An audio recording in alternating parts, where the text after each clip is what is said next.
to the Valkyries of Vengeance charity tournament. We are here for a very, very important cause. We are raising money for the one and only charity of Breast Cancer Foundation. I'm pretty sure is the name. Yes, National Breast Cancer Foundation. I am one of your casters, Profound Rice, and I'm joined with Kressel. We are separated though, Kressel. I'm here in Melbourne, and where are you? I'm actually casting from Adelaide today, right? See, the weather is actually quite sunny down here, so it's nice to get away from some of the Melbourne rain, but excited to be casting alongside you today. Yeah, I feel a little bit sad that I don't have you here next to me, but, you know, we're still together through the internet waves and here for a very important cause, the National Breast Cancer Foundation. But firstly, let's talk a little bit about this tournament. Let's talk about the Vengeance of Valkyries. How many teams, how many streamers have you got involved in this fest? I believe we've got 40 streamers involved, so we've got 8 teams, so a lot of your favorite Twitch creators from all around OC, a little bit from New Zealand as well, will be competing today. And let's talk about the difference of this tournament. I know that we've had a couple of tournaments recently, but there's something a little bit different about this tournament. What is that, Ricey? I'm not sure, but I have a feeling based on the aesthetics and what kind of charity we're supporting, and maybe the name of Valkyries, that I have a feeling that every single team may require some hero locked in. Exactly, and one might even say that heroes never die, and it's going to be interesting to see how all of these players fare against each other. We are raising money again for the National Breast Cancer Foundation, a really lovely charity. Of course, maybe that gives you an idea of the hero that might be being played across maybe all the teams, because there's maybe a skin about it. Yeah, we are, of course. This is a tournament that came about, of course, when the new skin for Mercy, which is, of course, the hero we're all alluding to, that must be played in every single team. Mercy got a new skin. It's the rose pink and something Rose gold. pink. Rose gold. What? Yeah, rose gold and gold, pink Mercy. Pink Mercy skin. And so, yeah, that is the skin that is people have been buying to help raise money for the charity foundation. But we are going a step further, and we are doing a whole entire tournament. We would love for you guys to donate to the charity as well. You are able to participate, and we encourage you to participate and raise money for the National Breast Cancer Foundation. If you go type !donate in the chat, there will be the charity link for you guys to donate to, and we really, really encourage that, and we would love to see a lot of support for the National Breast Cancer Foundation. Yeah, going on from the National Breast Cancer, let's talk a little bit about how this tournament's going to be working, because we are going to be battling it out across 2 days. Day 1, we are going to see the group stages. There will be Group A and B, the round robin bracket that you all know and love. 4 games will be played today on stream. Every round will consist of 3 matches, and they will be played in full, irrespective of the outcome, which will give us all of our seedings, which move into Day 2, where it will be a single elimination bracket, quarterfinals, best of 3, grand final, best of 5, to crown the Valkyries of Vengeance tournament winners. Yeah, 2 whole days of absolute fun. So we're going to have the round robin, as you were saying, today. And let's talk about the map pool as well. I believe we have a few maps that we are playing on. I think every single round will be on these. No? Wait, yeah, it will be chosen from this map pool. So we have the control maps being Samoa and Busan, and the hybrid maps being Kings Row and Midtown. We can't have an OCE tournament without Kings Row. Oh, absolutely not. Kings Row is a favorite map. You can't exclude that from the map pool. But very, very fun maps going to be played here. Of course, we love the sunny beaches of Samoa and the bustling streets of Busan. Mm-hmm. And then going into the push maps, the teams can choose between Colossio and Esperanza. I'm not quite sure if they choose the maps, or whether it's like they flip back and forth, or whether it's loser winner choosing. Not entirely sure, but the push maps are between Colossio and Esperanza. And the final map, if we ever get to a tie, maybe the hybrid map was tied earlier, the flashpoint will be the tiebreaker Suravasa. Absolutely. It would be interesting to see if we maybe do go to any Suravasa maps. Of course, another really cool map. And Flashpoint, a very fast-paced game mode. So definitely we'll be crowning a winner if we have to get there. Yes, for sure. I mean, honestly, I don't think we've actually really seen any tiebreaker maps in recent memory during any of our creator tournaments. So maybe this might be the one. We never know. But we will be having 2 very special teams up first playing. They are going to be Pink Mercy and Pink Medics. There is a bit of a theme with the team names for today's tournament, and tomorrow's, of course, this entire tournament. The names of each team, I believe, are based on the Mercy skin lines. Yeah, and right here we've got both teams probably wanting to rep that Pink Mercy skin that we all know and love, obviously, because that Pink Mercy skin and the Road Girls one were used for donating to charity right through the Overwatch launcher. So it's really cool. teaming up and being able to do this today. So, do we want to have a little bit of a look at the teams? Pink Mercy versus Pink Medics. Yeah, let's definitely have a quick look. So, on Pink Mercy, we have, of course, the one and only. I mean, we have a few one and onlys in this entire tournament. But on the tank, we have to give a big shout out to someone who's very well known for their tank plays on Pink Mercy. It is Avatar Liger, known as the Vine Ambassador of OCE. He brings the hammer, the slammer, and the jammer. So that is Avatar Liger. Now on DPS, there is Exodus, who is known as a Widow one trick that people would rather have on their team. Well, let's see if that's the case here for this tournament, whether or not they're going to be scaring people on that Widow. And on accompanying Exodus on DPS is Ryota, who is known as OC's resident Bastion one-trick pony. I have had the pleasure of playing with Ryota in Quick Play the other day, and yeah, they did well on the Bastion. And they're good at other heroes as well, so we'll see whether or not they bring them out too. Now for the supports, we have the one and only Hoshi, who is Hoshizora, who is known as the GM Mercy main, who's been a long-time streamer and content creator within the community, basically since day one. And the final player on Pink Mercy is Kitsfu, who is an ASMR streamer who is known for making people meow for heals and resurrect. Honestly, I don't blame her. But honestly, I can confirm, have had to me. meow for heals. Yep, Kitsfu's made you meow before. Have had to meow for heals, and would do it again. I would meow for Kitsfu any day, every day, all day. Anyway, let's talk about Pink Medics, Cress.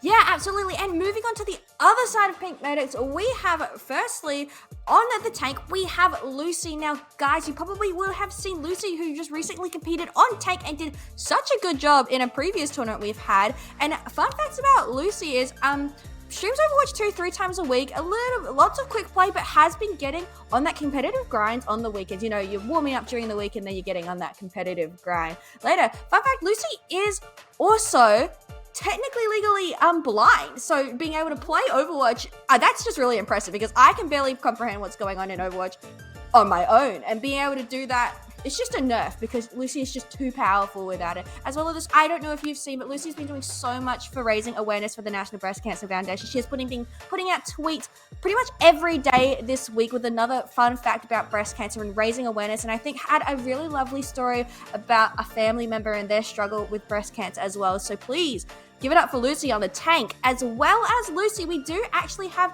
Jai as well, Grandmaster DPS player who loves to play Doomfist as well. I feel like that's kind of a thing. Like, you know, it's like because Doomfist used to be a DPS, so true, likes to play Doomfist on the tank, likes to play a lot of other DPS, and is especially good for showing techs and stuff, especially for sorting those techs out like a diagonals and stole spots on maps, which is really fun. Go watch the TikToks. I watch the TikToks. Rounding out that DPS line out, we have Rebel, who also popped off in a recent tournament and is a Malaysian-born variety streamer who lives in Hobbiton. Is 5 foot tall and is exactly the right height, I believe.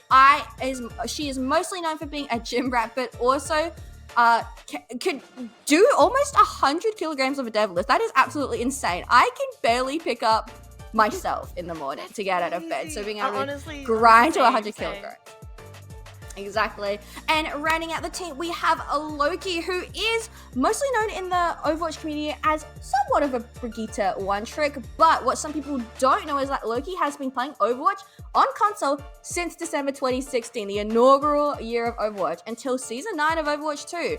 Before, Loki was a Brig main, actually used to play Battle Mercy, so fitting in right with the theme of Valkyries of Vengeance. Also played a little bit of Reinhardt and Hammer only Torbjorn, which we do love and respect. And rounding out the team, we have Jay, who is a digital artist and is actually originally from South Africa, but now is living in a beautiful Brisbane. And I do believe that Jay is going to be the dedicated Mercy player for this team. So very excited to see some clutch reses, some battle Valking, and all of that from the side of Pink Medics.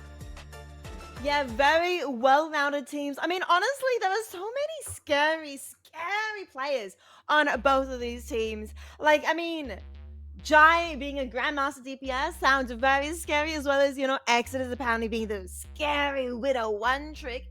Very interesting to see how these two DPS players battle off against each other, but also the supports as well. Support lines for both Pink Mercy and Pink Medics.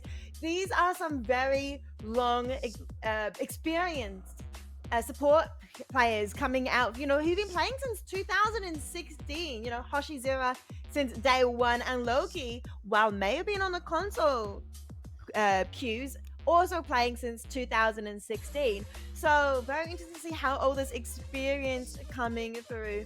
And Kitsfu, I know her as a Mercy player, and is very much a one trick. I met her when she was only playing Mercy for like months and months and months, and same with Jay being the Mercy player for Pink Medics. Very interesting to see how these two Mercy players match up against each other too. Excited to see some Mercy gameplay, and I have gotten confirmation from production that the match will be starting soon, so not long now until we get into our first game of the day. Pink Mercy versus Pink Medics. Which pink team will come out on top? Now the first game today will be a control map between Samoa and Busan. Which map would you prefer to see first, Cress? It's so hard because I love both maps. I think Samoa is definitely the prettier map, but Busan has a lot of different things that can be played across a lot of the different maps. I'm interested to see which one they pick, but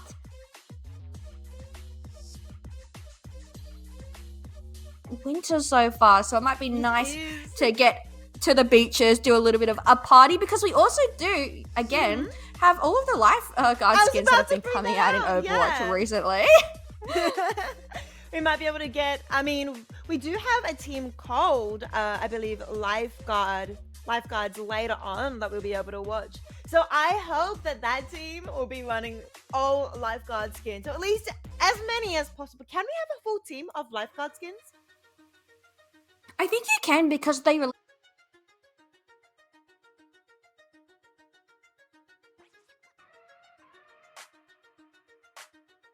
skin. There's so many lifeguard skins. I reckon you might have a weird team comp, but I reckon you can definitely run a full lifeguard team. So we have just heard how the maps are going to be chosen today. It is going to be a process where both teams get to eliminate, ban a map, and the remainder one is the one that will be played today. And so we thought there were only 2 map options, but there's actually 3. The control map can be either Samoa, Busan, or Lijiang. And I honestly really love the night version of Lijiang. Is it Lijiang Tower? I keep calling Lijiang Tower. It is, right? Yeah, Lijiang. Yeah. Well, we are starting. Here we go into the game. And it is actually Lijiang Tower. Well, luckily we found that out. Otherwise we were talking about Busan and Samoa for the last few seconds, but it is actually Lijiang Tower. And what an exciting thing it is going to be getting into Lijiang Tower. Unfortunately, it's going to be a little bit hard to actually see what the teams are playing so far. But I in my head, I can believe I know what they're playing. I said Liger on Reinhardt. If I see Liger anything other than Reinhardt, I'm confused. And I believe I actually see that on the other side, the tank that they're going to be running is going to be Lucy on the Divas. Something I know that she's picked up recently, is enjoying quite a bit. And as we can see, let's have a look at the Mercy skins we got right now. We've got Purple Jay, who's going to be rocking the Combat Medic Ziegler skin right now. And there we go, there's an emote for charity. So pretty. Yes, Pink Medics are running, of course, the Medic skin. I believe, what is your favorite Mercy skin? My favorite Mercy skin would have to be the Atlantic one, personally. Atlantic one's really good. I liked the Winged Valkyrie, the Greek one. That's my favorite one. It's just because it's old, and I've been playing Overwatch since the start, right? Anyway. The chance of getting a little bit of HP, but in the meantime, Purple Jay actually taken down by Execute, who is getting a boosted Mercy pocket. Hoshi getting one onto Rebel as well. With the resurrection, Kitsfu on your team. It's a full 5-stack versus 3 right now. Pink Medics on a bit of a back foot, and that should be an easy cap for Pink Medics, but somehow Pink Medics are still delaying and stopping. Oh, beautiful fire coming up. Liger on the Reinhardt, as we mentioned, very much known for the Reinhardt. Hitting extremely low, but so is Queen of Chaos. 1 HP. The Resurrect coming out from the Loki though, stalling the points a little bit, but finally Queen of Chaos gets taken out, and Pink Mercy has control of the point. Pink Mercy taking first control of the point with Liger on the very aggressive Reinhardt. We actually see that Kitsfu gets the first res of the tournament. Very good right there, showing exactly what this tournament's about. Raising money for breast cancer and getting clutch reses. Yes. Oh, the Resurrect. I wonder whether or not Ryota had to meow for that Resurrect, of course. You know, it is Kitsfu we are talking about. So we're going into another fight here. Hoshi popping the Coalescence, trying to make sure that Pink Medics cannot touch the point. Rebel, 90%. About to get their ultimate. I wonder whether or not the Dragon will come out, but oh, I don't think the Dragon can come out when Hoshi is being an absolute bully onto Rebel like that. And it is another quick fight that is won by Pink Mercy. They're already ticking up over that 50% mark right now. There's not even... Well, actually, one good thing to note is Pink Medics actually do have more ults online right now. They've got their grab, which was really quickly charged by Queen of Chaos. And Rebel also on that Dragon Strike. That could be a huge combo coming up because Pink Mercy don't actually have too much that can stop the grab Dragon combo coming into this next fight. Yeah, grab Dragon combo is very, very scary in this. And here comes the grab. Where's the Dragon? There it is. And it captured 2 players, both Moira and Reinhardt. So the Shadow, which is available, is not being able to be used at all. Out comes the High Noon from Exodus, but doesn't really do anything. Though there is Valkyrie available for both Mercies. Liger still has the Shadow, will have to walk all the way back, but will they be able to get back in time before Big Medics capture the point? Yes! Liger is back, holding shield and walking steadily forward. Probably looking for a perfect opportunity to Shadow, but Valkyrie coming out from Kitsfu here, trying to keep everyone out. Purple J pops it as well. Both Valkyries being used, trying to keep everyone alive, trying to prevent any death.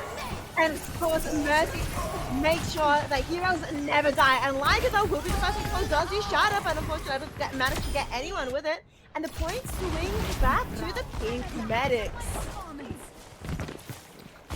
Yes, the point finally flips in favor of the Pink Medics. They get so many picks early in the fight, but it just takes a little bit of time before they're able to take the point off of Pink Mercy. However, they have to invest so much to do that. Pink Mercy coming back with an ult, a Coalescence, and a Bastion ult as well. So if Ryota gets a kill with this Bastion ult, that just might be the ghost line to go in, but it's Liger who gets the first kill with a Fire Strike.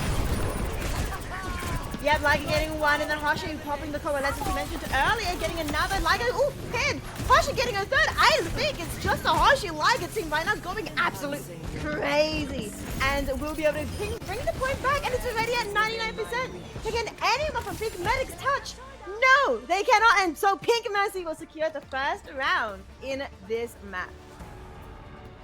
First battle of the Pinks going over to Pink Mercy. It was cool. There was quite a few close fights, but it just ended up with Pink Mercy having control of the point for the majority of the time, meaning that as soon as they won one more fight, that's all they really needed. Even though Pink Medics got a couple kills at the very end, it did not matter because the percentage gain was too strong and they couldn't have any presence on the point. We see a little bit of a change coming out here. I wonder if it's going to be the sim pick from Jai, or if it's just going to be something they do to get out a little bit quicker. However, notoriously, Lijiang Night Market, somewhere where you actually probably will maybe see this Zen being played. And as we come out, we see a bit of a pause coming out as unfortunately we have a DC. This is very classic OC kind of moment. Yeah. So I assume we will get back into the game very quickly.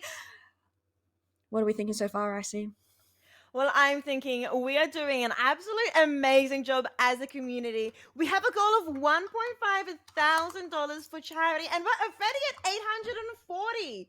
If my math is correct, that is well over halfway. Thank you so much for all the donations and love towards the charity National Breast Cancer Foundation, brackets Australia. And it is a very, very important charity because we're hosting this event because we want a world where there are 0 deaths from breast cancer. We believe every death from breast cancer is one too many. To achieve this, we're raising funds for more research. All the donations made to this tournament would help do exactly that. The National Breast Cancer Foundation is Australia's leading national body funding game-changing breast cancer research with money raised entirely by the Australian public. We really believe research is the best way to prevent deaths and improve how breast cancer is diagnosed, managed, and treated. National Breast Cancer Foundation is working towards one goal: zero deaths from breast cancer. Together, we can help them get there. And honestly, the zero deaths from breast cancer makes absolute sense when we consider what, Mercy's motto is, what her, tagline is. It's the heroes never die. And we don't want anyone to die from breast cancer anymore. And it looks like Rebel will be back, has joined the game, which means hopefully we will be able to get back straight into this round. Luckily, Rebel did that. I think might have been a reset to try and make sure maybe ping or something like that needed a reset between the rounds. Luckily, it wasn't in the middle of the game because that would have been a little bit devastating. Rebel being one of the DPS from Pink Medics, who she is, known for being in gym rat, can lift it to 100 kilos. Very, very important, fascinating, really cool, strong fact about Rebel. But here we are, we're back in the game. How are you going? How are you going, Cress? I'm good. Hopefully I've fixed a little bit of audio delay on the mic so I'm not so delayed, but we'll see how we go right now. We got Liger running out on the Reinhardt again. It's going to be really interesting. We do see Jai actually swapping over to the Echo for a little bit of Sky presence right now. Yes, Sky presence I think is very interesting to use on this round of this map. We also, on the Bastion, already getting Rebel and Liger committing to the charge here, taking both tanks down. And, well, I mean, Pink Medics here have one less player, which means Pink Mercy should be able to easily capture the point. Yeah, it's going to be Pink Mercy getting the cap first. Well, you know they're saying heroes never die. Well, unfortunately, if you actually fall off the map from environmentals, there is no getting res from that one. Oh, Liger's going for it again. He gets it! Oh!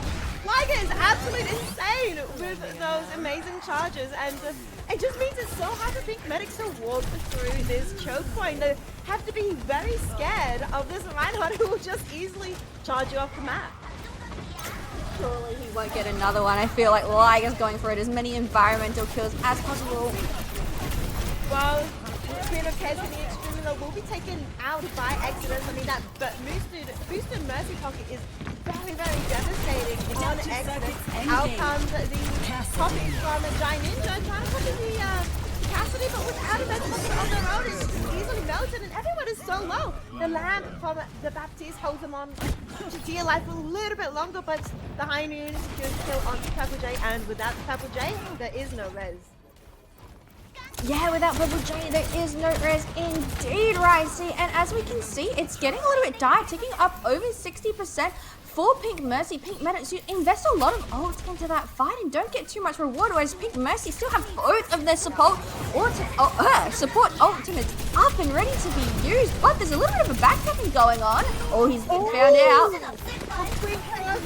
Into the back of Ryota, who did notice the backcapping on point, trying to get back into the point, but damage in the back, now Exodus taking down Rebel. Out comes the Valkyrie from both Mercies. Now Hoshi is popping the Toilet, trying to keep control of the point. Out comes the Diva Bomb. Not able to find anyone, but does clear the point for a tiny little bit. But in the meantime, Liger manages to take out Queen of Chaos, but she was out of her mech. Now Ryota taking down Rebel. Liger possibly going to try and get down Baptiste, but there's so many players that are falling. Giant Ninja taking down Exodus. Doesn't make it to the form either, but luckily even though window has been coming out. Wait! Whoa! A bridge coming out from it! I believe it was Ryota, a massive road. Ryota will be getting down by Queen of Chaos. Back and forth, everybody rolling left, right, and center of Purple J. The Mercy will open 6 minutes in overtime. Big Mercy, 99%. No one's able to touch, and they're able to win this map of Lijiang Tower.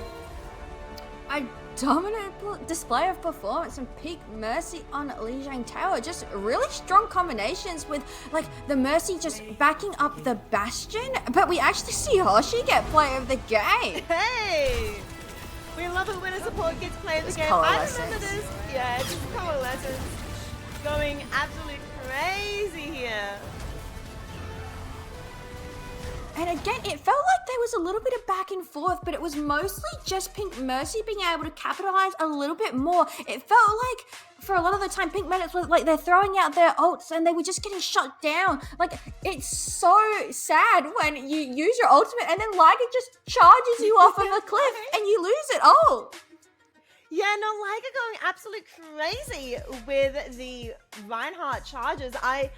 We did just come off a Reinhardt rumble from yesterday, so maybe, right, like Liger wasn't able to participate in it, but it was watching so many Reinhardts go crazy, and it's like my turn to shine, and maybe, fired up from that yesterday. And well, we see it now. So many charges, so many fire strikes. So apparently, like, was a little bit upset that some of those fire strikes by Lucy was being eaten.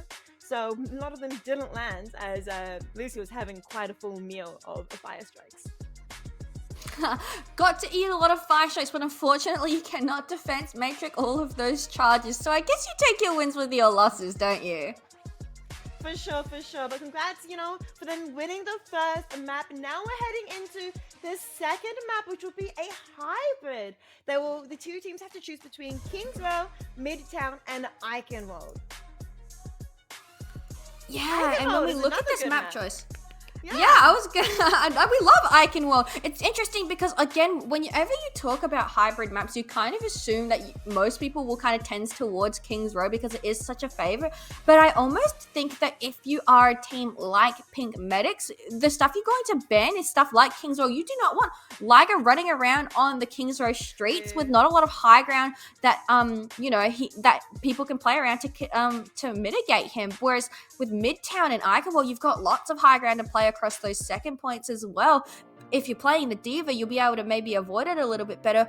I do know that Lucy does like to play a little bit of the Ram, though, so maybe if we see Ramattra come out, potentially you could go to a place like Kings Row and just start punching through shields and that of the sort, but we didn't actually see any swaps really coming through from either team from the tanks. They were pretty locked into their Reinhardt versus D.Va duels, so I'm interested to see if that will continue. Yeah, and I also with Eichenwald, as you mentioned, having a different tank might be interesting to switch things up. Would we still, of course, be seeing Reinhardt? Like, yes, when you think of Kings Row, we think of a Reinhardt, but Eichenwald is technically meant to be Reinhardt's map. You can actually see one of the Crusaders in the image there, sitting upon that throne. So surely we'll still see the Reinhardt.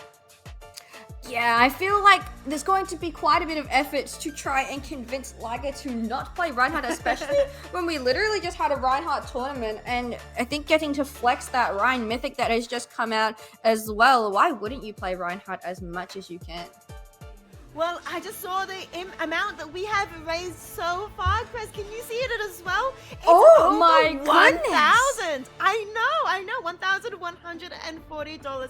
Thank you so much for all the donations, everyone.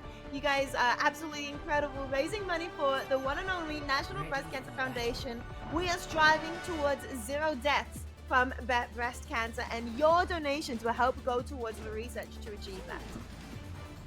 Yeah, great job so far, everyone. Wouldn't it be so cool if we could hit our $1,500 goal on day 1 of the tournament, which just means that we can do bigger and better for day 2 going into that elimination bracket. Guys, if you do have any money to spare, please support a great cause in the National Breast Cancer Foundation. We've got all of our teams here playing with Mercies as well to support National Breast Cancer, and it's just, we're going to be having some amazing matches coming up. This is just the first series that we are going to be having today. We've got 4 series in total, so if you can, make sure ! donate, and I'm sure every person streaming has their individual campaigns to contribute to as well, so please get into it if you can. And looking, we actually do have some different team comps coming out, getting into it. Jai gets very low on the Genji quickly, but we do actually see Lucy playing the Ramattra.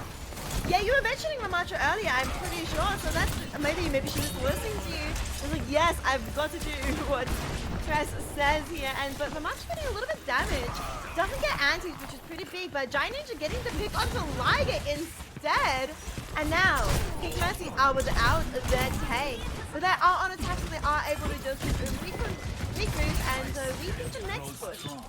Absolutely, without the tank, it is going to just be a retreat coming in from Pink Mercies right now. Nice deflect onto the fire strike. Liger's just not getting many fire strikes off today, and we do see that we've got Pink Menace with a bit of a different comp, a little bit more sustain of a comp right now, as Liger is again walking in no fear from getting taken down early in the last fight. Cody, also known as, of course, the Bastion one-trick Cody, is in fact playing a Bastion here, but with a Genji deflecting a lot of that damage. It could go kind of negatively for them. While Queen of Faith, even though is able to be healed up again, I think they're trying to do absolute work to try and keep everyone back away from the point, but now they are walking closer.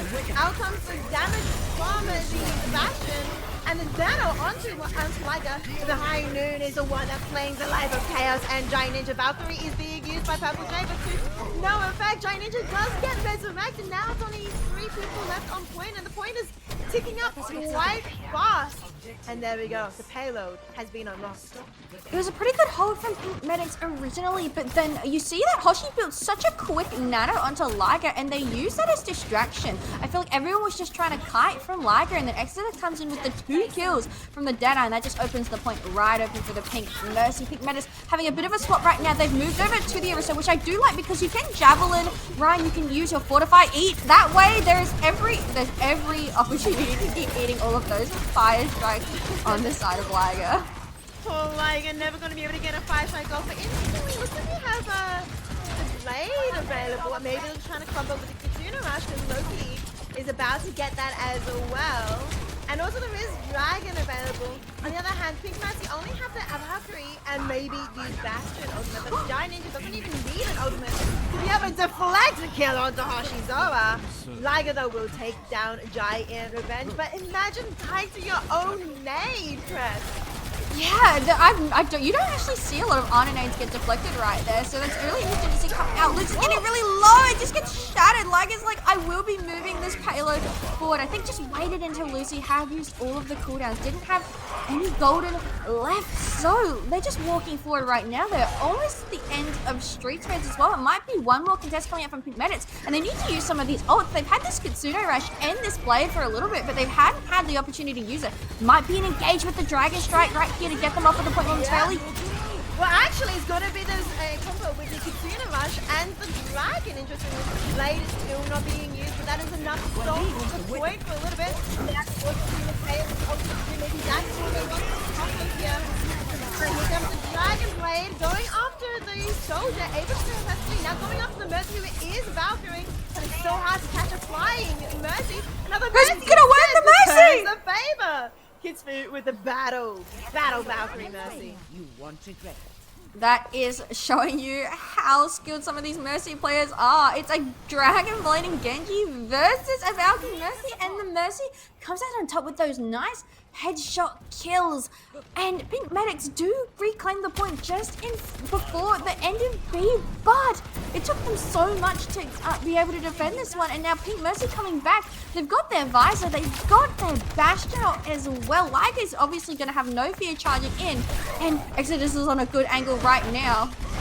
Yeah, Exodus has a beautiful flame, but Rebel getting the first pick onto Kitsfu means that there's no mercy to pocket that Visor if it does get used here. And oh, I thought maybe we just saw Liger fall down, but no, Liger still lives and jumps onto the correct platform.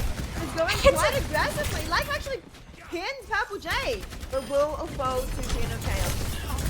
I don't doubt that Liger sits in like custom maps and just lines up all of his Ryan charges. Like you saw him jump, and I almost thought he fell off the map as well, but obviously clearly landed on that perch on the low ground, goes for a charge immediately, gets the kill onto Purple J, but it doesn't mean too much because Pink Medics are holding on right now. And I tell you what, once the point stalls on Iconward, it can be hard to push through. And Pink Medics are back, almost working up towards all of the ults that they lost because they've just been staggered out trying to get back into the fight. Well, Queen of Chaos doing quite a lot of work, bringing everyone away from the point, taking down the Exodus. Now out comes the shadow from Liger, though, being able to take down the Queen of Chaos. Still hasn't been able to use their ultimate. The Resurrects both coming out, though. Queen of Chaos is back up, and so is Exodus. Visor was, I believe, used by Exodus and was not able to find anyone. But the Valkyries has been used for Purple J as well. Blade's back! But the Blade coming out from Giant Ninja, getting one, getting two. Also getting one early. That's 3 for Giant Ninja, 1 for Rebel, and now there's only 1 player left, I believe. And they're not able to push it. Less than 1 minute left, Chris. Yeah, Pink Medic's doing a really good job at soloing it just before B here on Iconward. A really nice Blade coming in from Giant Ninja. Amazingly big, but what I did notice is both Mercies went for a res during that fight, and because of that, they both got them off, but I think it was just a little bit more value to get that res onto Lucy, and Rebel gets it onto Liger. They're starting to stagger themselves out. That is really unfortunate. as you mentioned, there's only 30 seconds left. This is not the time you want to be staggering. The Auto, though, does have the ultimate, has the rockets that they can rain on. I forgot the name of the ultimate of the real. And also they have a Valkyrie for Kitsfu. But I mean, the ultimate's not even able to use it. It's only seconds left. Giant Ninja takes them out. 7, Giant Ninja, 6, they can't do the resin is Kawashi. What? Hoshi falls as well. Now the Valkyrie being used by Kitsfu to try and keep everyone alive. Now they're also using their ultimate, trying to get it onto the point, trying to support the team from afar. Being able to take down Queen of Chaos, this could be it. Extra's getting Loki as well. But yes, Liger does fall. But is anyone touching point? It's overtime right now. Someone needs a touch. Kitsfu touches. But in the meantime, Jay gets a res, Nova gets a pick, and now Kitsfu falls too, and no one else is able to touch the point. That was just insane right there. What a harassment from Jai onto the back line. Like, Ryota goes down and then just harasses Hoshi there as well. Denies Kitsfu from being able to go for the res. They just have to go towards the point with 3 people. They start getting kills, but because everyone was still alive, they're able to get a res on the first person who falls down. And just, I think Pink Medic's starting to wake up here. They're working together really well, and they just hold that point just shy of B, and that's so winnable for them. So true, yes. Like, Pink Mercy is 1 map ahead right now, so Pink Medics definitely want to win this round, and they're doing quite a good job so far, being able to hold the point, not even letting them capture point B. But let's talk about National Breast Cancer Foundation quickly before this next round starts. Kres, we're up to 1,300. You mentioned maybe we could reach the goal of 1,500 before the end of today, but let me raise the stakes a little bit more. Do you think we can get 1,500 before the end of this series?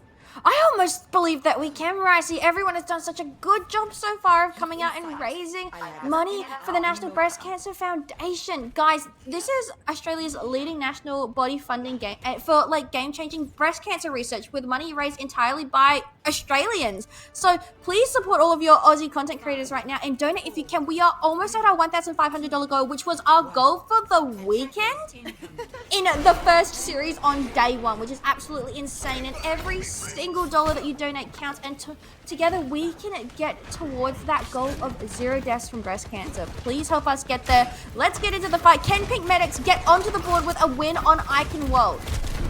Well, Pink Medics, definitely, I would love to see this go. I mean, I think we're playing Ultra games out anyway, even if it's a, 2-0. But, hopefully Pink Medics can make this a very close and tight series, tying up, hopefully. But firstly, they have to try and get up the point. Queen of Chaos doing her absolute best, looking forward. As an Arissa, I mean, all you need to do is do Fortify. You can make quite a lot of space. But in the meantime, the rest of Pink Medics are walking around supporting, walking around the other side of the tower. Queen of Chaos does pick onto the Orta. Quite a devastating opening pick. But then, in return, Liger will take down Queen of Chaos, bringing it back to a more even playing down, possibly leaning towards Pink Mercy right now. And Pink Mercy doing their best to try and go and stop anyone from touching the point. And the Mercy of Purple Jay will get rocketed from the sky.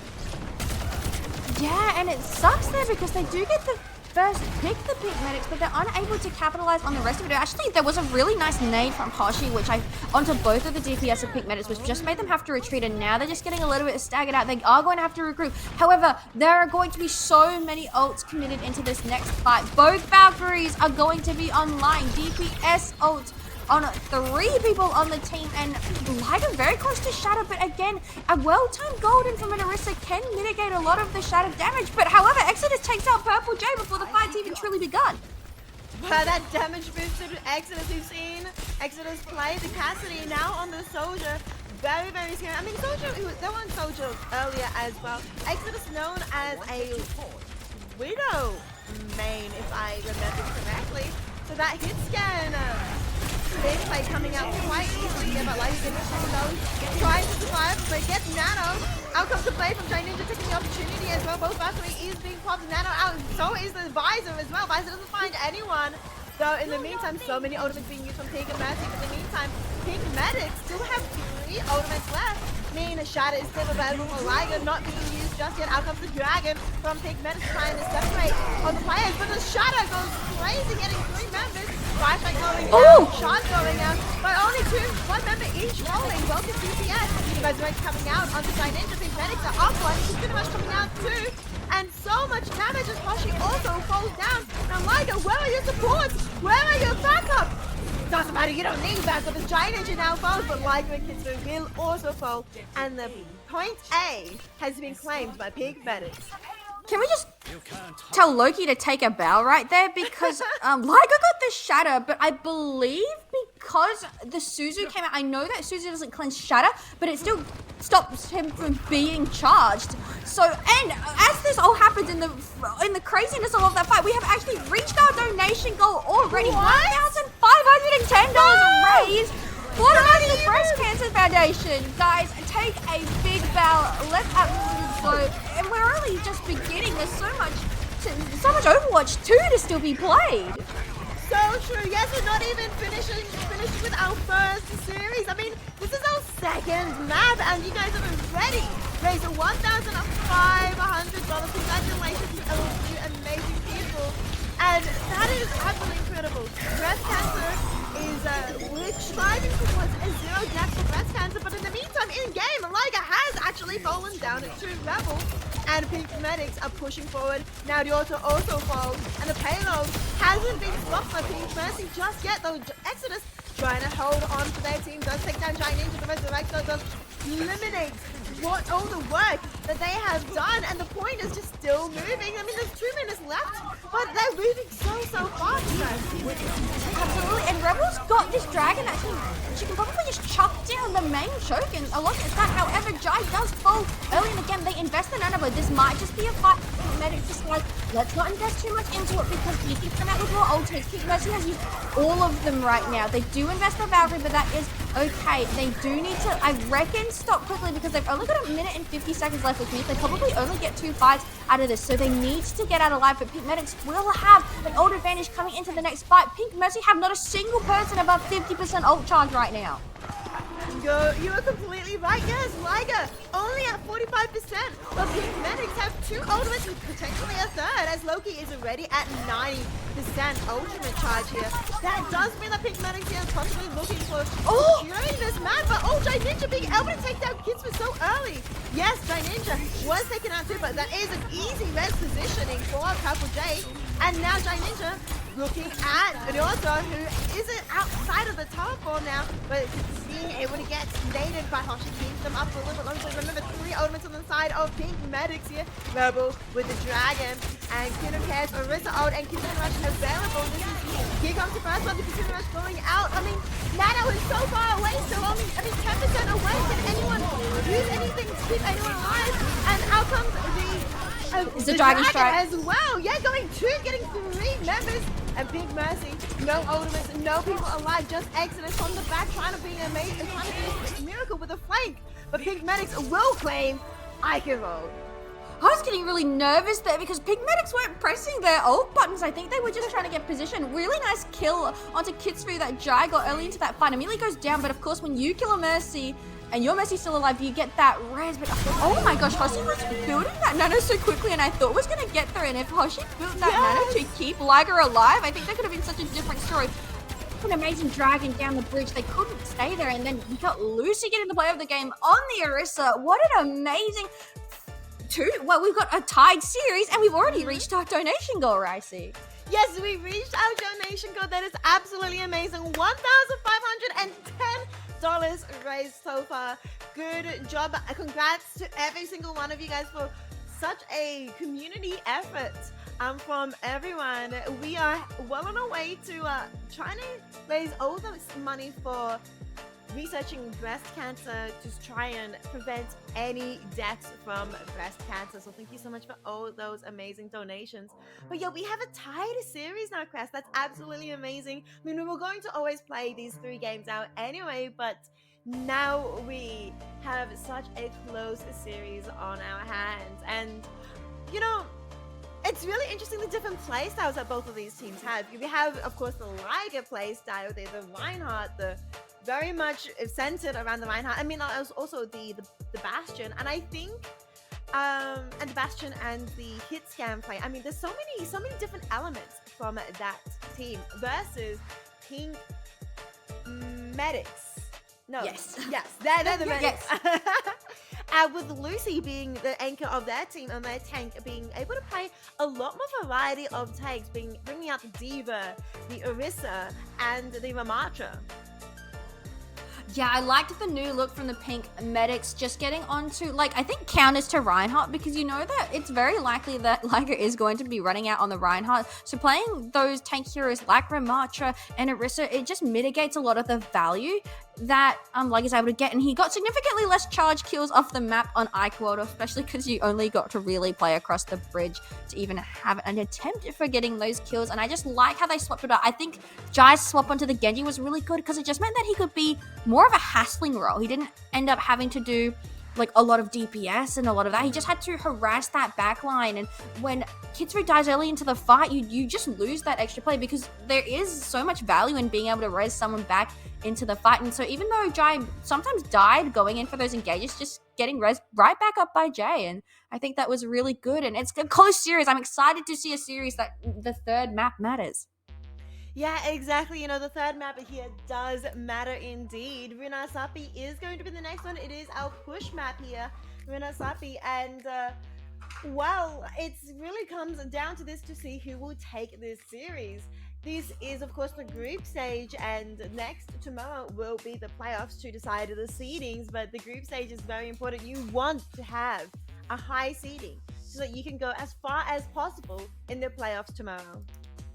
Exactly. Every single map counts right now, guys. And again, like for Pink Medics, it was probably getting really scary. You don't want to go down 0-2 in a series and just be playing for kind of that consolation third map. But now everything is here to play on for Runasapi.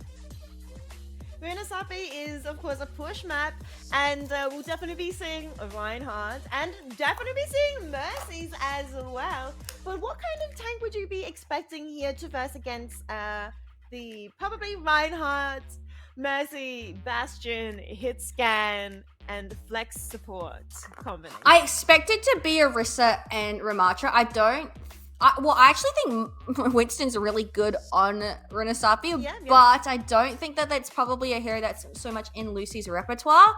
And I feel like when you can still just fight down all of the long sight lines of push, you can just go with that Ramatra and you can just try and soak up damage in front of the push spot. But I reckon it might just be an Orisa coming out, because I think the Orisa ended up working really well, just getting spears to kind of get people out of their abilities and of the like. And we did see some really nice sniper spears coming out from Lucy, so I expect it to be an Orisa or a Ram coming out. I would like to see them maybe run out on Ram, because I think Ram is so good on Runasapi, especially when you kind of see a lot of the team from Pink Mercy playing really close together. So you get your annihilation and you just run into them and you're just getting it last 20 seconds, the absolute max it can last for. But yeah, I expect to see a lot of the same teams. I might be interested to see Jai maybe swapping over to a more hit scanny hero such as maybe Sojourn or like Soldier. But the Genji was working, so I think you might just see them run what got them the victory on Eichenwald. Yeah, I don't expect to see the Bastion to be switching off. So the Genji, I can understand if they choose to stick with the Genji, also being able to flank and try and take and pick off the supports in the back line. So especially with a Reinhardt that charges in quite a lot, it might be a bit hard to peel for the supports in the back line. So we'll see whether or not the Genji does stay, or whether, as you mentioned, they switch to Sojourn or some other hit scan. Level has been playing Hanzo, so they may be able to switch to a hit scan as well themselves. I mean, is Hanzo a hit scan? No. Oh, almost, you know. The projectiles are pretty big in the game now. No, I actually know that Rebel does play a little bit of Soldier as well. Obviously more comfortable on that Hanzo, but I definitely have seen the Soldier coming out as well. So if they do end up swapping that up, I do expect it's probably going to be Rebel going onto that Soldier, and then you'd probably see Jai on something like a Cassidy or a Sojourn, or just playing that kind of projectile role. Because it's interesting, because I think Jai plays a lot of hit scan, but then likes Genji, and Rebel plays a lot of projectile, but likes Soldier. Honestly, that is fair, that is valid, but Oh wow, this is such a large wheel. I've never noticed how large it was. I don't think I've been to that part of the map. I don't know if I should say that. It's still almost a new map, right? So It like, is it's pretty not... new. I just don't think I've ever. Oh, how cute! I love the llama. It's got a beautiful heart as well. Or is it an alpaca? I think it's an alpaca. Okay. Is it close? Oh. What is the difference between an alpaca and a llama? I don't know. I should know. My uncle owns an alpaca farm. Oh, that's actually really cool. There you go. Alpaca Yeah, my cousins farm. do too. They have a lot of alpacas. It's kind of cute. hell yeah. I think alpacas look cuter than llamas. That's all I know. Okay. Yeah, and they look pretty cute, so I think it's an alpaca. Alright, we'll go with an alpaca for now, but as we get into the game, we do see Liger coming out on the right now, and interestingly, Lucy's on the Zarya right now. Yeah, Jai Ninja also on the Torbjorn. We're not really expecting that either, but Rebel staying on the Hundo. Getting charged closer to... Oh my, what was that, Yosa? Yosa with a massive nade, sticky thing, bomb, getting out for two and going for a third. Now Liger and Exodus cleaning up as well. That was very well aligned up. I think Yosa standing still a little bit in shock there. We're going to see wholesale changes, well not wholesale changes, we are going to see Lucy swapping on over to the Orisa. I do like this just a little bit more because Zarya can't actually do much into a Rhine shield. And sometimes it's pretty easy to avoid bubbles when you're Rhine, because you just going to start swinging for a little bit, hold your shield while the bubble goes down, and then you start swinging again. So we do see Lucy go over to the Orisa. I think this is going to work a little bit, but oh! Lucy gets the stun. Yeah, coming in, but it was cancelled out by each other, and now Exodus goes beginning the first pick onto Jai Ninja with a beautiful headshot. Not Mercy boosted that time, but that Mercy is definitely doing a lot of work for the team of Pink Medics. On the other hand, Liger has Shadow available, uses it to stop themselves from being completely squashed by Queen of Chaos, and in turn, wait, that's a punch from Kitsfu that gets sealed the deal. In the meantime, Rebel does get resurrected, but the point is still pushing it not past the close spawn, and Pink Medic's just taking the point and running with it. This could be a very quick push map right now. Pink Mercy can't figure something out. I don't think they want to change because they're starting to get towards their DPS ults, but I don't think it's working too much. Exodus using the Deadeye just to get some space, and it actually takes out Lucy. That is so unexpected. Lucy will be falling. It also getting another pick onto Jai Ninja. Jai Ninja, Rudosa, sorry, absolute kind of amazing aim with that cat bomb, the sticky bomb thing, whatever it's called. Crazy. So many. Going for another one. Not able to land it. Sticky grenade. Sorry? Getting so many snipes with that sticky grenade right now. Yeah, the sticky grenade going crazy. Exodus though also getting a pick with that boosted damage. The Rebel are getting a headshot onto Hashi, who was coalescing essentially, so that is one ultimate disappearing. And Resurrecto going back onto Hoshizora. Exodus hitting pick onto Loki's going back and forward. And now Loki's getting resurrected by Loki. Popping the rally, getting one of the kills, accompanied by Jai Ninja getting two as well, getting third. And Loki getting two, and that is somehow Pink Mercy able to get control of the point, but oh my goodness, I think they were only 1 meter or less from capping that final point. It is about as close as you can get. The backs are against Pink Medics as well. They need to come back extremely well if they want a oh, sorry, Pink. I feel like the teams are flipped.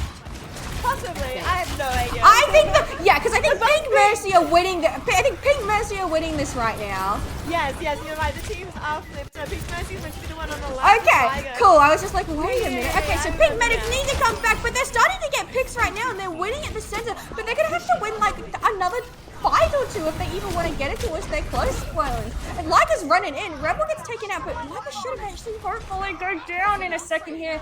And they do, and I think they are going to get a cheeky little res up as well. Ryota is on the run right now, actually on the run out of spawn right now, and they're going to be regrouping. But I think that if Pink Medics can get this checkpoint, that maybe they're back into it. I know still 6 minutes left on push, and I know Pink Mercy only have to do a little bit, but once you get that close spawns, you get to fight around the center just a little bit more.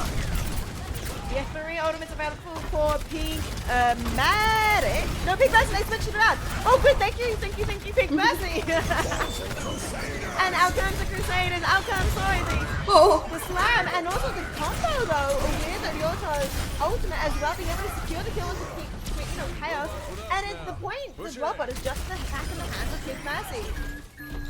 Oh, Lucy gets shattered and then got all 3 of Bastion's ult just on top of her while being anti. That's just rough. That is such the tank experience. However, Pink Mercy do invest quite a few ults into that one. They are close to both of their support ults, but Pink Medics have ults that they can invest right now. They have the Deadeye and the Orisa ult to invest as well as the Dragon. So what can they make happen right here as Pink Mercy are back at their forward squads? Riota gets very low, but he's taken out. Yep, taken out. Out comes High Noon as well from Giant Ninja, is healed and boosted to try and get as much value from it as possible. Nearly gets one of them, but no, not in time.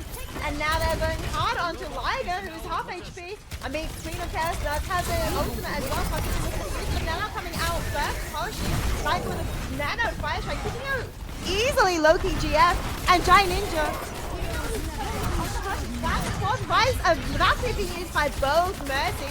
Resurrect onto Hoshi. Now Pink Mercy is up 1 player right now. And Liger going in with a charge, trying to take down Queen of Chaos successfully with a damage boosted fire strike. The robot once again in control of just going big. Mercy, but Giant Ninja is not letting that last for long. Getting 2, getting Hoshi, getting Exodus. Now looking at Ryota, whack the galore, successfully taking them out. Right click boosted does a lot of damage. Yeah, Jai's pretty much single-handedly got the robot back in their favor and is going on a flank right now to try and zone out some of the backline of Pink Mercy because, you know, Liger wants to go aggressive, so it does leave the rest of the team a little bit vulnerable. I think that might be the path to victory for Pink Medics to try and maybe ignore Liger as much as you can. I know that sounds hard to do, but Ryota gets very low, doesn't get taken out, gets behind just in time, but Jai's getting a lot of shots in right now, I see. Jai is getting quite a lot of shots with that, of course, damage boost is doing absolutely a lot of work, and now Queen of Chaos going for the flank, trying to, I mean, not quite a flank, but going for a different angle, trying to get more damage and spears onto the back, onto the auto to stop the lots of damage from coming through, but, you know, Liger getting a little bit low from all the damage as well from Pink Medics. Quite a lot of work out of Tiny from Exodus, trying to find anyone, but he's getting now, but actually he's traded as well as Giant Ninja also falls. He also falls, everybody's falling as well. He also falls. The Nano coming out onto Liger to keep them alive, to keep doing a lot of damage. Both Resurrects coming out onto both of the Cassidys. But I mean, there is a bit of a discrepancy as Exodus falls from by Rebel as she takes down also Rebel's going big. Giant Ninja getting 1, and that is going to be Pink Medics once again in control of the robot, and they are so close to getting their own close spawn. The DPS going absolutely ham from the Pink Medics right there, and notably they use 1 ult that entire time, and they end up winning the fight just on the back of some nice headshots from the DPS duo. Pink Mercy, however, invests so much into that fight. They've got their Valk ready, but they don't have much else right now, and tries just, I feel like he wants as many right click kills as he absolutely can get right now. I mean, honestly, if the right click gets the kill, that's the most important thing. Here it goes, he gets another kill. Now Heine coming out, trying to get 1, going really fast at the end of the ultimate and being able to get 1 pick more onto Exodus. Both DPS are now gone from Pink Mercy, and so Pink Medics are able to push the point even further. They have close spawn, they have the robot, but they only have 2 minutes to push it so far. But Pink Mercy have only 1 ultimate available. On the other hand, Pink Medics have 3, and now one of those 3 is popped. It is the Valley, but Exodus with that rocket takes down Loki. Now Ryota trying to get a good angle here on the tank is going to be massive ultimate and combo with the dragon. Hoshi goes down and Liger! Being able to take both Liger and Hoshi. And so Pink Medics are still steadily but surely pushing the robot further and further. Out comes the Resurrect from Rebel onto Rebel as well. Like Giant Ninja does fall, but he also falls as well. Pink Medics still in the lead right now of the players, but out comes the visor from Exodus. It is damage boosted as well. Actually, no, Liger's where everyone's getting damage boosted. I don't know what's going on. As Liger gets a pick and Exodus gets a pick, both of them being damage boosted. And the ults have just completely swung in Pink Mercy's favor right there. You saw Loki swap onto the Kyrie after getting the rally cancelled, just popping the rally and instantly dying. Now we've got a Nano, we've got a Shadow, we've got the Bastion ult as well. And however, this will be another fight that Pink Medics can take in the center if they can somehow get a really nice pick and win this fight right now. There is a chance that they could win, and Jai takes out Exodus to just open it up. But the resurrection comes through from Kitsfu, and Nano coming out onto Liger, so Liger does have the shatter available if Tom's looking for it. But also the Draco getting extremely low, does have ultimate available, needs to stay alive if they want to use it. Hoshi though, getting flanked, getting damaged so much in the background, but doesn't Lucy's in the back line! Why is Lucy in the back line? to the Draco, and spears and takes them out. Now Queen of Chaos going for Exodus too. I mean, Peak Medics may have been in the back for this entire game, but they are definitely not out for the count just yet. Oh, and the Kitsfu pops Valk as well at the end of this fight and is going to die. But there's only 5 seconds left, Cress. Pink Medics have to win every single fight from here on out if they want a chance of winning this round and winning this series. It's going to be so close. It's going to be whether or not Liger and Richard can maybe get a shattered Giants. We've got that Deadeye right now, but again, you can't really use the Deadeye without just getting shattered in one go. It's going to be so close right now. Which team is going to stay healthier? And Pink Medics have to stay on the robot. Lucy's got ult though, which could be absolutely massive in case to just extend and stall. They go bashing it onto the car. Oh no! Lucy goes down! They go in the car! Oh, they're back on! Pink Medics have to try and... Oh, the resurrected Purple Jay does not succeed! As Exodus takes him down, Yota and Liger and Hoshi do so much work claiming the win and claiming the map. Exodus gets 2 kills there with the Helix Rocket taking out the Mercy and getting another kill, preventing the res that could have been so big. But what a close game in the end. You see Exodus right here with the play of the game. Insane plays right here, hitting some absolute shots on the Cassidy. Absolutely beautiful. Exodus putting on quite a good show, of course, with that Mercy boost as well. But with that, we are going to have to crown the victors of this series too, of course. Pink Mercy. Yes, correct. Yes, it is Mercy, Pink Mercy taking this series 2-1. And guys, thank you so much. We did end up raising $1,545. We already hit our day, our whole weekend goal over the first series. We now upped that goal to $2,000. Let's see how far we can get. We are going to be going to a quick break, and then we will be back and ready to cast some more Overwatch. Woo! We'll see you guys later.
Oh my goodness, is that who I think it is? It's me! I'm on camera! I'm a real person.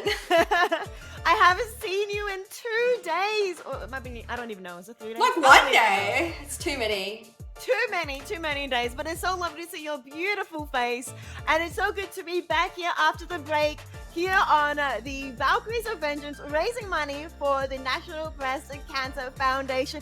We have raised $1,545, well and truly beating our original goal of $1,500 and on our way to $2,000. How amazing is that, Cress? It is so good, and it's so crazy that we've already smashed our donation goal for the weekend over just the first series. So guys, keep it up. We can still do so much more. Again, we are working for 0 deaths from breast cancer, and every single dollar that you guys donate helps that. We now up the goal to $2,000. I don't know if you can do it. I don't know how much money we are going to be able to raise on day one, but show us how much you can do as well. We've got some amazing things going on right now. We are playing a tournament where everyone has to play Mercy. We didn't actually see a single pink Mercy skin come out, if I'm not mistaken. Maybe Kitsfu was wearing the pink Mercy. Pink Mercy skin? I don't know. We definitely had combat medic. I think they did. They did. Okay, I think Kitsfu had the pink. Okay, maybe the Gora's gold one. I almost didn't take that into account. There was so much action happening that we may have missed it, but with all that action, we have got our first winner of the first 2 matches, and that is, of course, Pink Mercy winning that team. And we will be honored to have an interview with the captain of Pink Mercy, that is the one and only Kitsfu. And so the interview will be conducted by Wanderlust. Thank you so much. We'll hand it over to her.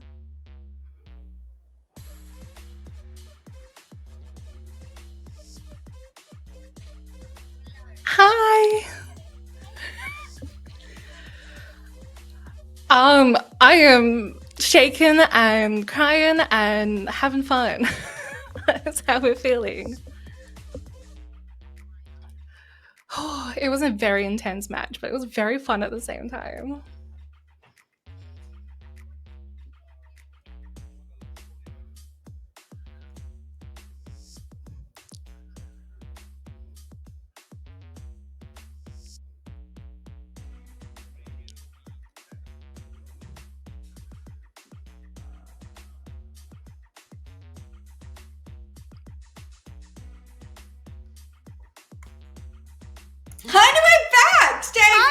Difficulties. We're just currently sorting out Wanderlust's mic. We can hear her in Discord, so there must be something going on with the production side, the broadcast side. So hopefully we'll fix up the audio issues soon, and we'll come back with an amazing interview with the one and only Kitsfu, who is, of course, the Pink Mercy representative for this tournament, wrapping that Pink Mercy skin. And any standout things that you think, Cress, that you think may have helped them win that match?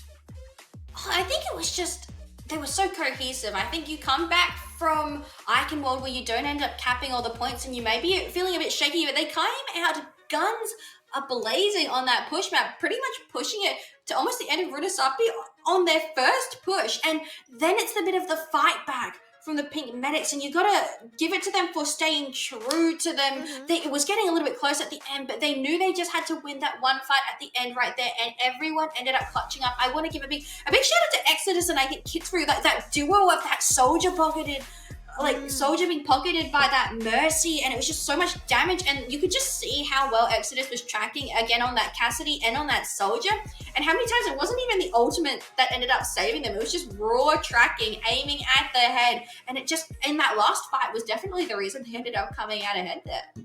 For sure, yeah, that was some amazing gameplay coming out. And I also mentioned, I was really confused because I saw the blue beam on, on Exodus doing lots of damage, and then I suddenly saw the blue beam on Liu as soon as the fire strike was coming out and the damage, and then back again on it to the hit scan. And I'm like, the juggling of the blue beam from Kitsfu also in those fights was very good, prioritizing who needed the damage boost at the correct time, which I think also helped accentuate the talents that each of the other team members had in the team as well. I mean, I personally, when I play Mercy, I love making sure if I have, you know, a Soldier or Cassidy who loves the blue beam and a Bastion, as soon as the Bastion goes into turret form, quickly switch back and then switch back to my main target just to make sure that turret form is well and truly used as well.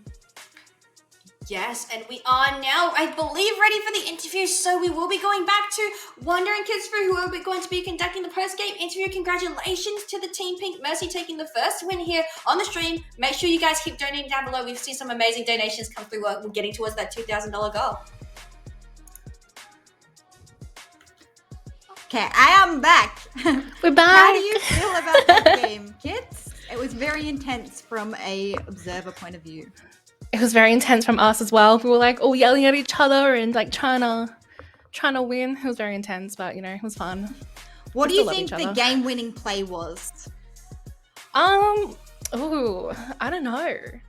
I think, you know, some very clutch reses from both teams there. Oh, thank you. I reckon, you know, we want to see that in the Mercy tournament, but you know, I think just the whole team is working well together, and you know, when we needed help, we helped each other, and we were just trying to communicate. I think that's our strong suit. Definitely.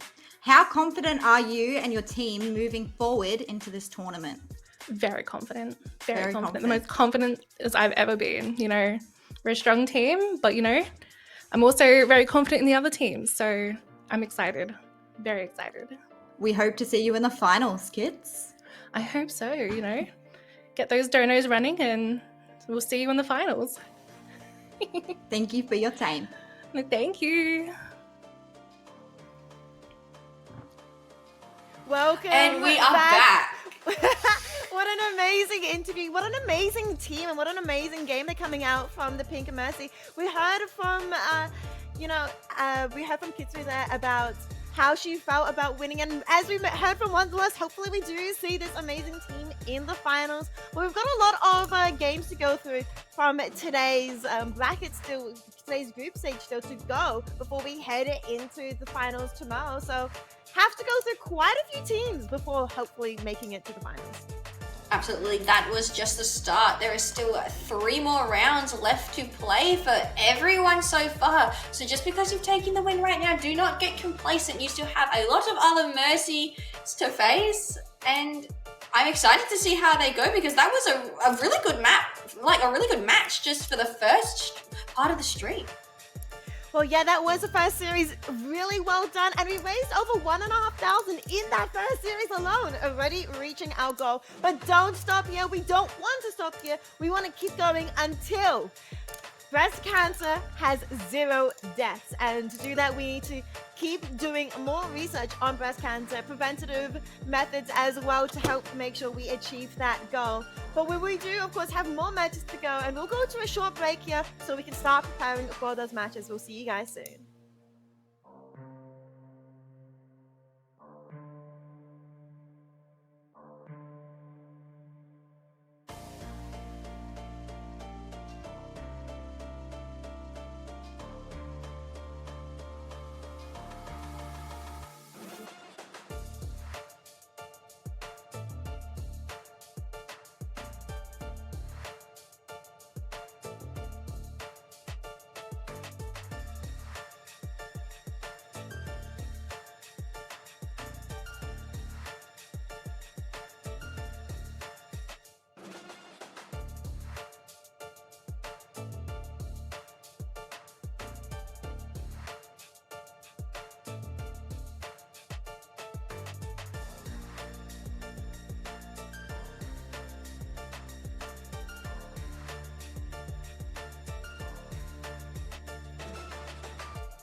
Welcome back. Here we are about to start our second series of the Valkyries Vengeance tournament. We are currently in the group stage where everybody versus each other, all 3 matches. And we've just had our first match where Pink Mercy does come out ahead, and we're about to head into our second match. I am Profound Rice, and I'm joined here by the one and only Kresellekay.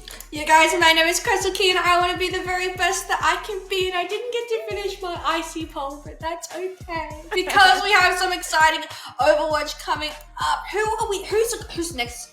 Who's the next game, Ricey? It's going to be my favorite skin, Atlantic Stars versus the Zom Babes. Now, I have my favorite skin of Atlantic Stars. You mentioned yours was I think it's called Wing Victory. I think that's the name of the Victory. skin. It's like I the thought blue, and it's the Greek one with the wraith. Yeah. There's no unfortunately- teams named after that one. That's okay. Unfortunate. But hey, this is my team. This is Atlantic Stars, I presume. I actually don't know. I need to double check who's in it. We have Train on the tank. I like Twains. Is a meme that started because of one of their DBD games. And they really like playing silly characters. And for the DPS, we have a PBG, who is a small Twitch streamer that loves to bring a bit of explosion with unique hero that they one-trick. I don't actually know. They don't actually mention which hero they one-trick. I assume maybe Junkrat. Now, Blades, of course, is one of a very common stay here in the Overwatch community, and plays Overwatch quite actively, and still dominate and win everything. Possibly, we'll see whether or not that is true here in this tournament.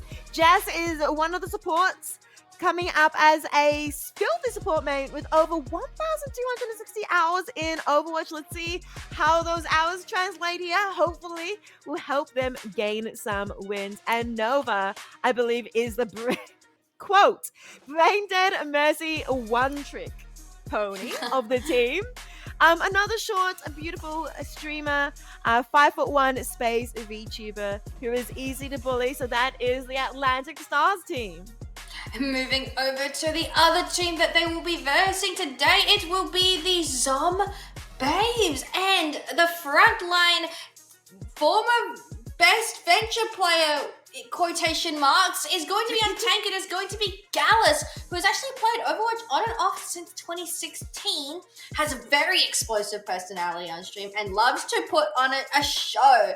It is going to be the first streamer tournament was the ANZ Face-Off in July 2024. He made it to the grand finals, took second place, and is very excited to be competing in Valkyries Avengers, raising money for charity. And on the DPS line, we have Kelpid and Draco. So Kelpid, known as the Goo for Overwatch Gamer, but now recently known as the ANZ Face-Off Tank Champion.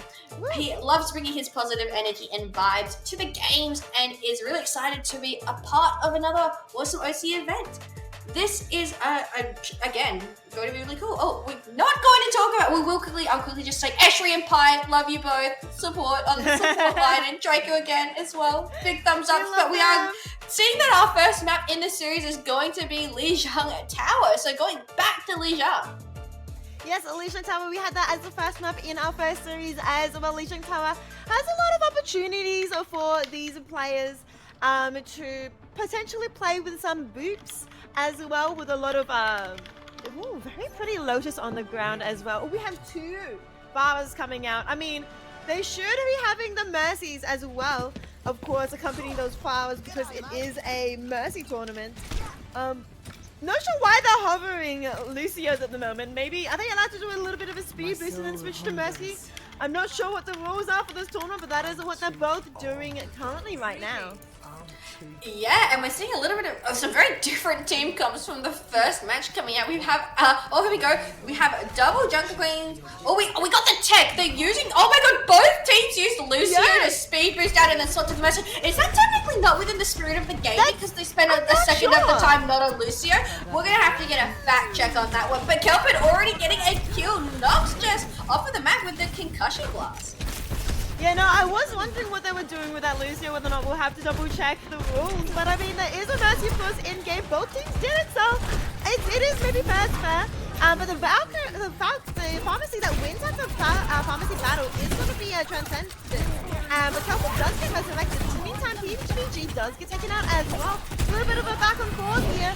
While Transcendence is doing absolute work here, the Mercy for Novagemz does get taken out. And now Kelpie goes though from Just. So it's a bit of back and forth, but it looks like Atlantic Stars will be able to claim the point first. Interesting there. Zombabes get the first pick. But they don't end up with the point. Blade's going absolutely ham on the far. I like how these teams have probably played into their mercies a little bit more. They're both running pharmacies right now and they're putting all of their shekels into getting that done. We have Eshri on the honor. I do like that. Oh, we actually have Draco as well on the Widowmaker. So they're just trying to shoot the Pharah out of the sky right now. They're like the anti-Pharah squad. Yes, exactly. I mean, this Pharah is doing quite a lot of work. And then getting another pick onto Eshri here.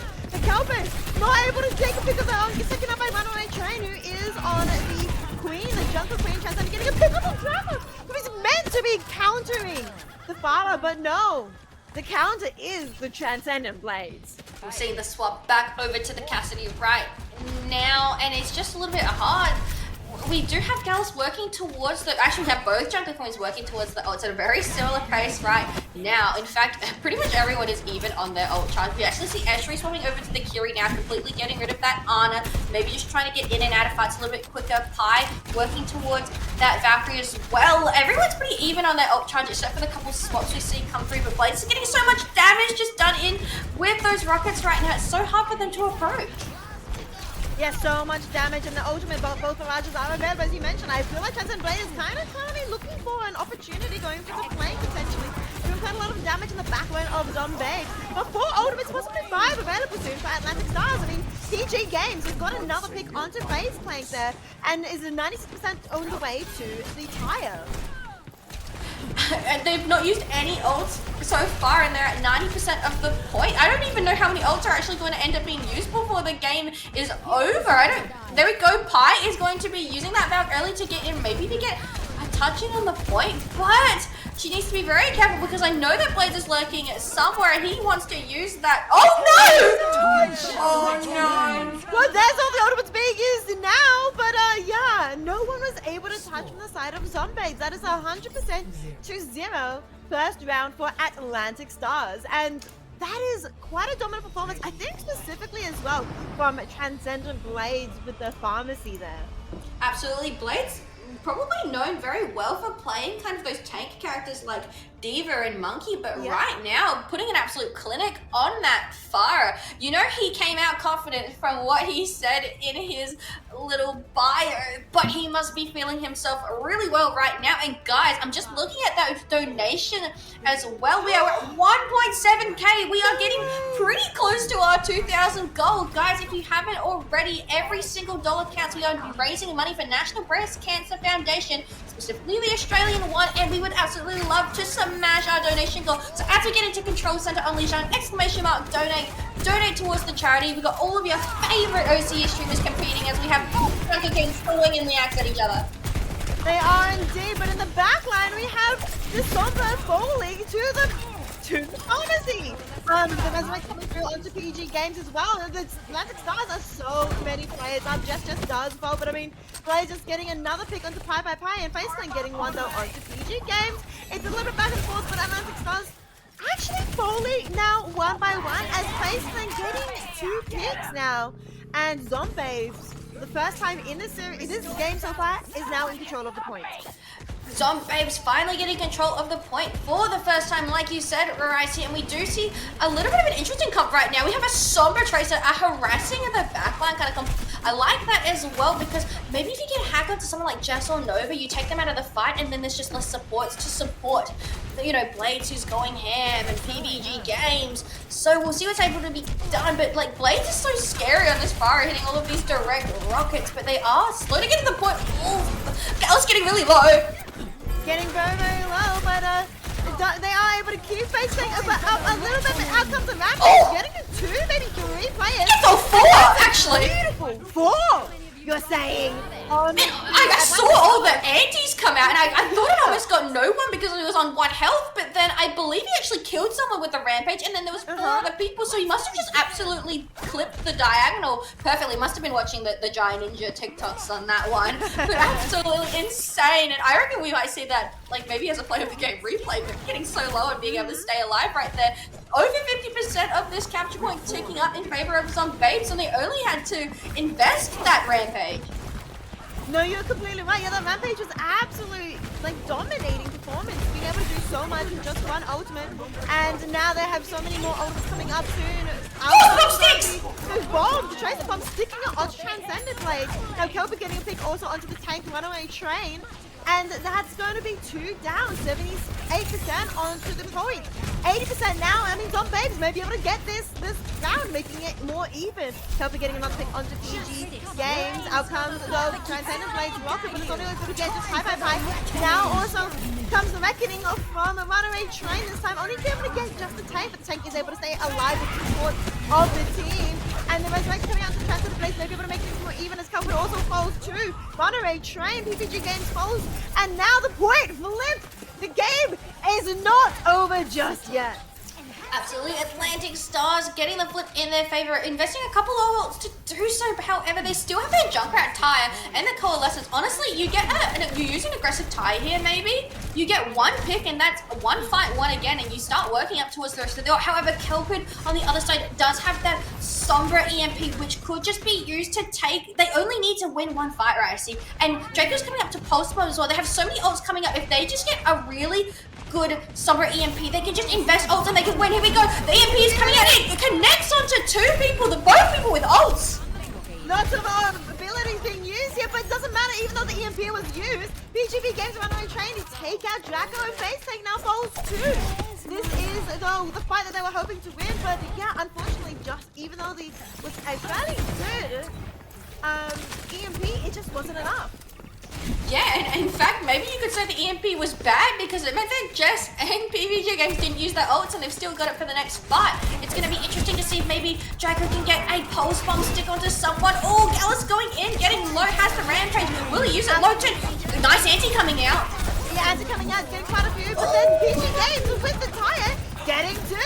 That is massive for Atlantic Stars. PG Games getting it out themselves. It's a 3v4 at the moment. Zombabes struggling to try and get a point and get this victory that they really want.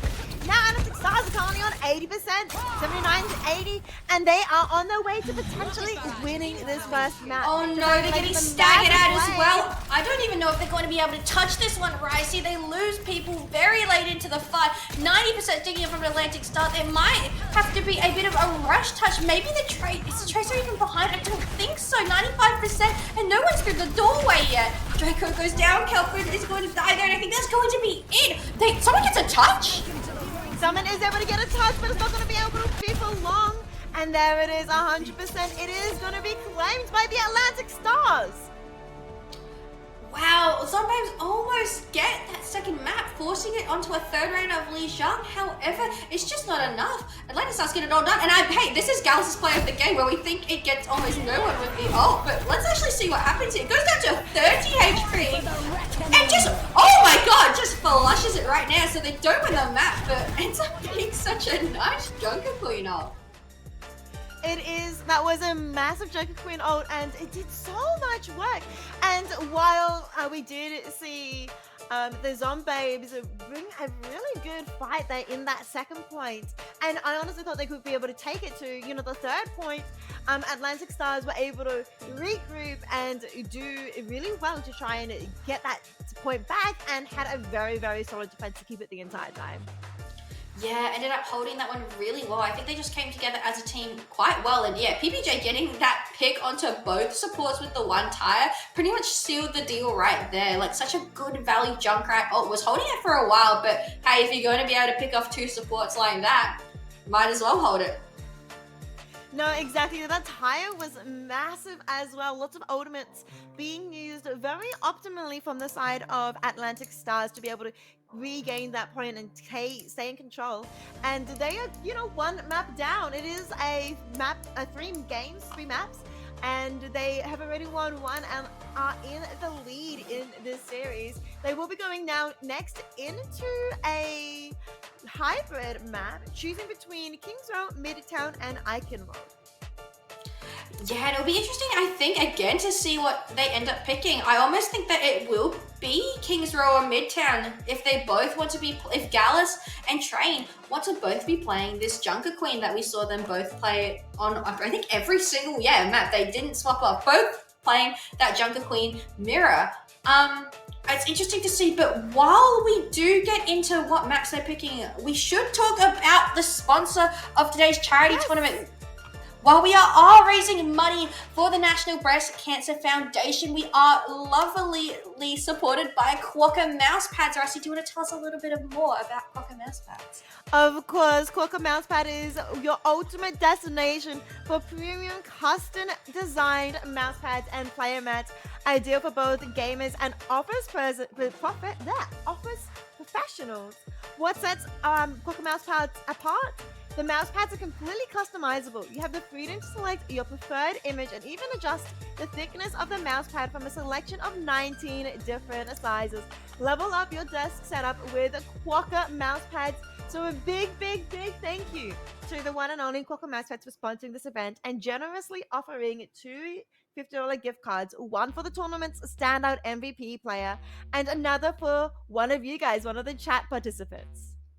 And we all know that Quokka are not mid, but the next map we will be going to is indeed going to be Midtown, which I think makes a little bit of sense when we talk about if they both want to be playing Junker Queen. I believe maybe on second you could see them swap to something that controls that high ground a little bit better, maybe a Winston or a Diva, but for the most part on that first point of Midtown and that last point, Junker Queen's going to be pretty good right here. We are going to have to see if the Zombabes can come back. I'd love to see another game where it goes to, being decided by that kind of push map at the end, and Zombabes got so close to winning one of those rounds. Let's not get that one wrong, but Atlantic Stars just came out a little bit on top. So as we get into Midtown, I hope that we can see Zombabes come back. But remember, guys, we are raising money for the National Breast Cancer Foundation. We are aiming towards 0 deaths from breast cancer. Together, we can all help them get there. Please, guys, if you do have a little bit of money to spare, !donate in the chat. For that link, we have already raised $1,735. We originally had a goal of $1,500, and now we're just seeing how far we can go. Tentatively set at $2,000, but honestly, I think by the end of this series, you guys can absolutely smash that.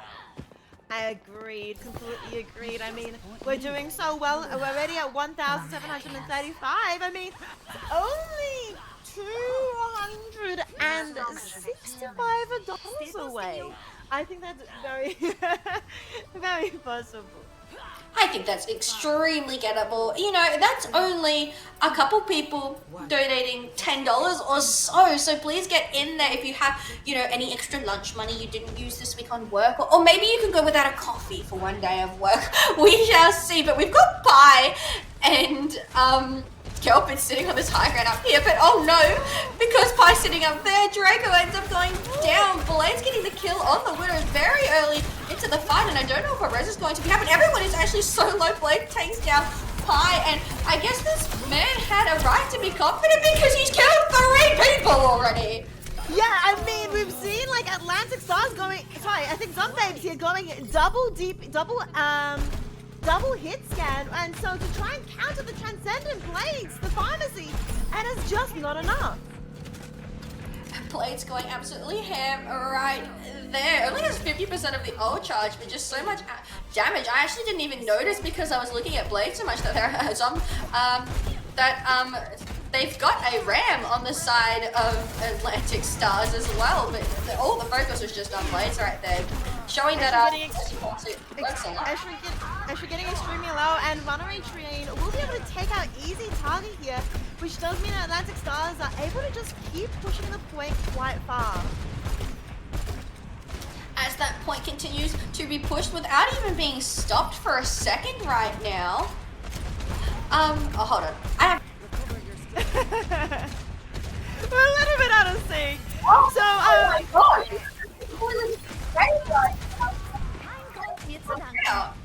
yeah, Train has gone down. Draco with how many assists does Draco just have? Draco switching here it down to Pharmacy as well to try and take out Transcendent Blades, and Kelpid is the one to take them down as well. Zombabes are able to hold everyone quite easily onto, you know, be able to hold the point for now.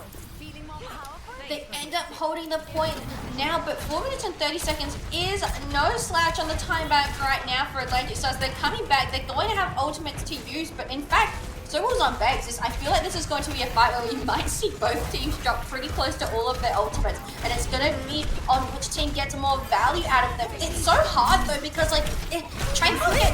Oh, the Rampage comes through into. Rampage! Yeah, getting two, and Runaway Train is the one that's going to be falling. There's also Nano, the Queen is Nano, and Draco will be falling two Transcendent Blades, but that's not on to Draco.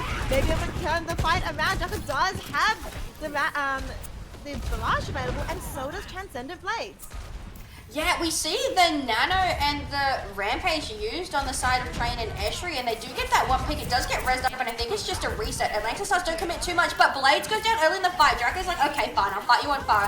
Nova does, however, get the res back into the fight, but Jess is getting low. Jess needs to stay alive. They do manage to stay alive. Oh my gosh! Ult is just getting thrown out. Draco uses ult for Runaway Train, using Annihilation. He's walking into the team! He's just walking! He's walking! Annihilation is just a walking forward, getting very easily. I mean, Draco finally drops and takes them out, but I mean, that was absolutely massive coming out from them. I will note though, no one actually on the point for the entirety of that fight, so they actually still will get some more stole on that part, and they will probably be back to fight them before it actually gets out of the dip, which is just a little bit unfortunate for Atlantic Stars. Out comes also the Tire, able to take down Esri. That is one pick already for Atlantic Stars. Now Atlantic Stars trying to push a bit forward. They do have 2 minutes and 50 seconds to keep pushing. Kelpid is a little bit low. I mean, with one less support, it's hard to get killed up, and Runaway Train takes an opportunity to punch them down into death. And now going after the Farah, after Draco, and the point is still being pushed.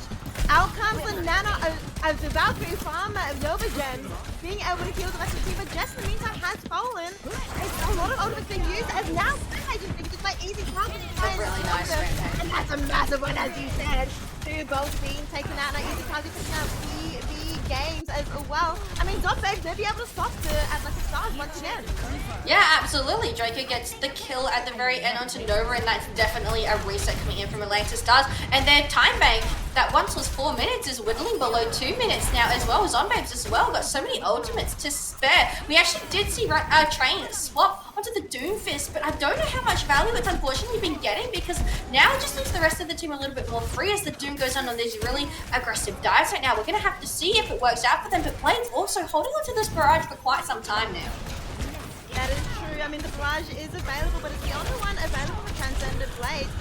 The Mercy has to do quite a lot of feeling, as there's so much damage coming out from both Kelpid and Japanese after the barrage. Trying to get one, but not able to land with a single person. Now coming out onto Easy Target to keep the Queen up and alive. And now, I mean, Atlantic Stars only have one ultimate to work with.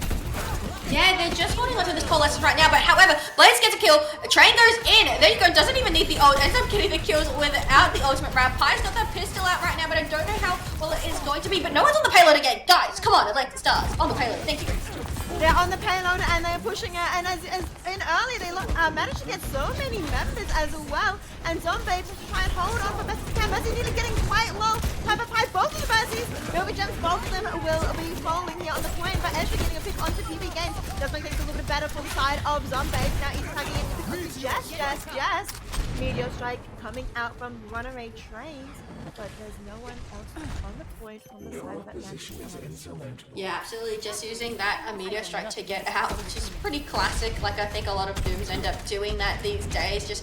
But now PBG Games is coming up on that time. It needs to be a big one again, because what was a 4.5 minute time bank is now under 30 seconds. This is the last time Atlantic Stars have, and we've seen this a lot of teams getting stalled before point B on these hybrid maps. We're not seeing too much, and again, it could be like that again.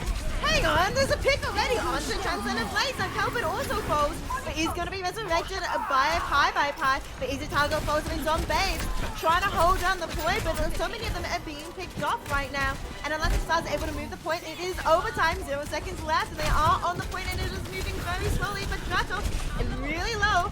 Doesn't have anyone to help support them at the moment. It's Mercy's on the point, but Mercy Pi is taken down. Actually, 1 HP gets taken up over Murdering Train. He gets a 3-piece, going for a force, and Jeff just takes down Draco. I mean, last ditch ever from Easy Target with the Rampage, trying to get quite a few members successfully, but it's overtime right now, and there's no backup for Easy Target, and the Atlantic Stars are able to get the points. It was actually a really nice rampage because everyone at Atlantic Stars got so low, but because Gallus was the only one left alive, it didn't end up doing much. We are going to see a hybrid map going past that second point. It is going to be Atlantic Stars, not with a lot of time, but with a chance to finish up the map here on Midtown. Yeah, with 1 minute left, they might not be able to get much time. I mean, they may be able to still get it in overtime, but as you mentioned, no time bank for them for if they get to the next round.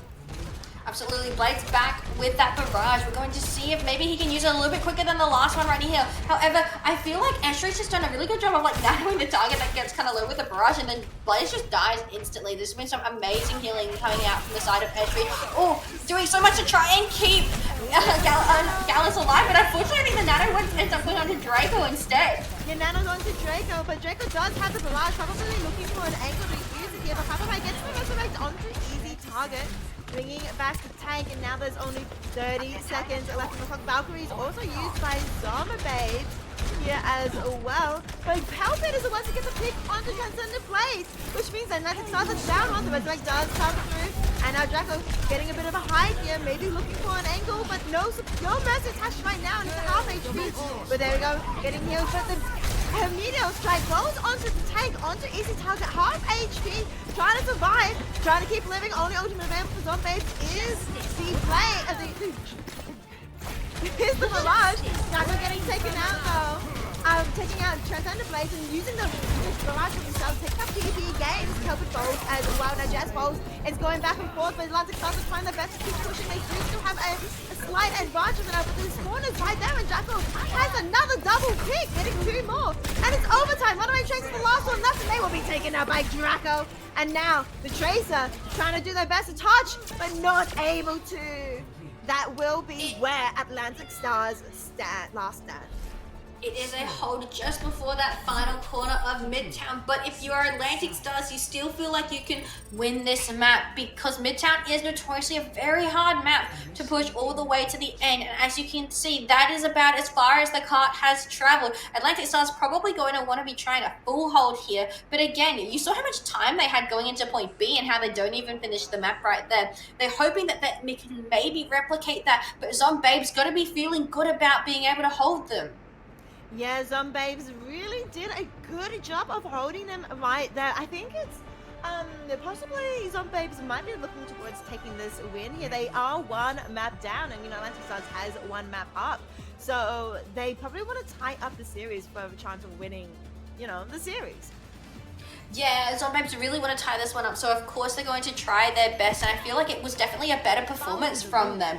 And guys, speaking of tying the series up, again, we are raising money for the National Breast Cancer Foundation, so if you have a little bit of spare change, we have already raised $1,700 with our goal right now being $2,000. We are almost there, so please come support all of the OC creators that are supporting this amazing charity by donating, donate in the chat for that charity link. And as we get into the second half, will Zombies be able to equalize the score against Atlantic Stars?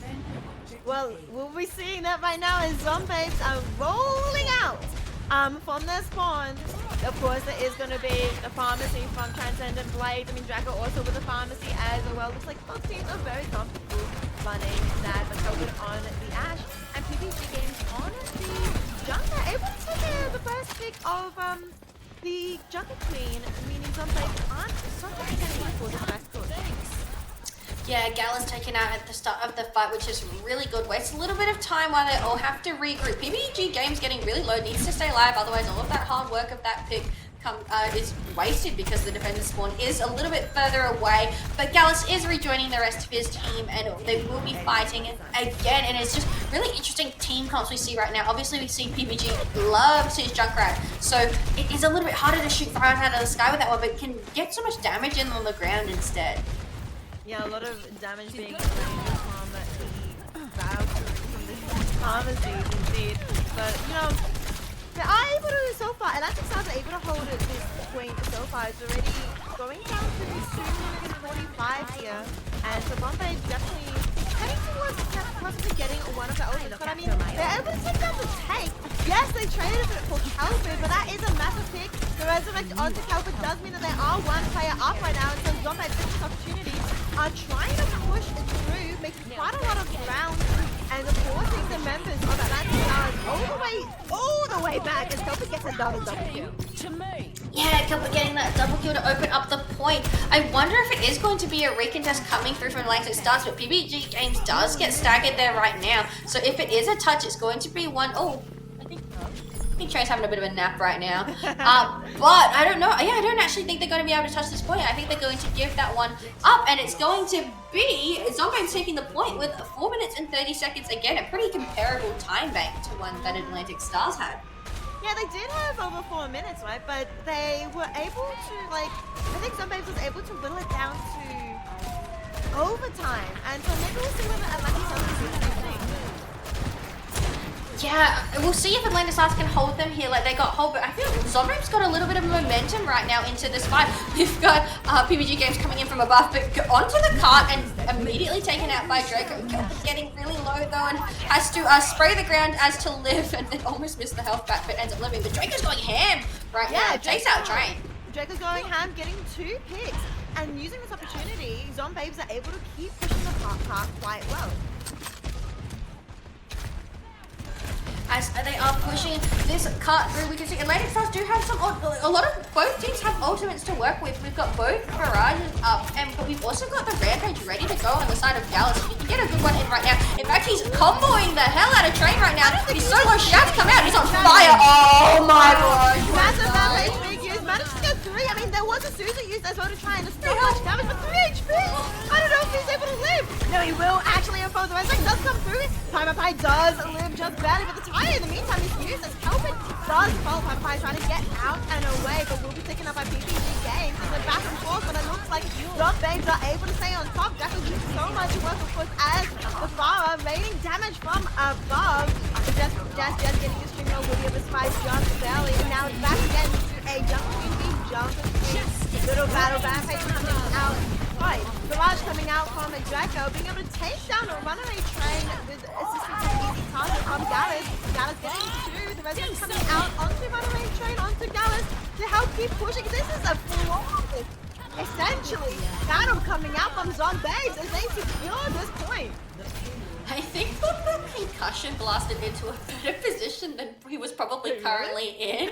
Yeah, I think he got concussion blasted around the corner so he could start shooting people who were trying to hide behind that wall. Yeah. So a little bit unfortunate there, but yeah, a really nice push from Zombies right now. They got 3.5 minutes just to push it. Not even that, like just to around before the final quarter of Midtown. And I know Midtown is a hard map to push, but when you've got this much time, you've got, you know, time to build up your ults. Like realistically right now, you just try and build ults to try have one big push. However, Atlantic Stars trying to hold as long as they can by getting that first pick onto Kelvin. Yeah, Kelvin does fall quite quickly, and so that does mean that, you know, Zombies have to wait to sort of respawn and just bide their times. But, you know, as you mentioned, there's so many ultimates inside of Atlantic Stars. Exactly. So we have Atlantic Stars trying to hold on right now. They've got ultimates to use right now, but again, look at Novagemz. I think they're doing exactly what we think they're going to do. They're just going to try and stack maybe close to 5 ults and use them just to get the push right at the very end.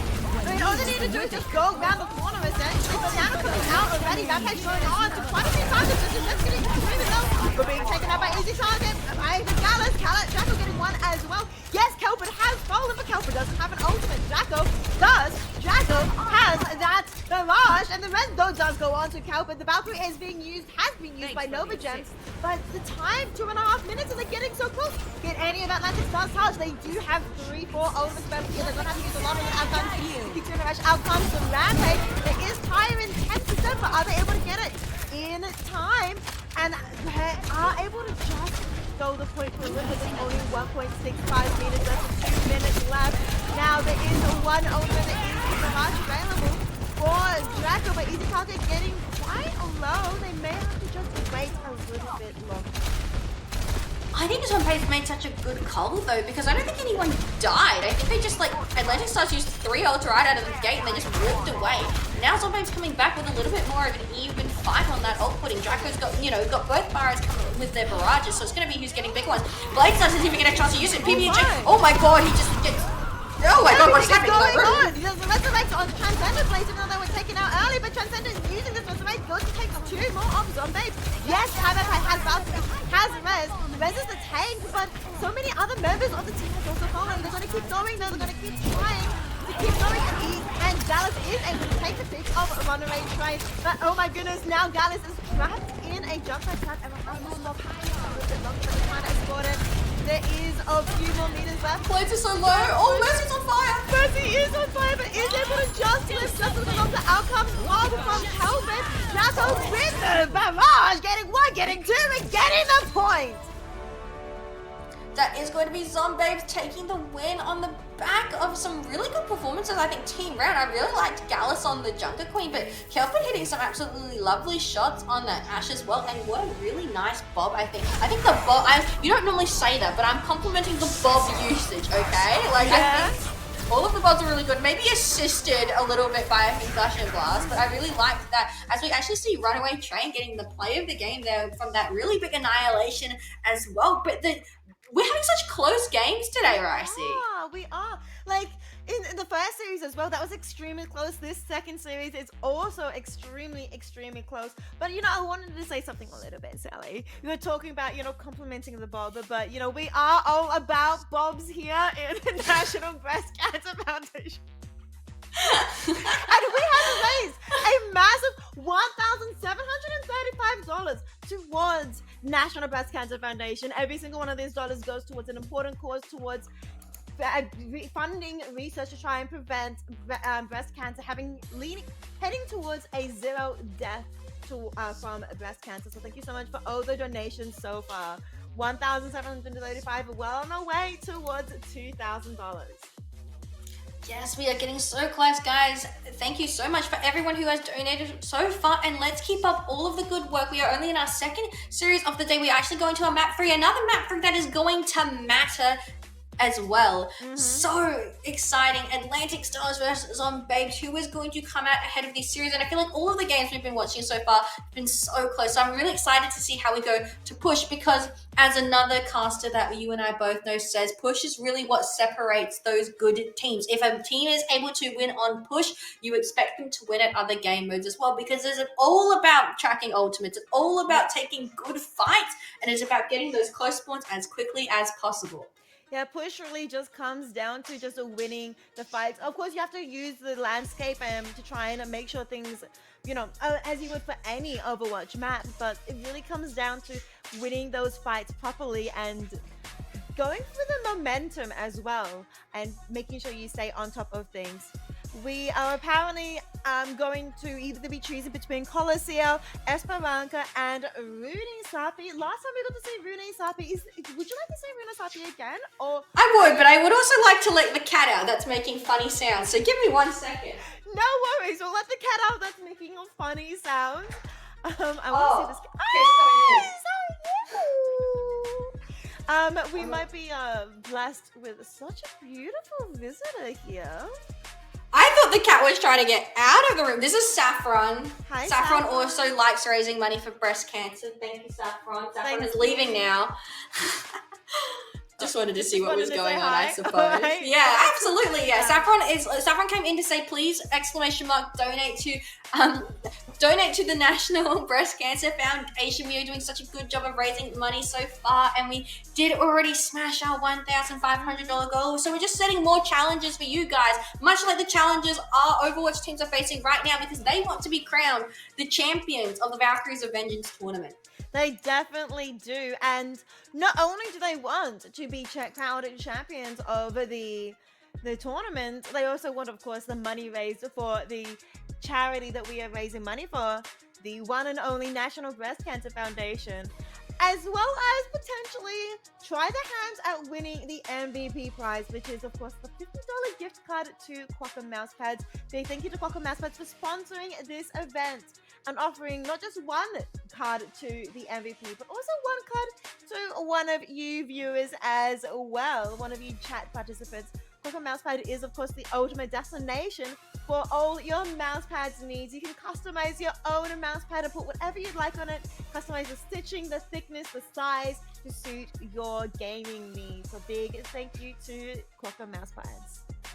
Yes, big thank you to Quokka Mousepads. And looking at the upcoming map we will be playing, it's going to be Esperanca. I actually have no idea if I'm saying that correctly. Esperanca is actually my favorite push map, would you believe, Ricey? I think it does a really good job of showing, there's obviously long straights in there, but there's also nice high ground you can play around in that center. I think one of the most balanced push mode maps that are out there. So excited to see what the teams maybe end up playing, and I honestly think it's a map where we'll probably see both teams running Junker Queen again, but you can very much see those dive heroes come out. However, it's been interesting going from the first series to this one where everyone's just playing Junker Queen in this series. I think everyone just wants to be the big boss Junker Queen. No, you're right. Like, in the first series, we had the Reinhardt versus a more flex tank. Now we have two very solid Junker Queen tanks and two pharmacies as well, which is very different sort of style gameplay coming in, and which is also, I think, is reflected by the map pools they are picking as well. Yeah, we do see a bit of a different map pool coming out. Other than the starting of Lijiang Tower, we've actually seen different map pools, which is really nice. It's really refreshing to see a lot of different maps come out, and I'm very excited to see what these teams are going to be bringing on Esperanca. I doubt we're going to be seeing much change from the normal. I think we might probably still see double fire coming out, double JQ in our matchups, but I'm interested to see if maybe, of course, we all have to see Mercy in every single game, so those three feel pretty unlocked, but I wonder if any of the other two spots open might be a little bit more flexible to maybe get a little bit of an edge. I've actually really liked seeing Eshri on that Ana right now. I feel like those nades and the sleeps have been very good so far on the side of Zombabes. And I really like Jess on the Moira. I feel like I don't see Jess dying a lot in the kill feed, which is really good because you obviously want your supports to be staying alive as much as possible, to be trying to obviously get heals, and then obviously Moira is a not a DPS, but it's basically a DPS, right? You do DPS to get heals. Yeah. I mean, Moira, I would say, is a DPS, so, you know. Yeah. But also a support, of course, as one would hope if you are on Esperanca. I don't know if I'm saying it right either, but, you know, it is a very gorgeous map.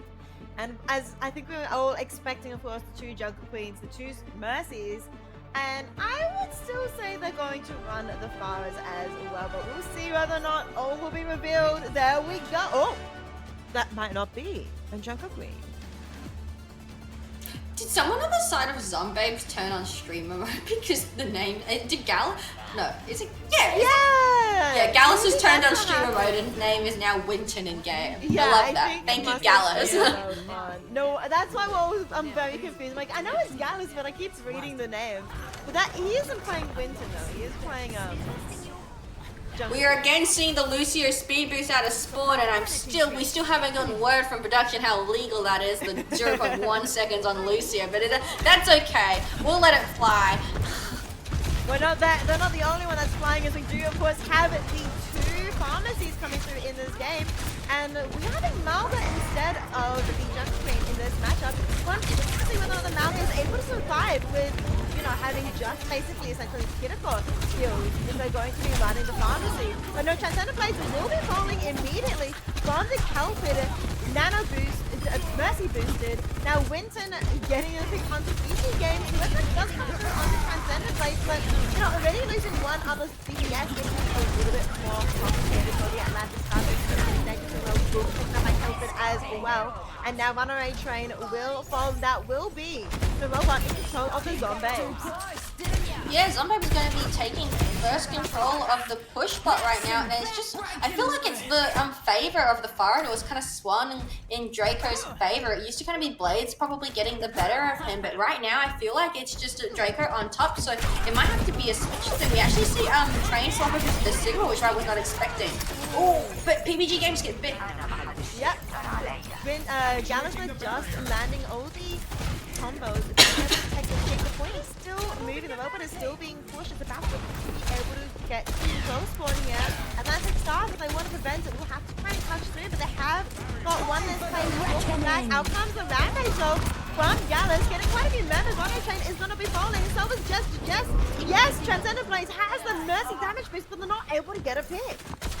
Yeah, Draco's doing so much right now, and I just realized I muted myself on Discord account, but then it's fine, you know, stuff happens, but it's okay because it doesn't matter because Draco's going absolutely ham right now. I say that, and Escher takes down Blades again. Blades is just getting a little bit caught out, I feel, right now, and again, like all of our push maps so far, it's just a really quick push to the first checkpoint by Zombabes.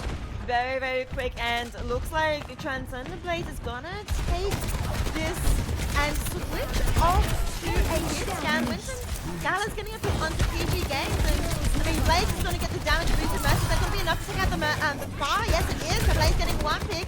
Now it's even, but are they able to stop the point? The Resurrect coming out onto PG Games, bringing back into advantage of the Atlantic Stars, and the robot is in the hands of them as they keep pushing, going for another kill. Kelpin also falls, and that is going to be a clean wipe for these Zombabes. Yeah, Blade swapping over to this soldier, getting a lot more done. I think it's just a little bit easier to shoot that fire in the air when you're like on the ground and able to just show how Blade is good at aiming. He gets a little bit low right there, but he manages to stay alive. I say that, he's so low. He's still alive. Yeah, he's still alive. And Draco does use the Rampage earlier, and now Runaway Train does take out Draco. Out comes the fire in the hole, out comes the tire, trying to find someone who was taken up by Ashley, who's been absolutely phenomenal for the side of Zombabes. And now the point is being pushed for Atlantic Stars. Kelvin getting extremely low, whooping locked in the face by the Runaway Train. No, Novagemz does fall, but the Nano coming out onto Winston, onto Gallus here is not going to be enough as Transcendent Blaze popping. The visor getting 1-2, and now a third pick as well. And Atlantic Stars are just still pushing the robot and heading well and truly closer to the close order. Yeah, so the swap onto the soldier has been insane for the Atlantic Stars. Like Transcendent Blaze just absolutely popping up. It forces Draco to get off of the fire and swap onto the Cassidy. So now we've just got a whole lot of hit scans in the lobby, and they're going pushing towards their forward spawn as well. Again, very similar to the first push game we had in our last series, where one team gets really close ahead and then they pull it back. Draco is like, there we go, just DPS counters and gets the pick onto Blades. Yeah, the pick onto Blaze there is massive, but the Resurrect coming up from Novagemz does de-counter it. I don't know what word I'm saying anymore. So lots of ultimates are available for both teams that are looking to see them being popped right now, as Bobby is the first one to be popped by Kelvin. Bob doing a lot of damage onto Runaway Train, who does have the ultimate, but I don't think they'll be able to survive. Yeah, Gallus takes them out. Now Gestures also falls. A lot of damage being done by Transcendent Blaze, but to no avail. Winton, Gallus getting a third, taking Kelvin, getting the last pick onto Novagemz, so the point is back in the hands of Zombabes. It is back in the hands of Babes, and it's a pretty good fight there. However, Atlantic Stars will get their spawns closer, so they will get another fight towards the center before they can start pushing that bot closer to the end goal of Esperanza. But now we see that some Babes have taken a really nice positioning on the high ground, and I don't know if they have anything that's really going to be able to stop Rampage, barring getting rocked out of it, which is so hard to do because it has a shorter wind-up time than it used to. And Runaway Train getting quite low right now, but does have that Flux, which could be massive. Flux, one of the best ultimates in the game. Suzu, however, invested really early, and both supports are on fire. Well, lots of autos being used, but Runaway Train getting swept out of the grab lights. Now comes Winton with a Rampage, but quite a few members just falling. And so does Blaze. Out comes the Valkyries over to no violence. The rest of the team is, of course, antied and so low. Kelvin will be taken out, but I mean, now it's really just the Mercy who also inevitably falls, and the point is back in Zombabes, and the close one has been collected once more. In this entire series, I think that Gallus' rampages have been absolutely immaculate. I think it's onto 4 people right there. Kills one during actually ulting, and then gets 3 people managed, and they all end up dying right now. Massive anti-Diego in his cleanse. Winston trying to just survive with Nano, and Draco is the one Nano here. I knew. Doesn't actually land on anyone as Blade. Turns it around with the time as well for PG Games. 2 players have been picked, and I think Atlantic Stars have the point. They end up not getting any value. I almost thought I saw the cross appear, but I think they might have just gone around the corner just to live a little bit. So very nice kiting from Atlantic Stars right now, and they do have a chance to push. Blades again with the visor, got so much value last time. I wonder if he'll get just as much value this time. He's really doing so much for the team, but he gets his head taken off. Whoa, okay, so Draco switching to the Widow, getting an immediate pick onto Transcendent Blade. Yes, it is resurrected, and now comes out the visor, which is also going to be continuing rush to and a Mercy booster. This is going to be enough to turn the tables for Atlantic Stars. I mean, Bob does fall, but is that going to be enough while we're using... I think that might have just been it. They might have just traded the blades and the continuing rush for a Bob. Wait, Kelpin does. Yeah, I think Kelpin does go down right now, but it was really unfortunate. I think everyone turned to look at Bob, and then I think like a lot of the ult just got wasted right here. Kelpin is down right now, so the favor is in Atlantic Stars as they move towards forward spawns again. So you need to be a little bit careful here because again, Draco because of the Widowmaker. Yeah, true. Yeah, the Widowmaker is very, very could be devastating for the Atlantic Stars, but also you can't really get onto point easily to help contest. You can only have to work from afar. Now we have Gallus here flanking with a massive rampage available now. So getting quite a few members. 3! Yes, 3 whole members. Blades also extremely low, has to fall back as they are currently 1v1ing a Widowmaker. The Widowmaker also being damage boosted. But Gallus does fall even with using such a massive. Yeah, it uses a massive rampage, but it just doesn't work. And they've got both support down, but Ashley getting low. Kelpin goes down, and everyone, it's kind of all falling apart right now. Blades and PB, go ahead. Yeah, Blades getting quite a few members, and now comes the rampage as well from Runaway Train.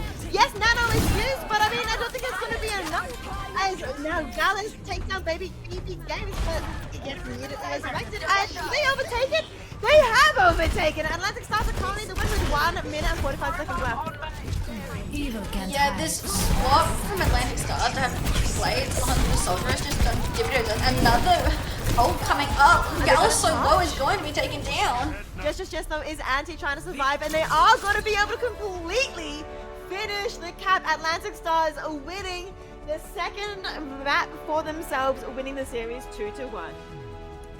Very good game right there. Again, Blades was getting, I would say, a little bit diffed on the fire, but comes out on the Soldier and absolutely changes this game.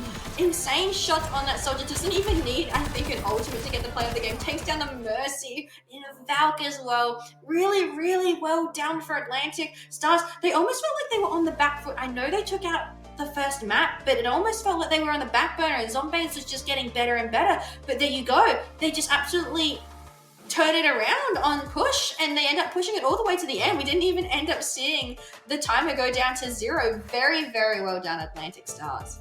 Yeah, Atlantic Stars, they did come into this first map of the series very, very strongly, and so then, but then we had the comeback coming from Zombies in that second map. It was just been very close this entire series. As you can see, it is even in this last push map, it really coming down to the wire. But 1 minute still remaining. They managed to cap the entire thing, so Atlantic Stars very still deserved that victory. I also really like seeing sort of more similar styles of play coming out from both teams, both of them favoring the Junker Queen and the Pharmacy. But I mean, they decided to switch off the Pharmacy there at the end, and maybe that was the main difference between the two teams. The Pharmacies were very similarly in strength, but that final fight, I think, may have come down to the hit scans instead. It was a very, very close game, and we will be actually taking a short break before we go into an interview with the winning team, which will be Atlantic Stars. So we will see you after a quick break while we get that all sorted up.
We've just had our second series here, of course, with the Atlantic Stars winning. I mean, Atlantic Stars is my favorite skin, so I'm personally a little bit happy about that.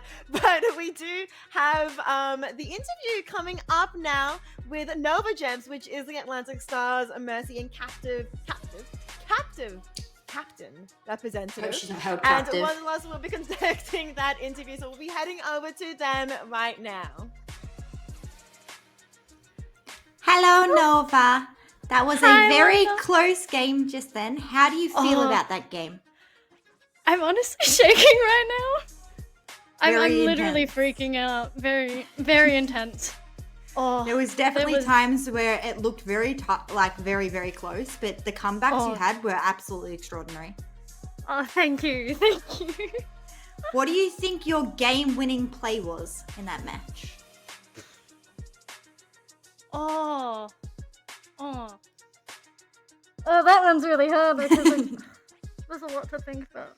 Game winning. Or was there a star player that match that you think just stood out? I think. Oh my god. I think it was with like one CP where I think clutched with a C. I think it was a C9 or something like that. I don't, Yeah. The 99% to The come back, 99% that comeback. Yeah. that was insane.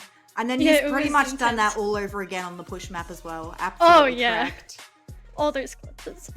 So with I'm that very game out of the thankful for way, Train. how confident are you about your team moving forward? I believe I am pretty confident with my team. You Definitely. do have very good synergy. Yeah. Very much so. I love my tank and I love everyone else. Oh my god. I'm sorry. That's okay. There's a lot. I'm very nervous. You're fine, Nova. We hope to see you in the finals anyway. Oh, Good I luck hope with the rest to of your see games. everyone else as well. Thank you. Bye guys. That is, of course, the winning captain, the one and only Atlantic Stars captain who just won that series. And I think they did absolutely amazing as well in that, as they mentioned, there was a lot of 0 to 100, 0 to 99, and then the reverse sweeps, both on the control points as well as on that push. So very uphill battle a lot in their fights, and they did not lose their confidence. And that confidence really helps them secure that victory. It really did, and I loved seeing how close the games was. But again, Atlantic Stars just coming back from probably being on the back foot to take it in the end as well. A really good job, and I think that it's going to. And I want to say on the side of Zombabes, there's so much good to work on right there. I feel like for the rest of the maps, don't be disheartened. You did take a map, and that last map was extremely close. So still definitely a chance for them to bring that one back in the last 2 rounds that they'll be playing today. No, completely agree. I think I'm very excited to see where both of these two teams end up in the final standings. And same with our series we had earlier in the day too. Our first 2 games so far has been so close. And They've been so honestly, close. yeah, it could have gone either way. Just one play, honestly, was the separator sometimes between these two teams. But we aren't finished yet. We have raised $1,785 so far towards the Breast Cancer Foundation, and we still have 2 more games to go, 2 more matches to go, but we are hoping to raise even more money. Yes, guys, we are so close. We are just over $200 away from our $2,000 goal, which is so amazing to see the OCE community come in. So, guys, if you haven't already, even if you have and you want to support an amazing cause, National Breast Cancer Foundation, we're aiming for 0 deaths from breast cancer. That is the goal of this charity, and this is the point of the entire Valkyries of Vengeance tournament. Supporting, again, you see the Pink Mercy skin and the Rose Gold skin, some of Overwatch's highest revenue earning skins, with 100% of all of the proceeds from that going towards breast cancer, and 100% of all of your donations today will again be going towards that National Breast Cancer Foundation. So guys, if you haven't already, !donate in the chat. Please donate if you can. Well, with that, we are going to be heading to a break to start preparing for our next matches. The match will be against Vengeance and Lifeguards. So we'll be seeing you guys soon after a short break.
Welcome back, everyone. We are here with the Valkyries of Vengeance, a tournament proudly supporting the National Breast Cancer Foundation.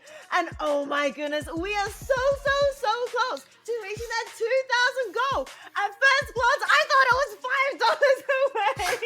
It looks like $5 if you like the bar looks 95% full. So it's that's where the 5 comes from, clearly. Yes, essentially, we're like $45 away from reaching $2,000 goal. So I mean, if you have $5 spare, only if you have it spare, of course, but if you want to, like, as you mentioned earlier, Kres, give up a coffee or something for the week, that $5 will get us so close to reaching that $2,000 goal. So thank you so much for everyone donating so far to this amazing charity, and for everyone also playing in the charity as well to raise awareness to the National Breast Cancer Foundation. We have, how many was it again? 40 players?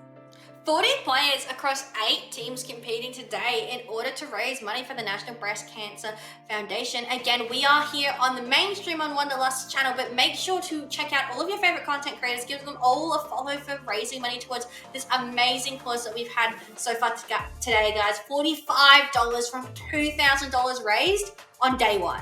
Absolutely insane. You guys are absolutely amazing. And we will be having another match to be watched today. I mean, we've got 4 matches we are watching. We've seen essentially half the creators already, and now we're going to be watching Vengeance team versus Lifeguards. Now, the Lifeguard skin just came out again, another set coming out, so I'm excited to potentially see maybe a whole team of Lifeguard players on Lifeguard team. I would like to see some Lifeguard skins. Lifeguard Mercy is a really good skin, but the Lifeguard Kiri skin, I'm sorry. Yes. Need that one in my life. Well, let's have a closer look at these amazing teams. So, of course, on Team Vengeance, we have the tank is... the only description we have here is Finch's babysitter. Aurelian is the tank, and I guess the only job is to babysit the support, the Mercy player. Fruitcake is a diva, filthy diva main that loves an ego duel, but they were playing a DPS instead here today. Benji is their fellow DPS who's known for being a dirty one-trick pony, only playing Pharah. Well, we've seen a lot of Pharmacy before in the previous match. Maybe we'll be seeing Benji here and Finch Pharmacying it up once again. Now, as for the support, we have Harlot, who came second in the OCE Creator Run tournament and had to fight first place for the jerky that was being given as a second place reward. To this day, still waiting for that to arrive in the mailbox, but this time Harlot is out here to try and help charity and help the Breast Cancer Foundation. So I don't think we'll be getting any jerky in this tournament, but we love to have you here anyway. And of course, to round up the team is Finch on the Mercy.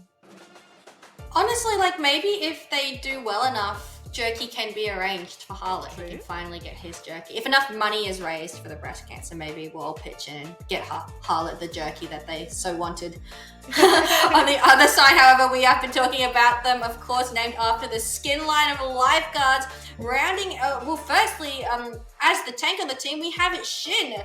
So otherwise known as Shin Quody, and I'm never going to get this right. Shin's going to have to correct me on this one. Shin is actually known for being an insane Junkrat player, and I know this because I've watched Shin play Junkrat, and he's like the anti-Pharah Junkrat, which is absolutely crazy. But Shin is also well known for playing tank as well. I think I've seen a little bit of the Roadhog out there. Oh, okay. That maybe I'm wrong. Maybe that's just the Mandela effect, but I'm pretty sure Shin plays a little bit of Roadhog and also Doomfist as well. The DPS line is going to be beep, boop, poo. Unsurprisingly, like Bastion. Dracos, there's a Draco and a Dracos in this tournament. Dracos, the only thing that we know about Dracos is Bonger, and I have no idea what that means. That's all I've got, that's all we're going to get, and we're just going to have to accept that. I'm happy with that. Rounding out the supports, we have Bray, otherwise known as Bray or Sum, who is known for having an incredibly down bad chat. And he loves them for it, which is understandable. We all love a little bit of down badness in our life.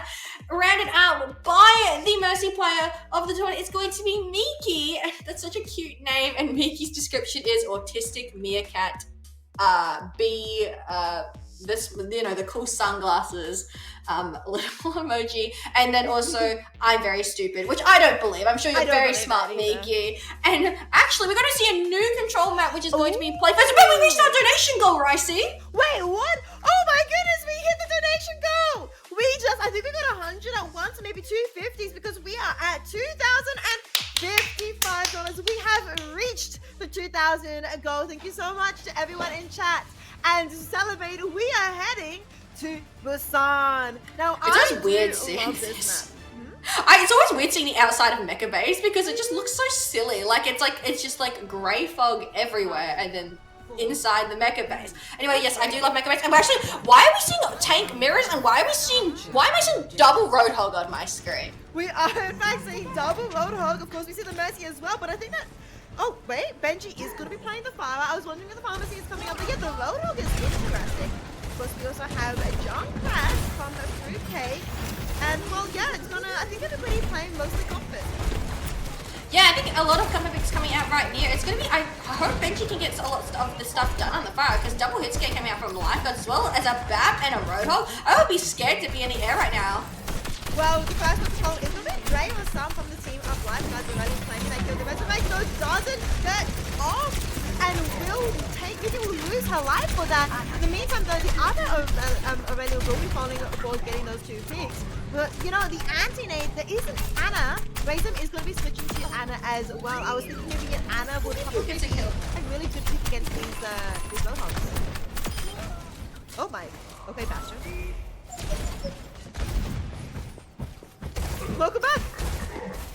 Yeah, Bastion just went absolute wild. With the barcode name, Aurelia though getting a pick onto Shikwani. This could be a bit hard for Vengeance. The Resurrect does come through, and Aurelia does get anti, somehow managing to live. Now out comes Beep-Boop's ultimate.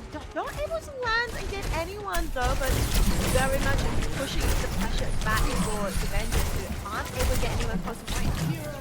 Shin's having a bit of a hard time on the Roadhog right now, and it gets taken out. Again, his poor little lifeless body just flops there, as it's going to be Vengeance making their way towards the point.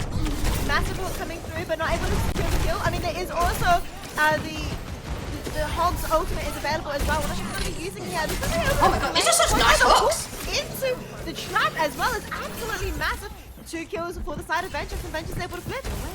There's some really nice hooks so far from Aurelia. My goodness, like, oh my gosh, and I feel like it's just getting the better of Shin right now on the Roadhog. Like, I don't know if I've seen a hook miss. There you go. Caster did first hook miss. Yeah, well done. Well, that is the first miss of the hook, but look at the ultimates from the side of Vengeance. 4 of them available. On the other hand, Lifeguard only has 3, which is, I mean, not the end of the world. There's still quite a lot of ultimate. I think the next fight is going to be very, very chaotic. Here we go. Oh, no! Now Beep-Boop and Aurelian using the whole hog gets another pick as well onto Shikwani. Going again for another hook. Finch does manage to res Benji, and another hook and punch coming through. Shikwani does get res, but I mean, to what avail? There's no one left of their team. As now, once again, will Draco to fall. Yeah, Draco's falling at the end of this, and oh my gosh, this is just the Aurelian show. Oh, I say that! She gets a really nice hook onto Farouk, picks them up, and this might be what Lifeguard needs. They need saving right now. They need a hero. And Shane's starting to hit these hooks too. The hero might be, in fact, Shikwani is able to take Aurelian, and now Beep-Boop going crazy as well, doing a lot of damage. Nano coming out as well. I don't know if it's in much though, but the Mercy getting hooked on as well as Finch is going to try to live with the Valkyrie badly just surviving, but will be found and we'll have to accept their death. It's been a really close game so far. Here we go, Beep-Boop going for another ult really early. Gonna try and pick off the Ana and gets him! Beautiful. Oh, that was beautiful. One after the other. Absolutely. I think this Beep-Boop is well and truly a Bastion one-trick pony. You know, when the only thing in the application is I like Bastion, you assume that they're probably pretty good at Bastion. What a hook from brilliant This again. is literally a hook game as well, though. Aurelian being able to land a massive hook on Shaquan. He's getting a stream will be able to heal up over the back. They do have whole hog developed. We'll be using it here. Pushing it towards the far side, but the nano goes on top of the whole Aurelian, but doesn't matter. The Bastion is there to rain lots of damage and take them out. 90% on the point right now. I mean, there is a bar of Benji, but Benji is just being completely decimated by Dracos on capacity. And Chikawani doing absolute work with the Hogs once again onto Fruitcake, taking them out overtime. Yes, achieved, but I don't know how long they're going to be able to last for, as Finch also dies. And Valkyrie has been topped by Mickey, giving them quite a strong healing and damage advantage. And the Vengeance here will have to fall, and Lifeguards win the first round. Pretty close fight, but man, like it was just like a tale of which hog was getting a little bit more value. It's kind of funny because we're saying all of these hogs are popping off, but my goodness, they both were getting slapped, antied, hooked, like they could not catch a break. My goodness, what an entertaining round. It's so fun to see, I think. Obviously, in your ranked games, you don't like to see a Roadhog being played, but when you're playing in a tournament that, you know, basically designed for charity, it's nice to see all of this hog tech coming out. Like, I'm not nearly this good at hog, and oh my god, wait, I just realized that Shin is actually using the Roadhog Lifeguard skin. So let's go! Bastion doesn't have a Lifeguard skin, and Widow doesn't either, right? No, unfortunately they do not. A swimming skin, though. Some sort of Widow has a beach skin. Yes, that is correct. So it would be maybe cool to see the Widow beach skin come out. But that's not what we're talking about right now. We're going to get into some Overwatch. They just had a pretty good round. Like, again, 73% is no joke as the Widow get... Oh my god, they're trading shots. Wait, no, the Widow is somehow matching with the Reaper. On the other hand, is getting extremely low. Fruitcake just surviving as well, but Benji getting really low as well. And might be taken out, but no, Anders won the first pose, now Finch pose too. Already trying to do the best, but you have no supports, you have no heals, you're the only healer right now, and Chikwani will be taking them out. Benji somehow just barely surviving now, dying, and Fruitcake dying as well. It's gonna be quite an easy round capture for Lifeguards. Yeah, and I think, like, I'm just so impressed with Beat Boop on the Bastion right now. It just seems like he's getting so much done. And look at him, he's waving. He's got his jade gun. He's, like, saying hello to the chat. He's saying, please donate to the National Breast Cancer Foundation. Guys, we've already smashed 2 goals today. Can we smash 1 more? Again, we have 2 Roadhogs just shooting at each other. Who's going to win? The hook. The trap going out, forcing them to fall backwards. The Resurrect still onto Fruitcake earlier, but Aurelian will be the one to fall. Of course, to the Bastion doing so much damage. And that will mean that Lifeguards are also having another free kill onto the far from the Widow. It looks like they have a Widow 1v1 as well coming up with Fruitcake on Widow. Just a really nice snipe there from Draco's onto Fruitcake right now. And it's looking like it's very Lifeguard dominant right now. I thought Lifeguards were meant to save lives, right? See, they're just taking them. So true! The Bastion though doesn't have a Lifeguard skin. Maybe that's why they're doing a lot of the killing right now. But in the meantime, 2 ultimates for the sides of Lifeguards potentially getting 4 as, you know, Basim on 90 and Shikwani on 80. That as they are getting closer to capturing the point. What is this angle right now that Beat Boop's on? This man's a master of the high ground, it seems. He's going to be using a whole lot. They're going to use it on each other. Shin does go down, however. They're taking a little bit of ground back, but he just gets raised up immediately. Okay, Resurrected, but in the meantime, Aurelian is able to pick up opportunities, catch to the point, but supported by the Mercy, is able to take that pick onto Shikwani. Heroes never die as Valkyrie is used, and I think Valkyrie is immediately shot down as the Bastion. Beat Boop is back, claiming 3 lives and Dracos on the Widow, performing incredibly as well.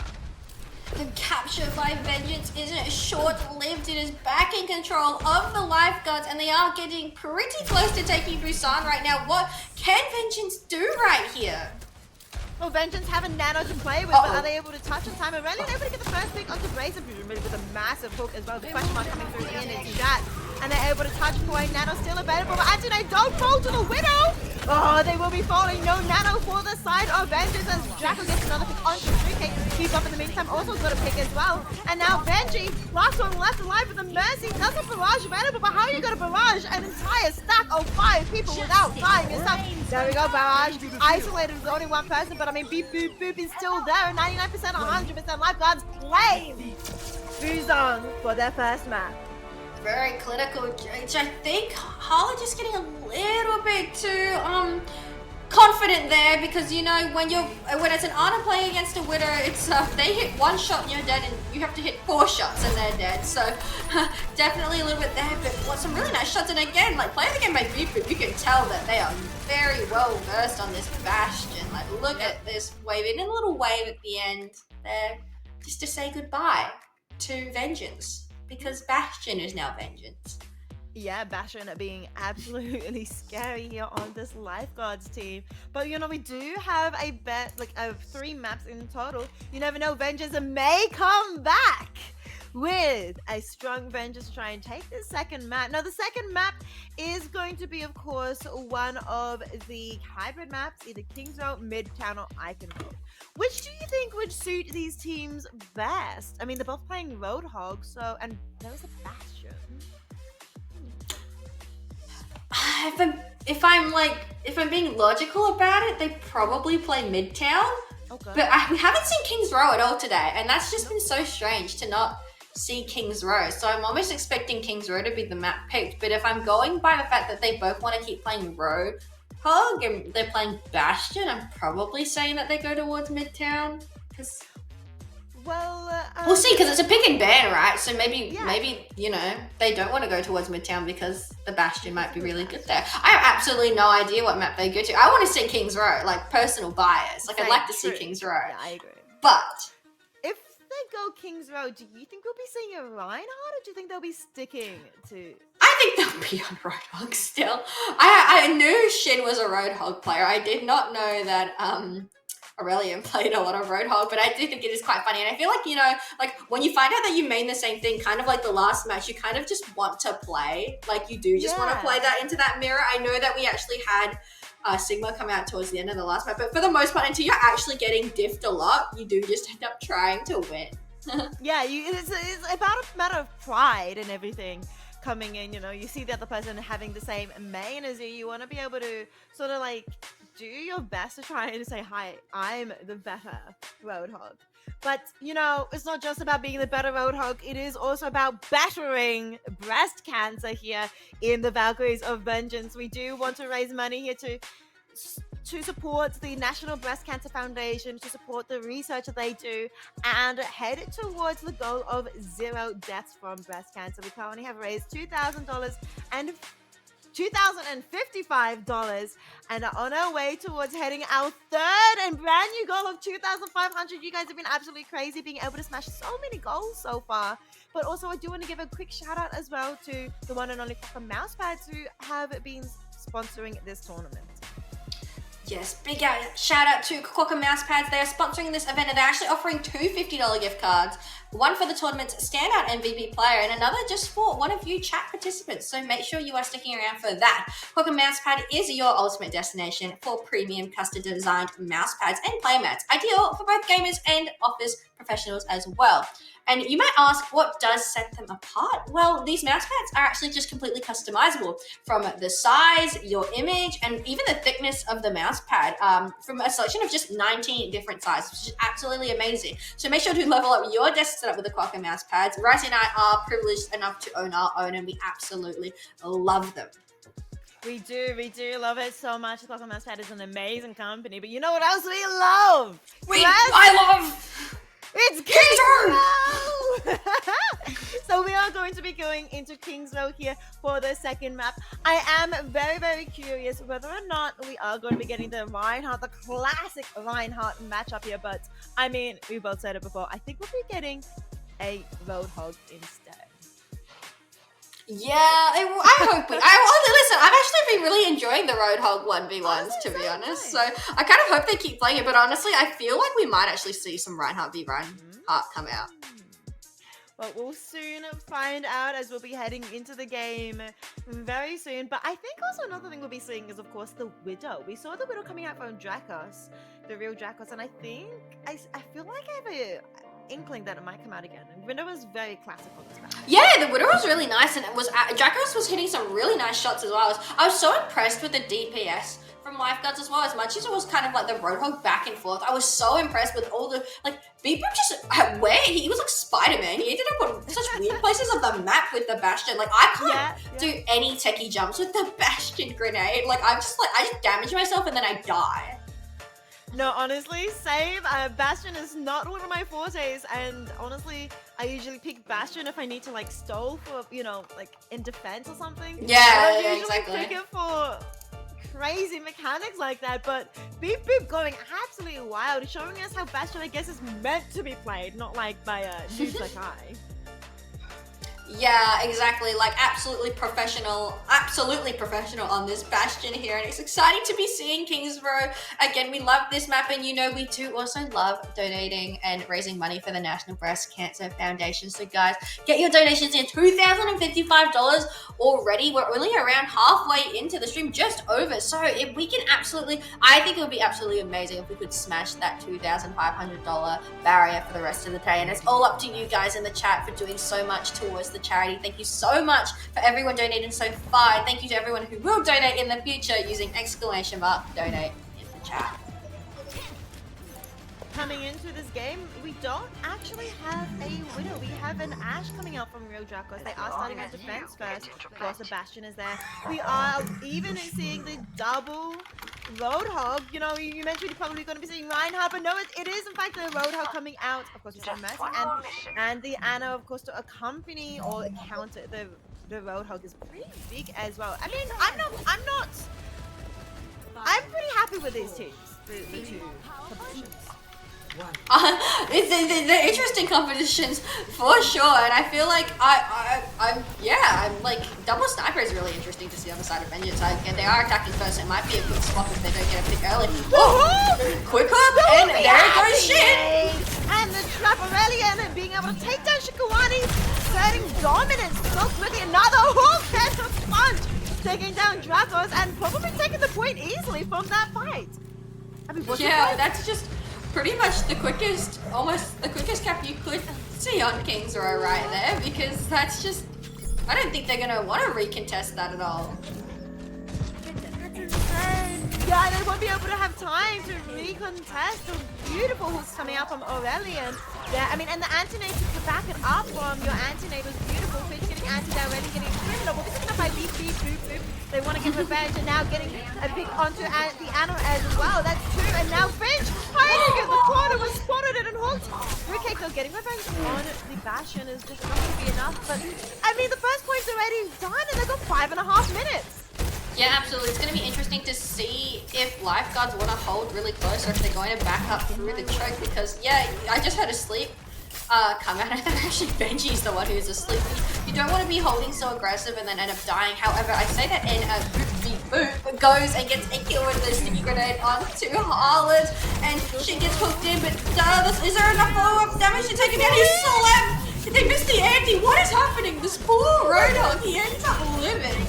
He somehow does manage to live, which is massive outcome. Beep Beep's ultimate as well. Being able to take down the Ana in the back line. Now, Fruitcake getting extremely low. I don't know if they're going to be able to survive as well, but Benji also low and Aurelian low as well. So much damage coming out from the side of the lifeguards. Now, Draco being able to get a pick onto Benji. The damage boosted Ashe, taking them down. Benji not being switching here from the Widow onto the Farah, and managed to automatically sweep taking in the top.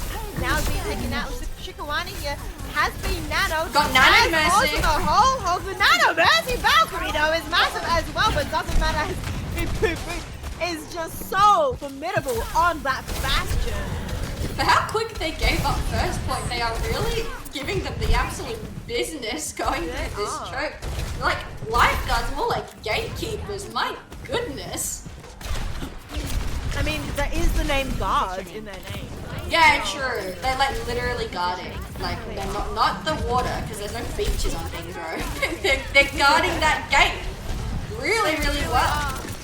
But I mean, Beep doing a lot of damage here, trying to pierce through the health of Aurelian. But with the whole hog is available. Valkyrie coming out now. Bob coming out from the side of lifeguards. I don't know whether or not either of these whole hogs are going to be used. Just coming down, Rampage coming from Benji onto Beep Falls. Wasn't able, I think, to use their ultimate to the full advantage. Resurrect coming out from Mickey to try to bring them back to an even standing. Chimani barely holding on to their life right now. Both whole hogs available. Out comes the dragon. Oh no! Fruitcake. I think that was a late one too, but it doesn't find anyone really getting Mickey. But I mean, the nano coming out from Shikawani is doing a lot more than Nade, also taking the life of Aurelian. I mean, so many ultimates are used on the side of lifeguards, and Vengeance doing the absolute best to keep these the point, but they're not able to. Poor Mickey got hooked into the dragon and then immediately taken it out, but it's okay because they're still holding. And Draco's gets to kill into Benji. They're struggling so much to push through this choke. They are struggling indeed. The rest of from Benji does reset things a little bit, but out comes. Oh, I also thought they were going to be Nano holding there. Are they Nano Valkyrie again? Well, you know, this is the Valkyrie of Vengeance tournament. So true. Binge trying to do the absolute best to try and get a pick here, unable to, as the animal is also has been fallen, as Draco's getting the kill onto Binge. That beef is getting a pick onto Fruitcake as well. I mean, I think this might be a clean sweep from the side of Lifeguards onto Vengeance. Yeah, it's just like, it's crazy. They had 5.5 minutes and now they're down to 2 minutes. And they've gotten it a little bit further, but they're still getting held pretty handily in the street space of King's Row right now. Like, and all Vengeance have to show right now is, like, they're almost at the DPS ults and they've got a hog ult, but on the side of Lifeguards, you've got a nano boost to keep someone alive. I say that Draco's gets a little more, but ends up staying alive, and it's really close to Bob, which is just another big body that gets to sit on point. That is true. I mean, Bob is a tank I've heard quite a few times. And Fruitcake goes coming out with a blade, the dragon. Doesn't play too much, but separates everyone. Basically going with a huge barrage, getting one pick. And the resurrect coming out from Bones already is back as well. That is a massive thing for that advantage. All the damage are long, so one thing's going to be using a max. Kilt coming out as well. The hook is always on point here, baby. 1 HP being taken out by the Antonade, by the Ana. And now Aurelian asserting dominance, walking up and trying to stop this Shikawani from getting any hell kills from their team. Antidote on Aurelian doesn't do that much as your Antonade is there to back up Aurelian and take down Shikawani. The point is still moving. It's a really good stagger right there, and it's not going to be a touch, I think, coming in from Lifeguards. So it does take them most of their time back to get through, but they will complete the streets phase of King's Row and have an attempt. Oh my gosh, okay. Finch just was trolling me a little bit, like, just fell into the hole and then immediately went back out. I was like, Finch? But that's all good. Just a little bit of trolling in the Valkyries and Vengeance tournament. But Lifeguards do have a lot of ults to work with right now. So it's going to be interesting to see how they go because, again, they've actually like pushed pretty far in right now. We're going to have Bob, I think, is going to be the one that can test. And Boop, beat, Boop ends up getting the kill onto Hala right there. Shin is following up with the damage and it's going to look like another hole for them. Yep, already being taken out too, so that's two missing. Oh, what a massive hook! Shikawani! The hooks are insane, Press! They are, and from both sides, Aurelian and Shin doing a really good job of just getting some really nice hooks right now. A minute and 30 left. There is still time to push this one on the side of Vengeance. They have lots of ults coming up, almost at 5 ults. What can they invest? They don't want to invest all of them into one fight, however, because they do need to have some ults to take. I feel like they're going to use a couple of them right now, and then they're going to use a couple later, and they're going to save some because Lifeguards have quite a few ults as well. And oh my god. Oh, wait. Aurelian! Okay, Shikawani. That's not resible. The resible coming out from the side of Vengeance onto your Antonade does mean they are off one. Out comes the dragon as well, separating ultimate Mickey here. More support Valkyrie to keep everyone up. Nano is also on Aurelian here. And regardless of what has the whole hog, which is being used. And this time the Nano wasn't being used on Finch, as Mickey though is still trying to keep everyone up, and Reza coming through is successful onto Draco. Lifeguards trying to guard at this point as best as they can. 30 seconds left. It looks like they basically the hook though. Oh my gosh. Just lucky as they hooked them into the wall, not able to finish them off. But the Rez somehow comes through from Finch successfully. So many ultimates still available. They're trying to hook each other in the pit. The ultimate doesn't plant on anyone, but the barrage coming through potentially looking for a flame. 10 seconds left. Yeah, they need to know that Benji's there. I think that Dracos does. Yep, it knows exactly. And oh my god, he just can take it out. So clean from the side of Lifeguards, especially Dracos and beep. I mean, honestly, every single member, as they do stop the point here. Yeah, Boop Beep does some really good work right there, and that is a hold. Like, and again, like Ventures had such a good time and going into the streets phase of King Dro. They don't end up finishing the map because of how long they spend on the streets phase. Like, my goodness! And now it's like up to Lifeguard. All they need to do is almost finish the map, and they're going to take the series. No, completely agree. I mean, Lifeguards did such a good job of holding it there, and they only need one more. Just do it in the square, says Abe. Wants to try and make sure that they do have beautiful kisses between the two lovely teams. Yeah, absolutely. Yes, absolutely. We do love some kisses on the point between Valkyries Vengeance tournament. I have nothing to say. My mind went blank, Ricey. I'm sorry. I put you on the spot there, but it looks like Finch and Mickey might be having a little bit of a Christmas date by the Christmas tree. Mwah. But we'll see whether or not it actually happens. Abe seems to be hopeful that they do make up together and become friends, but we'll see whether or not they do. Draco's here is on the soldier. Yeah, a little bit of a different look coming out right now. It's like Sojourn, yes, on the Sojourn. So maybe a little bit of poke trying to come out, which I actually do quite like, because when you are shooting into a Bastion and a Hog, you're basically going to have your railgun full charge like at all times. And Sojourn's again a really profitable pick, but again, why would you bucket anyone other than Boop Boop Beep Beep? Like, Right? If you're doing absolutely so much work here for the side of Lifeguard. First they're going to be going on. Oh, that's so Kawani, but the Resurrect is not going to be from Finn. And freaking also calls now the Animals. That's so many people falling.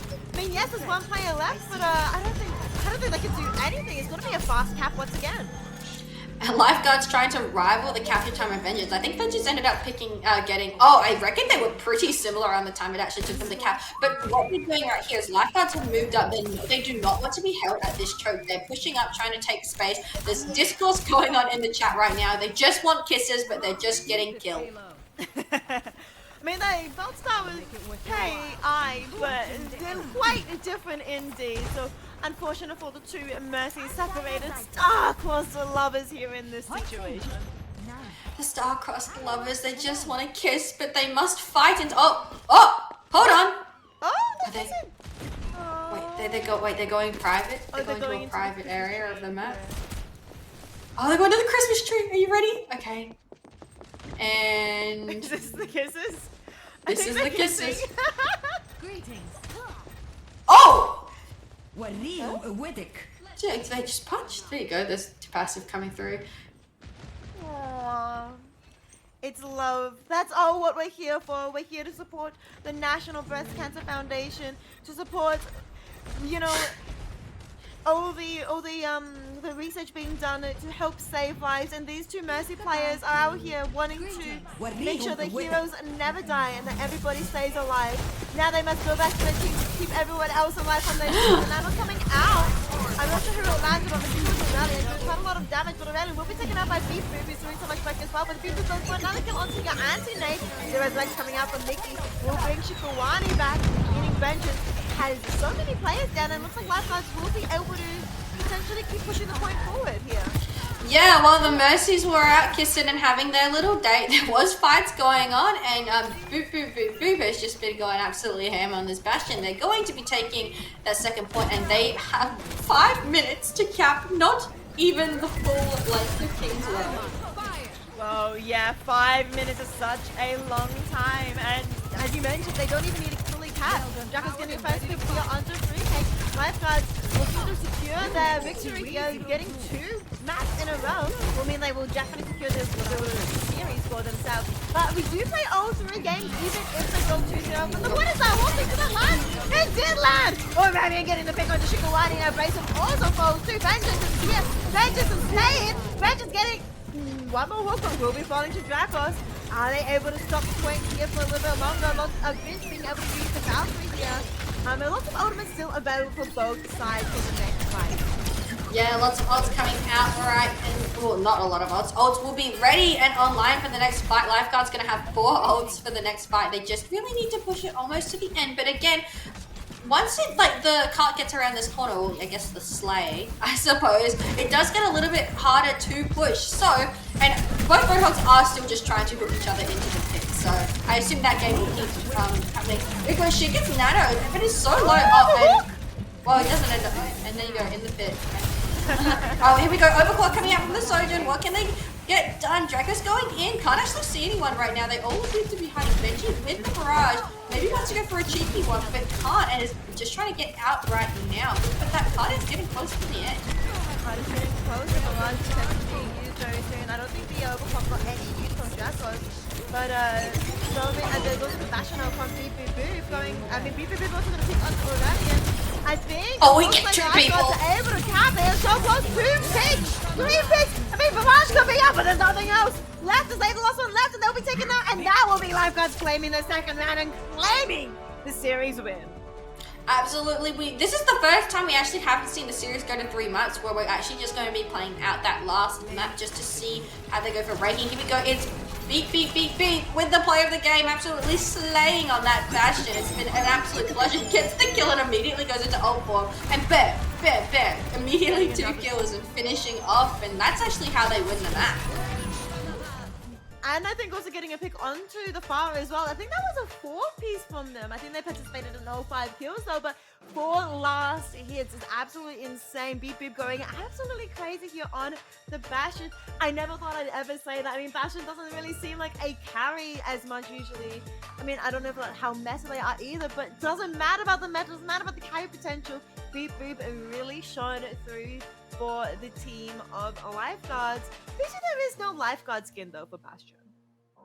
Yeah, imagine a Lifeguard Bastion skin. It's like a little buoy. Like they just theme it on a buoy, and he's just like, and then he can like have someone on top of him. Like the highlight intro is mostly riding him. Okay. In the ocean. Yeah. I see it. I see it. Kind of. Could be interesting. It's optimistic, but it would be cool. I think it would be really interesting, really cool. I mean, does Bastion have any beach or summer skin? I don't think so. I'm trying to rack my brain, and off the top of my head, I think he might have a summer game skin, but I don't think he's got a beach thing one. Robot's near the beach.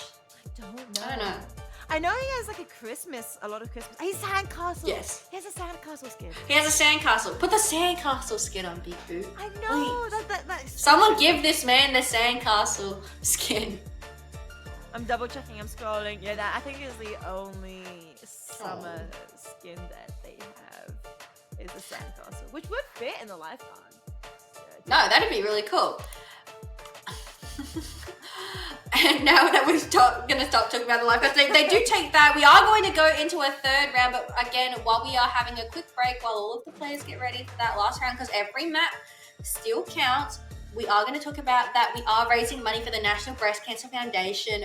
We are aiming for the goal of 0 deaths of breast cancer.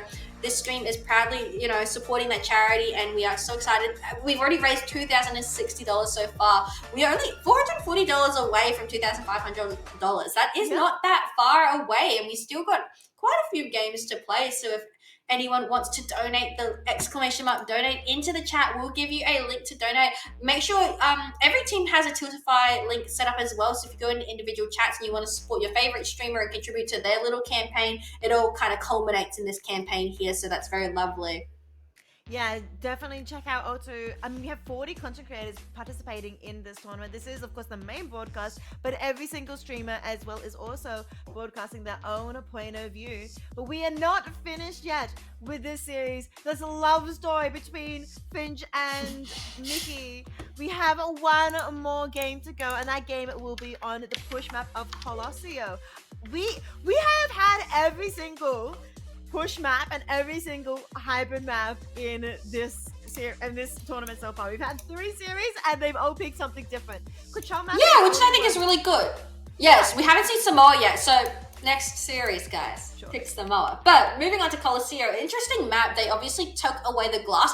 The taking away the glass makes the map so hard now because I feel like I just get flanked and killed from like everywhere. But like it's okay. Like I think these guys are a little bit more skilled. They played a little bit more as a team than me. They might not get flanked as easy. But Colosseo is a really fun map, and I think it really probably attributes like they might want to be taking Widow 1v1s because obviously Dracos lovely slight lines to like just shoot down. True. Yeah, Draco's maybe Widow. Or, I mean, does also love the other hit scans. I think Earth? I mean, Torbjorn's a hit scan. Yeah, Torbjorn's hit scan, the turret's hit scan, right? Yeah, Sniper. Yeah, Torb Sniper is like my favorite kind of Torb. Like, you hear of Torb Hammer only? No. Torb Sniper only. True. But we do also, of course. I mean, wait, that's Beep Beep on a soldier, not Bastion. Oh, like this is crazy right now. I genuinely didn't know that this was possible. I didn't know that you could beep and boop on soldier, but I guess we're gonna see it. We actually the Jade gun. Like that's what I'm impressed about. Is like there's actually like he actually owns a Jade gun, so must play a little bit of soldier at least. I don't own a single Jade weapon, Ricey. Oh, I have I think I have a Jade weapon, but I have a confession. I do actually get gold with Jade weapon. I don't play, so don't believe the fact that I have a gold weapon. Fair enough. I'm sure that like Beep Boop is really good at tracking, so I'm sure the soldier will work out anyway. Maybe just like maybe just wants to hold those long sight lines a little bit more. And we actually see that there's an Alari in the lobby. Bray's gonna be playing Alari today, and there's a Doomfist too. She's decided to just start punching, and oh my gosh, takes out Aurelian as well. There's no Roadhogs in this game, funnily enough, which is crazy because there was, they did not want to swap off Roadhog before. Well, Shikawani doing absolute work here on this Doom. I think we just saw Shikawani confirm 3 picks. Yes, he didn't get the last pick on Vincer, but definitely punched them. He's now going after the Farah, and I think Benji just sort of accepts their fate there. Cricket also follows a very clean fight in the life cycle. He didn't really lost anyone. Yeah, no one on the side of Lifeguard's going down just yet, and it's just a little bit, oh my god, so much damage is put into Aurelian right there, and Lifeguard's that's a really nice anti though, it actually gets onto both DPS players, and that might be what Vengeance needs to get back into the fight. Well, the red side's coming through onto Real Draco, who was taken out earlier. It does sort of not negate the effect that Vengeance has gotten. So Basin, huge pick onto Antinade, and Rampage coming from Aurelian. Landing on 4 members. I mean, they're all falling. The 2 both defense are gone. Mickey extremely low does have a Valkyrie available, but weren't able to pick it before they also fall. Now Basin's last one left has to try and survive, but will not be able to. And the point is back in the hands of Vengeance. They weren't able to get close spawn either. Yeah, this is the first time we've actually seen the first push not result in a close spawn, so it's going to be Vengeance who's starting to move the cart, and it was some really nice Junker Queen gameplay from Aurelian right there to get the team back into it. However, Lifeguard's going to be coming back with pretty much 4 ults right now. Ooh, that's a really good knife, but decides to just use the ult to get away and is trying to get onto the mesh to make it slip! The slip! Anti! That's massive! Fruitcake confirms the kill! Fruitcake kills the visor from Beep Boop! Now the point is still being pushed, and that is such a massive fight for Vengeance. They also have 3 ults to spend, but seeing Fruitcake here going for a massive pick here. Headshot, and Drac coming out, going for another one onto the Alari. The Nana also onto Aurelian confirms the deal as well, and they're able to overtake the positioning that Lifeguard's got in the first push. Yeah, it's looking really good from Vengeance right now. They've, other than losing that first fight, they're playing as a really cohesive unit right now. They're not giving them any space. As soon as the Doom dives in, it's Aurelian into the backline. However, Beep Boop does actually end up taking down Fruitcake, but is extremely low. Extremely low, managed to just survive. Aurelian healing back. Has Rampage available in 10, probably looking to build up the ultimate race, getting picked onto Finch. Nade managing to just survive. Even though they're so low, Rampage coming out, trying to keep pushing the point. They did actually get close spawn as well in this fight. They did get the close spawn, but they're going to win the fight as well, so they're going to keep pushing. That's absolutely massive. Aurelian doing absolute work here on the Junker Queen, not just only the Roadhogs. I think they're massive on the Junker Queen. Yeah, it's been really good. Aurelian showing up right now. They know that this map can be important for them, so they do want to win it. It doesn't matter that they've lost the series. It would be really good to show a dominant display on push. That is so true. If they win this game, they'll end up being 2-1, which might look a bit better on paper and help them with their standings later on. But BBB getting first pick here onto Benji, now one onto the Anna. This could be all returning back into the hands of lifeguards. BBB going absolutely crazy. Head switch to the fashion, switch to the comfort pick. Valkyrie out as well, but Mickey Red coming onto Draco, who is also back on a Cassidy. So much straight coming up on the side of lifeguards, and Finch trying to do the best with Valkyrie as well, getting his resurrect off successfully onto No one the looked at Finch. Push Aurelian. No one was watching, yeah. Poor Aurelian though. Sure, just dies anyway, and Finch will give up as well. Not bad. It's a pretty good push from them, and they managed to get quite a lot of distance as well. And like they forced shit onto the bowl, like our hero we haven't seen today. Yeah, this is our first time seeing the Hammonds. I think that's absolutely amazing as well. Shikawani being able to play so many different heroes as a tank, showing quite a lot of the Yeah, a really good repertoire of heroes coming out from both teams today. I think this has actually been the series where we've seen the most flexibility. Mason getting a massive pick onto the tank, and then he's going. Now BB going onto Finch and Benji, both foes. I mean, Benji does have the rampage, but unable to use it. And now Anna and Fruitcake also fall here as well. It's a fight for lifeguards, but they have so much further they need to push. Yeah, it is a considerable distance that they need to push. They at least need to get these forward spawns so they can make it more even. If they get the forward spawns, I do think that like the push becomes wide open here on Coliseum. But here we go. Aurelia jumps down, gets a really nice stick. Oh no, Mickey taken out really early in the fight, and he's just chasing. Back and forth as BB gets another pick onto the other Mercy. Draco's getting falling as well. But Aurelian has to regroup and find a better angle. Lifeguards are still pushing, and they might be able to get close spawn here. Aurelian trying their best, but they do get close spawn, and Aurelian will just fall with, unfortunately, not able to hold the point. Now Shikawani though will be falling in revenge as well. But Fruitcake here, trying to do the best to try and get some more picks, is being pocketed by the Mercy to try and get some more damage out. Out comes though the barrage from Benji, not able to find anyone as Boop gets the kill, but Fruitcake and Anna are here to help support. Yes, they got close spawn, but the robot is back in Vengeance's hand. Absolutely. However, this is a chance for lifeguards to probably do some more pushing because they're just going to get close spawns here. They're all going to be back in time. Oh wow, never mind. Dragus just gets deleted. Oh my god, Benji just went big. Yeah, go on. I mean, the bombs, proximity mines come out from Shikawani, but I don't know if that's going to be able to do anything. I mean, the dragon also comes up from Benji trying to help clear the side, and Benji's not able to keep pushing the point quite far. Yeah, they're pushing this point, and again, they are in the lead, so any distance they get is just a cherry on top right now, with under 3 minutes left on push. But at this rate, if Vengeance can keep pushing in the way that they have been, they might be able to finish the map right here. True, they might be able to. We have seen one team finish a push map before. We might be able to see a second one. Out comes Captive Sun from Rayo-Sam, and Rampage in reverse from Vengeance, kicking down Draco, going for Grayson, who's also anti, but no. So Captain Sun takes down the Anna, and the tank also falls to the side of Vengeance. So everybody's spotted the resurrect. Both of them come out.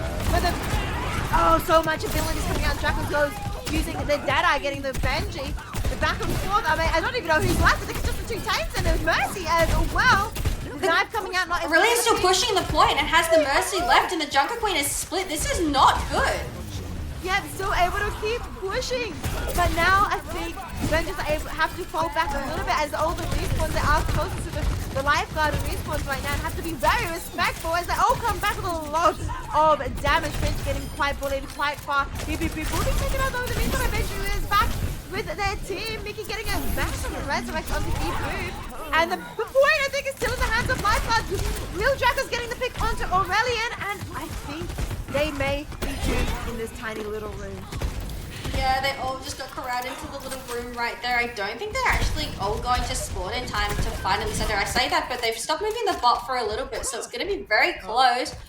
But I think actually, yeah, the team's going to respawn just in time because of not moving that bot for a second. Benji is not going to get respawned, however, but 4 of them are going to be close there. Oh, Fruitcake cannot get caught out right here. That's disastrous. That is disastrous. Shikawani has Rampage. Sorry, Aurelian has Rampage though. We'll be using and getting both supports in the backline. This may be what they need, but the rest of the teams are all dead. Trying to go after one more, getting that one, but can they 1v3 against the DPS and the tank. I don't think it's possible using the health pack to try to stay alive, but I mean, this health is so low. Taken down by will be taken down as well. We're in our final minute right now, and it is Lifeguards who are going to be pushing right now. They don't want to give up a map if they don't have to right now.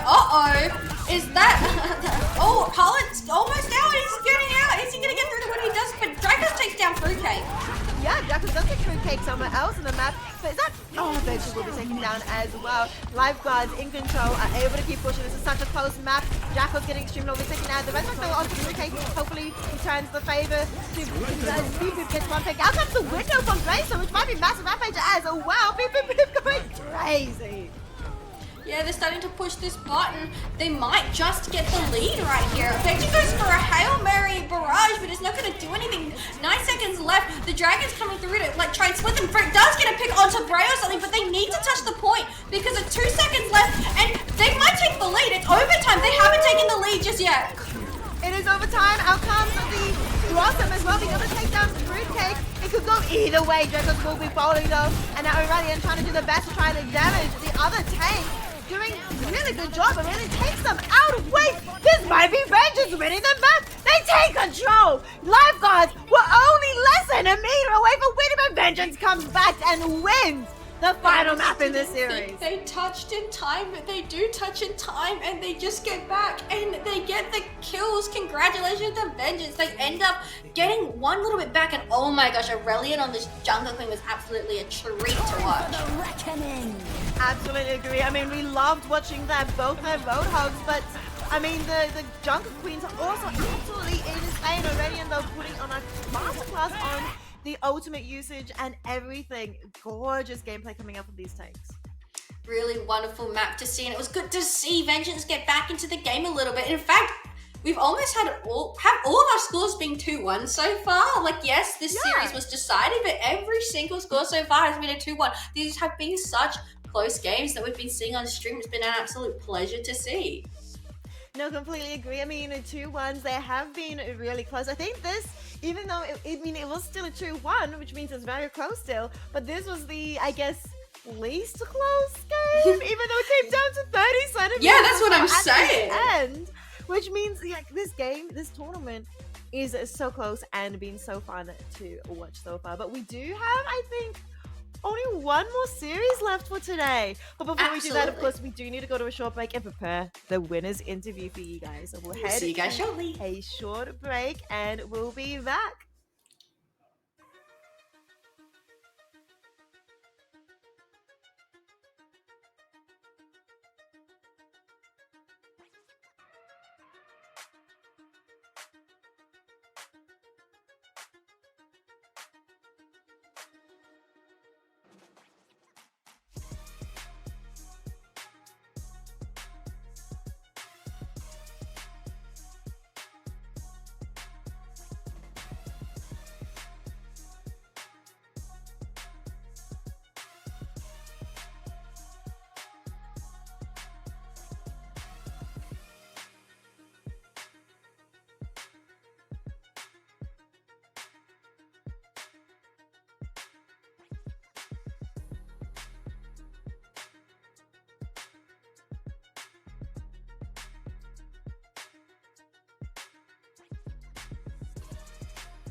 Lifeguards walk away with a victory today.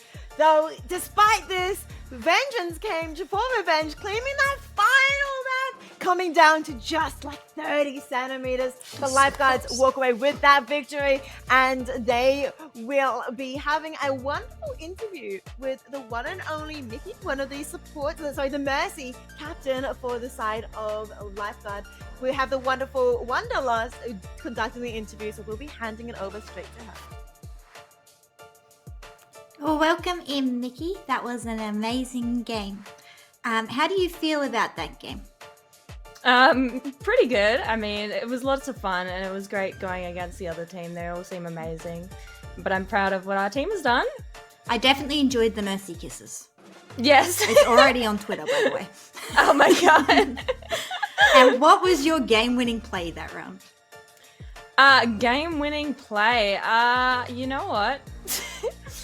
I was actually at like 60 frames per second, and I think it was making me win just because I couldn't concentrate properly, so I couldn't panic about the actual game. That's the game-winning plan. I know Don't panic that about the actual game. Panic about the frame rate.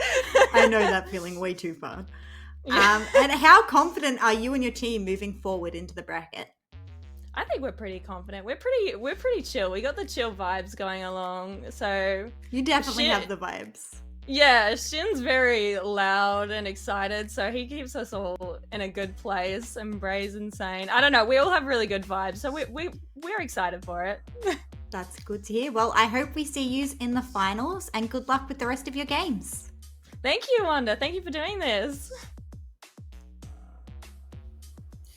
Such a lovely, lovely team. The Lifeguards, they're here to save you, but also guard you from taking that point. They performed extremely well today, being able to take the first two maps away from Vengeance and barely, like 30 centimeters only on that final map. Yeah, it was really close. It was really lovely to see that happening. Obviously, they didn't get that win on the final map right there, but still an amazing series overall from Lifeguards, and I think they're going to be pretty proud of that. I'm sure they're very, very proud of themselves. Is there anything you'd want to talk about for this team, both with Vengeance and Lifeguards, before we start preparing for the next matchup? It's cool to see the Roadhogs being played. I didn't think I'd say that, but I liked seeing both of them play Roadhog, even though they both ended up not playing Roadhog. It was really wonderful to see all of the teams come out. I did like that the Lifeguards did have a couple of Lifeguard skins on. Yes, we love seeing the Roadhog Lifeguard skin. I wanted to know as well which other skins they brought up. Obviously, they definitely had the Mercy Lifeguard skin as well, but I don't know if we ever had a critical Lifeguard skin. I wasn't sure. I was trying to keep an eye. No, I don't think that. they played Curie over any of the games in the series. Unfortunate, but you know, we did at least get two Lifeguard representatives. But we do have one final match left for the day. That is, of course, the one and only Witch Mercy team versus Snow Angels. They are the final matches of tonight, and so we'll have to go for a short break to start preparing that for you guys.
Welcome back to the Valkyries of Vengeance tournament, where we are supporting the National Breast Cancer Foundation. We have raised a whopping $2,225 so far. Thank you so much for all the donations. I am absolutely honored to be here and help support this cause. I'm Profound Rise, and I'm joined here by Kresellekay. Yeah, guys, my name is Kresellekay, and guys, $2,225. We are so close to our $2,500 goal. We have one more series left to get there. I believe that we can do it. Yes, one more series left. We are watching the final teams. It is, of course, the one and only Witch Mercy versus Snow Angels. Let's have a look at these two teams and talk about how amazing these lovely players are. I mean, we've had a team of 40. I mean, we have this tournament full of 40 content creators, and we're down to our final 10. In this Witch Mercy team, we have Kambara here on the tank. They love their Reinhardt. They are quote a Reinhardt main. We'll have on the DPS Tori, who apparently did a forensic biology and toxology double major, and mathematics and statistics. A very, very smart DPS player coming in. And Wyrm, only thing we know about them is that they flirt with everyone. It's probably just to balance each other out a little bit. On the support, we have a Dog Zenith who loves screaming jokes and belly laughing, a very chaotic, positive streamer. And of course, our main Mercy player is Moonish, who did actually hated playing 3-word Mercy in Overwatch 1, but loves playing Mercy now in Overwatch 2. Yeah, and moving on to the other team, let's talk about Snow Angel. So Snow Angel, the tank, is going to actually be blue. So Vampire VTuber, very cute, known to be a very sus but funny VTuber, likes to keep the positivity on the stream and is playing Overwatch mainly for fun. We have a very talented DPS lineup of Punch, a turbo rusted player who apparently knows everyone in OCE, and long withstanding mates with Fruitcake, who we did see play earlier, who was also playing DPS for another team. So nice to see Punch in one of these tournaments, as well as the lovely Killy, who's just a silly guy who likes to meow, so probably would have been good if on Kitsfu's team, hey, because meow for heals. Likes Symmetra because they are both autistic baddies, which I agree. And a gold gamer but sickly top 500, and I agree, like Killy is actually insane on like the Pharah and all of the likes of that, so get keen to see, I think, Killy round out some DPS, and obviously supported by the lovely Zaza Stack, who has almost 1,000 honors only on honor, and Widowmaker. That is 1,000 hours on each, so that's 2,000 hours just on those two characters.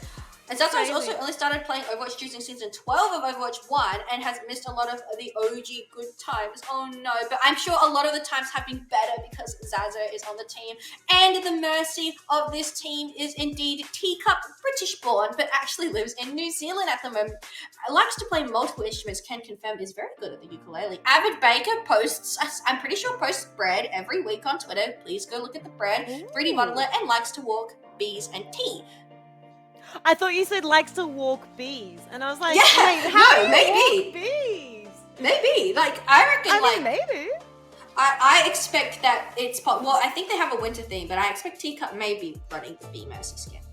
Oh, nice. Possibly. I mean, otherwise, Snow Angel, so it might be running, the snowy, winter-themed Mercy. But we have our first map here. It's going to be on Busan. That is a control map they chose. They could choose between Samoa, Busan, and Lijiang. They choose by actually not choosing, but by banning. And so we're going to be heading into the map of Busan very, very shortly. Yeah, it's going to be exciting to see. And again, guys, we are really close to our goal. !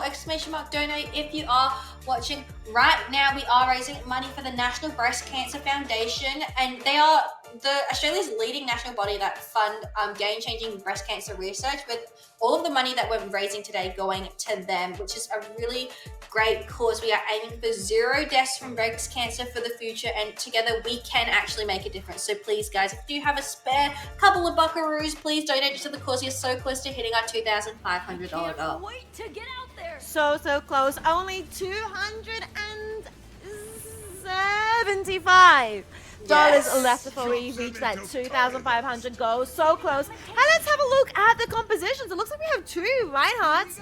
We do also have a Lucio on the side of Teacup. Might be doing that cheeky, sneaky switcheroo. But on the other hand, I think we are running a Lucio Mercy combo. It's going to be very interesting to see Lucio Mercy, but I'm also interested to see the Zen Mercy combination from Snow Angels. We've got a bit of an interesting comp coming out, and I'm excited to see these two clash. We've got Venture on the side of Wyrm, which we absolutely love to see. Haven't seen a Venture at all today so far. No, we actually haven't seen a Venture, and Wyrm is going actually quite hard, going quite deep. Able to get out though, because they're quite low. In the meantime, though, Kambara takes down Blue, but is traded out. Both Reinhardts have been lost. But now Doc and Kambara, Doc leaves with the resurrect coming through. Doc and Blue are both resurrected, but Killer Mercury, Moonish all fall as well. It is a bit of a back and forth. The Snow Angels are going to be coming out on top here with a bit more damage. But somehow Wyrm is still on point, getting the pick onto both the supports from the side of Snow Angels. Wyrm stalling on point as best as they can in time for Doc Zenith to come back and clean up on Blue. Now the point, which wasn't cast by Snow Angels, is in the hands of Witch Mercy. Yeah, really interesting fight that was taken right there. You thought Snow Angels had it, but Wyrm comes and assassinates like 2 people on the point, and then Doc comes back quickly on the Lucio, and it ends up working for him. Hoshizora getting hit by a stray fire strike spells her doom, but Wyrm also being picked off too. Oh no! The charge from Blue is massive, but I mean, Blue will be dying in return for that. Kambara is still alive. The tank for Witch Mercy is still up and living, meaning Witch Mercy have quite a strong hold here on this point. Yeah, already taking up over 25% of the point right now, and it's just people throwing charges left, right, and center. Punches swapping over to that Cassidy now. And oh my god! Massive! The timing is beautiful. Kambara with a beautiful fire strike, getting 1, 2, 3, and Tori cleaning up 2. It was gorgeous. That is the play of the game for sure. Really nice shatter there from the side of Kambara, and it's just sending them back into the respawn. Once again, we actually see Punch moving onto the Venture now. We're getting really low. Zaza takes out Wyrm though. That's the nice opening pick that you need. That is exactly what you need, and Blue's going to take this opportunity to charge through, getting a hold of Kambara, trying to do as much damage as possible. Being supported over the Mercy, the Valkyrie comes out from both of them, but both Reinhardts do follow. So coming up on Teacup, though successfully, Snow Angels might be able to take this point with that Resurrect, and getting another 2 picks on Tori and Doc Zenith, Witch Mercy, using both the beat drop and the Valkyrie, both support Otis to try and survive. Unfortunately, we're not able to, but Snow Angels are able to get this point. And now we see that Snow Angels actually going to have the Photon Barrier on the side of Killy, which is going to do a really good job of splitting the map. They do finally get control of this point, and I actually do like their team comp maybe going into this Wyrm getting but manages to get into the floor and get out of that one. Witch Mercy do have both DPS ults up, however, Punch obviously a little bit behind because he swapped a couple times, so it's going to really be... Oh! What? How? Killing Murphy getting a pick onto Kambara. Out comes also the Deadeye from Tori. Looking for someone, looking for anyone. Able to Zaza attack Bing, able to take down Wyrm. Blue getting charged as well. Snow Angels maybe struggling, not struggling at all to keep this point, as the Witch Mercy have all fallen to their hands. Yeah, Witch Mercy commit their Deadeye into that fight, but they don't get anything out of it. And in fact, I don't actually think Snow Angels commit anything at all. So it's a pretty nice fight for them to take as they tick over above 50% as well. It's becoming a little bit of a close map, and Killy's still holding onto the photo barrier, doing so much damage. Everyone's so low. Yeah, comes the photo barrier, as you were saying, but also does come out the ultimate from Wyrm and doing a lot of damage. And for Punch and everything, everyone is using their ultimates now. I mean, so many ultimates are being held, and everyone is falling left, right, and center. But Snow Angels are still able to hold on top. Killy Murphy doing absolute damage, but Doc Zenith is still alive, trying to take one out, but will be taken down by the turrets. The turrets do so much work right there, and Killy makes such a smart play, goes for the teleport behind the ulting Wyrm, who was ulting, so managed to get that kill right now. A very well placement. The turrets help just take down Doc Zenith. They're setting up the teleport so the rest of their team can back up quickly. They're 90% ticking up. Witch Mercy used all of their ults except for Valk in that last fight. So true, not many ultimates left, and they only have 98%. I don't know if they're going to be able to touch. They do manage to just barely touch, but Snow Angels do have, of course, the Zen Transcendence available here as well. They need to stall. I mean, they are trying to do their best to cap. It's going up, but Doc Zenith is the best of Skull, who is now on Anna, Valkyrie comes out, but so does the Zen Transcendence. The charge onto Blue determines that Snow Angels have lost their taper. Kambara falls to the Resurrect onto the Doc Zen, brings the Vapotory falls. As they're going back and forth, the Nade as well takes down Moonish, but it's gonna be Killy Mercury cleans up, onto Doc Zenith, and Moonish and Killy Mercury getting a third pick. Teacup doing as well a lot of work. Snow Angels getting the first round. Teacup, known for being that DPS Mercy, goes absolutely insane right there at the very end. Doesn't want to rest Zaza. Like, no, I can get the damage done. Zaza, calm down. It's you get your turn later on in the map. And that is just a Snow Angels who were originally on the back foot, did not give that cap up once they had it. And then we go with a little bit of dancing from Teacup. Guys, we are raising money for the National Breast Cancer Foundation as we get the little flurry emote as well, showing that they are indeed the Snow Angels. Guys, we are $260 away from our goal of $2,500 in the last map of this series. You are right, yeah, $260 away. We are so close. If anybody has any money spare to go towards a very important cause, the National Breast Cancer Foundation is aiming for 0 deaths from breast cancer and achieving this through research. They've done quite a lot of work so far, but they want to do more. They want 0 deaths. But here we are on the second round, and they have switched a little bit. Killy Mercury on the Soldier and Wyrm on the Tracer. Yeah, we have a couple of swaps going around. Killy on the Soldier, I really like that pick. You know, obviously this part of Busan, there's a little bit more sightlines, a little bit more flanks you can make as Blue gets extremely low, does get taken down by Kambara. Yeah, that may be, Blue and Snow Angels were trying to get the point, but I think that may stop them, and Witch Mercy instead are going to take control of the ground of the area and take control of the point. Yeah, it's going to be first cap going over to the side of Witch Mercy, although they can't get too complacent because they did have first cap for the last time, but ended up going against their Angels' favorites. We've got Wyrm here being a bit of a nuisance on the Tracer right now. Yeah, Wyrm is being a bit of a nuisance to the Snow Angels who are trying to get back onto point and make some ground, but Blue getting dangerously low here, and Wyrm trying to get in the back lane, able to get in the back lane, but we'll have to recall. Punch getting a little bit low, but will be surviving, but no recall, no dash into Wyrm, will be taken out by Blue though. On the other hand, will be taken out by some Snow Angels. No Reinhardt, no tank at the side of them, and so Kambara taking this opportunity to get quite aggressive and boost some fire strikes, and able to get quite a lot of ground and keep control in the hands of Witch Mercy. Yeah, currently still in control of Witch Mercy right now. Ooh, tries to snipe Punch as he comes out of the ground on the bench, but doesn't end up getting the kill right there. And Snow Angels need to start working towards the point because I feel like they haven't had a big fight on there. However, Witch Mercy has so many ults they can use, and Punch is taken down by Wyrm in the backline. Yeah, very quickly taken out, and as you mentioned, so many ults, out comes the Tracer pulse bomb. That's just like taking that with the full health, full load. Now, but we're also being able to take down Tori, but out comes the Transcendence as well from Doc Zenith to try and keep the controller. They're just doing absolute work here, Witch Mercy. A little bit of overkill, I think, maybe on the transfer. Of course, you must preserve that, KD. So I completely understand it from Doc Zenith. They wanted to stay alive and have as good as the stats as they can. As it takes above 75%, Punch needs to get alive, as he does. Yeah, you're right. You know, there's so many ultimates left for the side of Snow Angel. They could be able to swing this to their favor, but they have to do it soon. 85% on the point for Witch Mercy right now. Punch, 99% has their ultimate. Nano's available. Nano goes out onto Blue, onto the right hand. Out comes though the Deadeye. He does get Doc Zenith. Sorry, does get Teacup. Doc Zenith will be taken out by Punch, and it also takes down Tori. Does fall. I mean, there's not many supports left on the side. Oh, no supports left on the side of Snow Angels. This might be it. This might be Witch Mercy's point. It might be even one. Oh, Blue, low HP. He'll be taken out without any support to back them up. Tracer bomb goes onto Punch, and that is, of course, going to be Witch Mercy taking the second point in this first map. Tied up here on Busan. They're going to be going to the last, they're going to be going downtown to finish off this series. And oh my, that was quite dominant there from the Witch Mercies. Very dominant indeed. But I mean, Snow Angels did put up quite a big fight as well, using their ultimates as best as they can. But I mean, it's so even right now. This is the last round for this map, and they have to try and win it for them to be able to take this first map. it's going to be an important game to win right now. And I want to say, give a big shout out to Wyrm, who's got kind of really ham on that Tracer in that last round right there. Was definitely stand out in the lobby. You can see a bit of a swap now. We have Zaza moving over to the Baptiste to play, as well as we see Witch Mercy rocking out on that Mercy Zen composition. Kambara still staying on that right.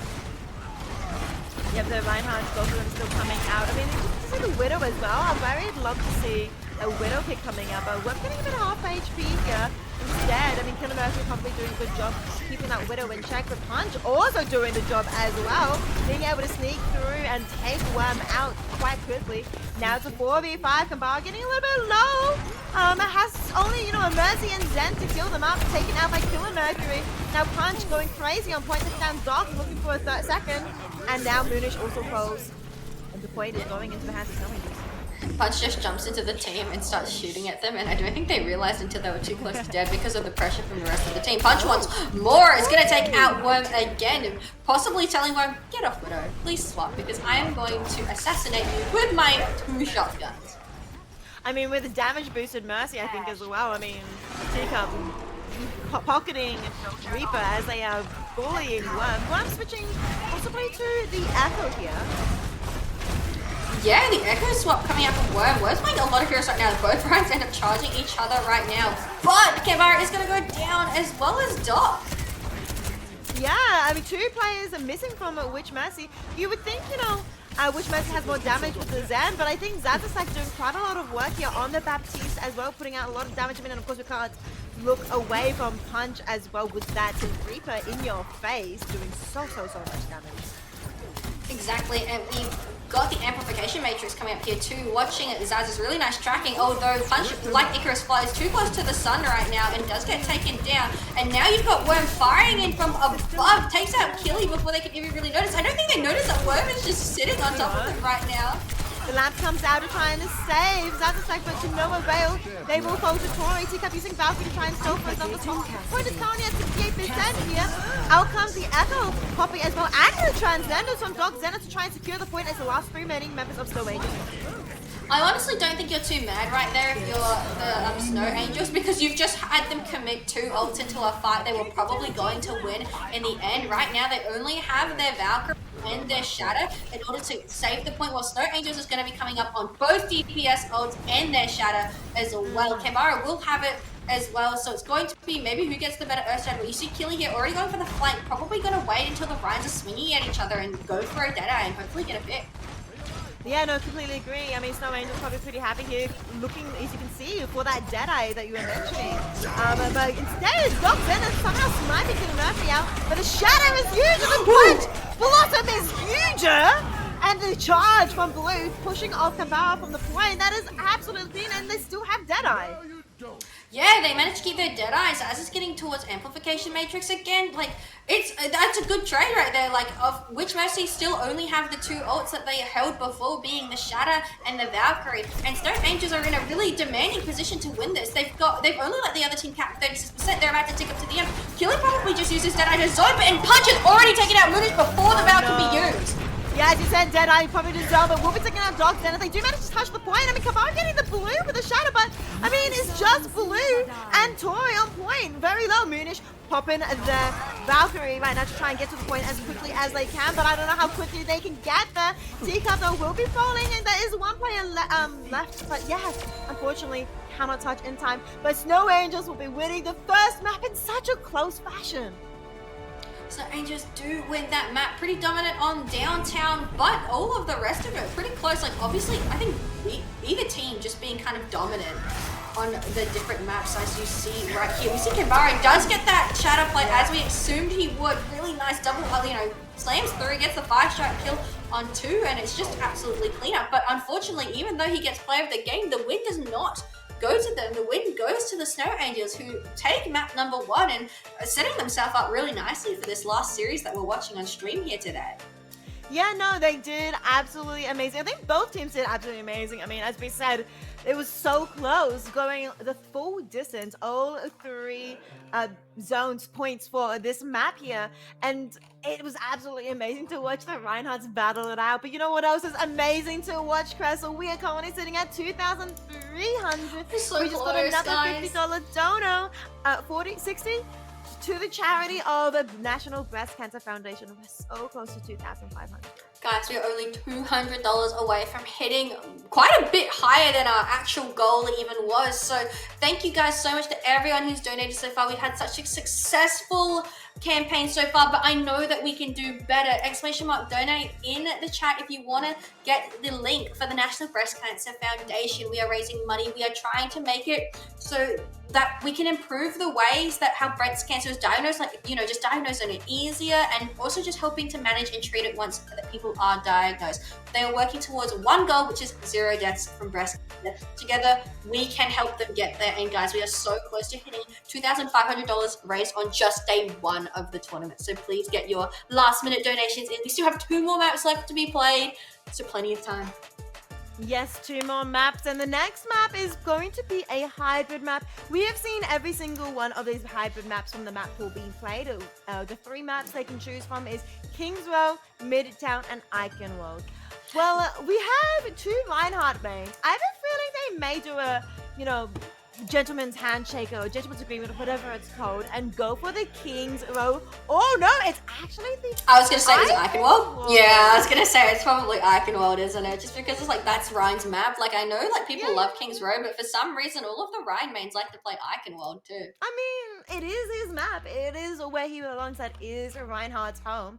Still happy, I think, if you're a Reinhardt main, for either Kings Row or Eichenwald. So we are going for the Eichenwald map here for the second map for the hybrid map. And it's going to be very exciting to see as well. Again, Busan was quite a close series, so there's definitely chances for Witch Mercies to come back into this series, but Snow Angel just winning out a little bit there on Busan, and I'm excited to see how they play on Eichenwald. What's interesting is that these teams seem pretty willing to swap their compositions in order to try and get that little bit of a team comp advantage. We saw Zaza play a variety of different supports. I think Ana, Zen, Bap over just the course of Busan, and on the other side, Punch was swapping DPS a lot. We saw Wyrm popping off on a variety of different heroes. I was very impressed with their Tracer as well. Yeah, no, lots of variety coming through from these 2 teams, so really interested to see what happens here. The only non-variety we saw was with the tanks. They were very adamant of sticking with their Reinhardts. And and of course our Mercy players. Oh yeah, and the Mercy. Them 2 seem to be pretty stable, but interested to see what the other DPS and supports be picking around them. I'm very interested to see how we go here. I assume it'll be more of the same, a little bit of counter picking, but obviously the people who like playing their mains will be playing their mains. And I know that we should be getting into this game shortly, but guys, $200 away from our goal. I believe that we can smash it in the next map. Surely by the end of the next map, we will have reached our donation goal. We've done such a lovely job of raising money so far, and it'll be an absolute blast to finish off the broadcast by smashing one more goal. No, completely agree. I mean, 2,300, only $200 left before we reach 2,500. And we've done absolutely amazing work here. Honestly, as we have been, our first goal was 1,500. Then it was 2,000. We've smashed both of them. And this is our third and final goal, 2,500. And we have a whole day tomorrow as well, Chris. Absolutely, but let's not leave it all to the people tomorrow. Let's absolutely get as much done as we can today. Yes, we are doing absolutely so much as we can today as well. I mean, as you said, $200 more left, but Eichenwald is going to be really exciting to watch very soon. We are just hopefully setting that up as soon as we can for you guys for a banger of a game. Do you think Snow Angels will win this game as well and bring it to a 2-0, or do you think we'll have a tie-up from the Witch Mercy? I think that it's very likely that we actually might see this series tie up and then we go to that final game. Hopefully we do see the tie-up. I honestly do think Witch Mercy has the ability to tie it up. They have been looking so strong. I mean, it was such a close game on Busan that I think that they will be able to tie it up here. Lots of strengths coming out from their team, being able to utilize all their players and uniqueness. I mean, a lot of, what are we calling them again? Variety coming out from Wyrm and everything.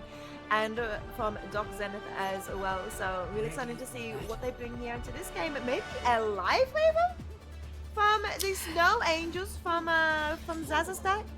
They might be going for a bit of a Life Weaver flank because I think there is a way that you can Life Weaver. You can use the pedal to get over the house. So they might be going for a straight to point rush style. No, they were just teasing us. We have a bit of as well. Might have seen a slingshot. We saw a lot of slingshots though from Life Weaver and Reinhardt in the Reinhardt Rumble yesterday. Potentially was thinking maybe we might see Blue jumping over the edge, but they are on defense. Snow Angels or Witch Mercy is on attack, so maybe not. We instead have, of course, the Lucio with the Reinhardt and Mercy. Wait, switch? No, it is a switch. A switch is coming out on spawn. They're going to be running a Zen Mercy composition right here, and they will be on attack first. This is good. This means that they can set the pace, and they know exactly how far they're going to be able to get. Doc absolutely throwing balls in right there, but Punch in the back line getting very low and needs to get out. Punch does manage to get out just in time, and we'll be able to heal up with Tori and Kabar getting extremely low. Tori will be able to take that blue, but Kabar will fall in return. Both tanks are down, but Killy Murphy will fall as well by Tori.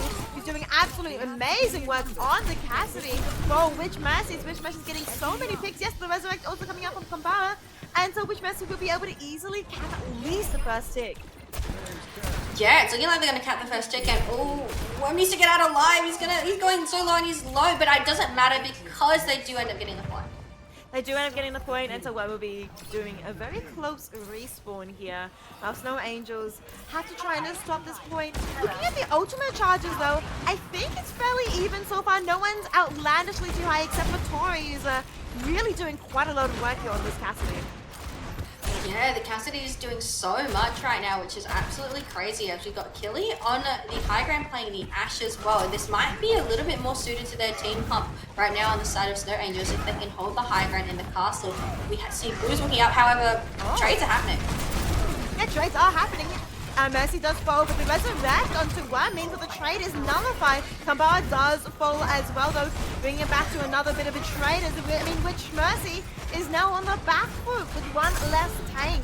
I mean, the only tank is gone. Doc Zenith doing trying their best to try and get some more damage, and they do take down Killy Murphy to the side of Snow Angels. Both DPS are now falling. Valkyrie is out for Munish. Maybe they don't need no tank. Maybe they are the tank. I'm not sure what's happening as Doc Zenith gets another kill onto Blue. Yeah, Wyrm goes absolutely crazy there. They get 2 kills as Echo and actually change into the Cassidy, and I think immediately gets slept, so it doesn't get too much value on the Cass, but got enough value on the Echo. Yeah, so true. And Tori coming up with Deadeye as well as Transcendence coming up. Deadeye is used. Not sure if they'll be able to find anyone, but I mean, all they need to do is to stop them from touching the point. But Deadeye doesn't get anyone. Now Kabar trying to battle this Nano to Blue, but Killy Murphy getting extreme no shadow coming out. I don't know how many people they got, but the Transcendence from Doc Zenith tries to keep everybody alive. Wyrm falls, and Doc Zenith will fall to the Deadeye. The Blue does fall in return. Enough to get Resurrection onto Blue, and Doc Zenith. Kabar going absolutely crazy, getting a double for themselves. Now Witch Mercy be able to get Blue and be able to possibly get this point, but the act is amazing onto Kabar. Oh, T's back! The Mercy is apparently just enough to keep them alive, and Zaza getting pinned. And Teacup getting picked up from Wyrm. It's so close, but Witch Mercy does end up on top. Yeah, Witch Mercy end up getting that off the back of Kimbara. Have some really nice Reinhardt players right now, and oh no, it's just all falling apart. I feel like the duo of Wyrm and Kimbara is just giving so much trouble to the side of Snow Angels right now. No, I agree. I mean, there's so much going on, and Kimbara doing absolute work as Blue. I mean, keeps getting taken unawares, unfortunately. Yeah, it's just like Snow Angels are getting a little bit caught out right now. They're getting picked at the start of fights. They're not getting too much chance to even stop the cut and take a fight. We do have Bob coming out. That might be good, but yeah, they need to keep an eye on Wyrm because Wyrm is getting so much done, and now Blue is already taken out again. Yeah, Blue is out, and out comes Bob to do more damage onto the side of, to try and keep them alive, and it's doing quite a lot of weapons.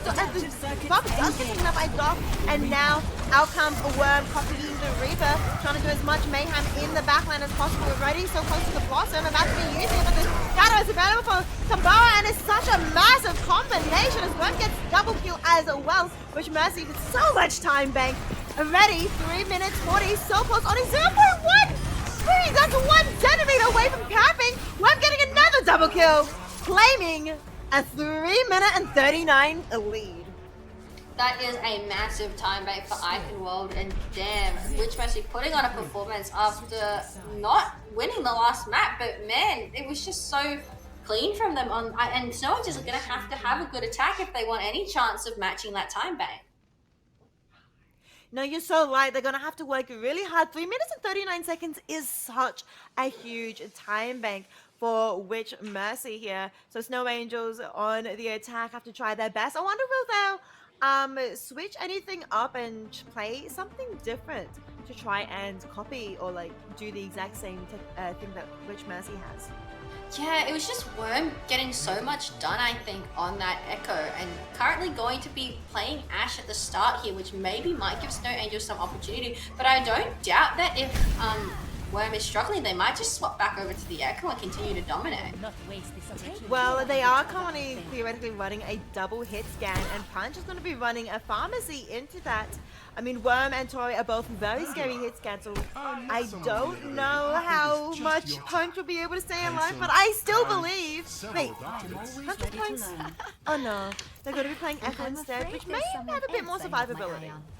Yeah, Echo does have a little bit more survivability than Pharah right now, just because you also, like, when you get low, you can just copy Echo, which is what a lot of people end up doing. It's interesting composition coming out with the Mei, though, so I'm interested to see how Snow Angels, obviously they're just repping the mascot, right? Because, like, you know, it's Snow Angels, Mei, Frosty.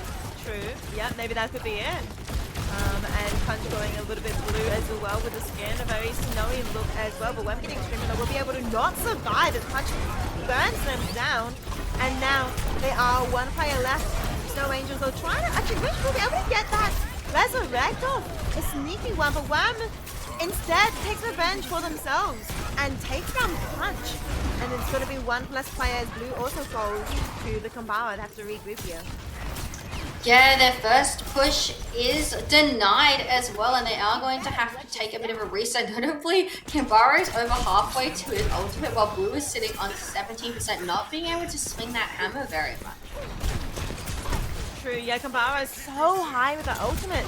Blue hasn't been able to do as much, but the punch pick here onto Wyrm, absolutely massive. The dash being able to do quite a lot. Now going after the Mercy, trying to do as much damage as possible for Moonish, being able to play the corners very well, able to survive just barely. Never mind, Punch punches them, taking out Moonish now.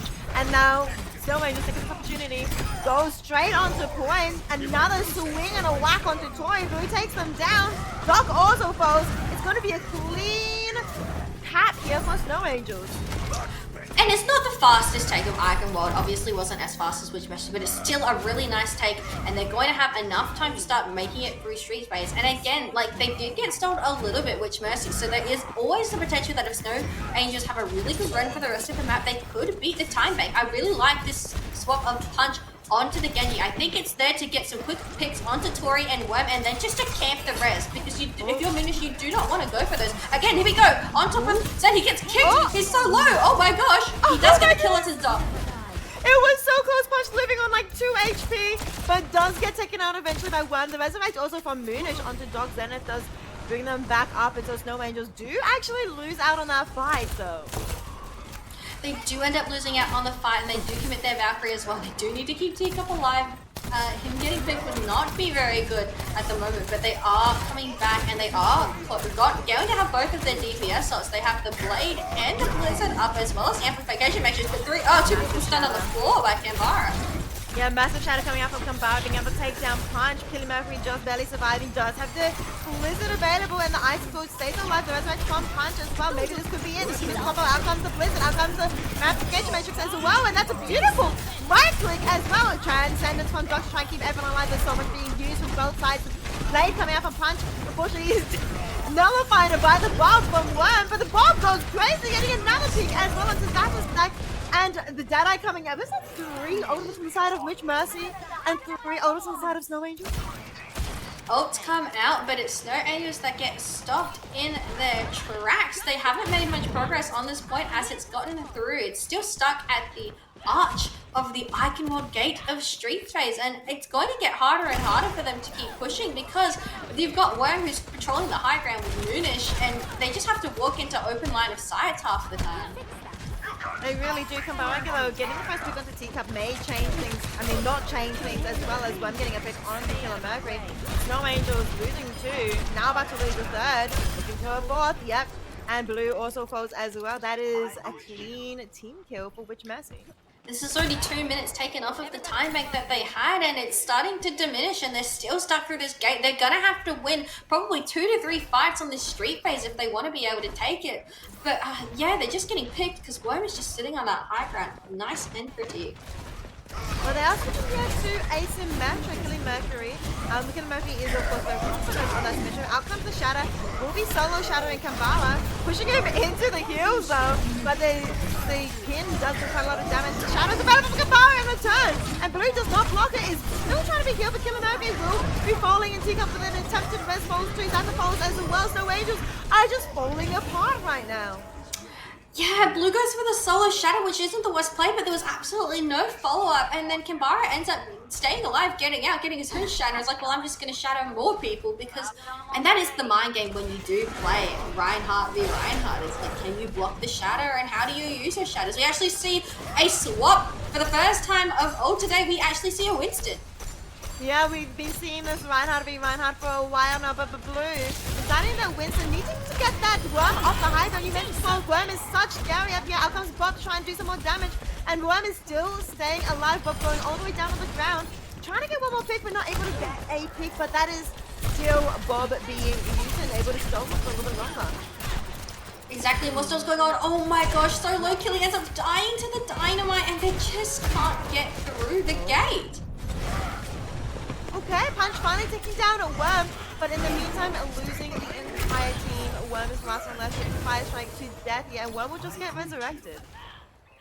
And this is just a performance coming out from Witch Mercy. They did not like that they lost the first map right now. They uphold Snow Angels to 50, less than a minute on the clock, and they can't even take the high ground even with the Winston. Kambara is just holding this gate so aggressively. As soon as they walk in, they're walking to the line of sight of work. Out comes the Magnification Matrix, but instead it is returned by both the Transcendence and the Shatter. Killing Mercury will be falling to that.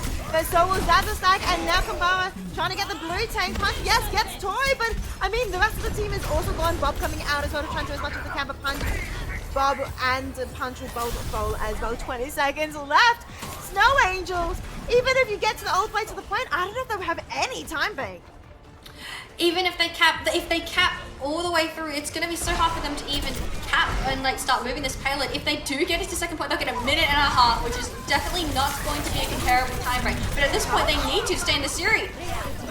2 seconds left. They are able to, I think, just barely touch. Out comes the resurrect from Teacup, the Valkyrie as well. Able to get down Kambara, and now the DPS Moira of Mercy coming out from Teacup, not able to quite secure the kill, but they are in overtime. And Monkey Winston jumping up to the high ground, really trying to make sure that Witch Mercy don't have the advantage here. 2 people on point, slowly pushing forward. Valkyrie has run out now, and Punch though onto the Sombra switch here, getting a little bit low.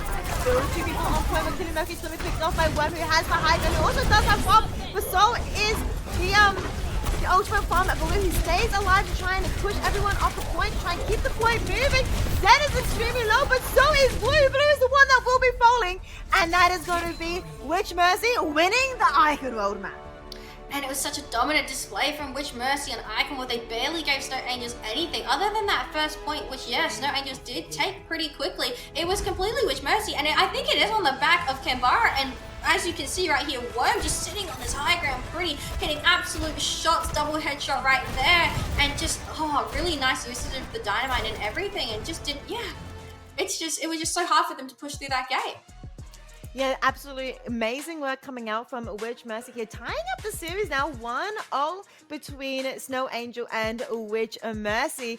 Now we have one more map left for this entire tournament, and that is going to be a push map between Coliseo, Esperanca, and Runisafi coming up very soon.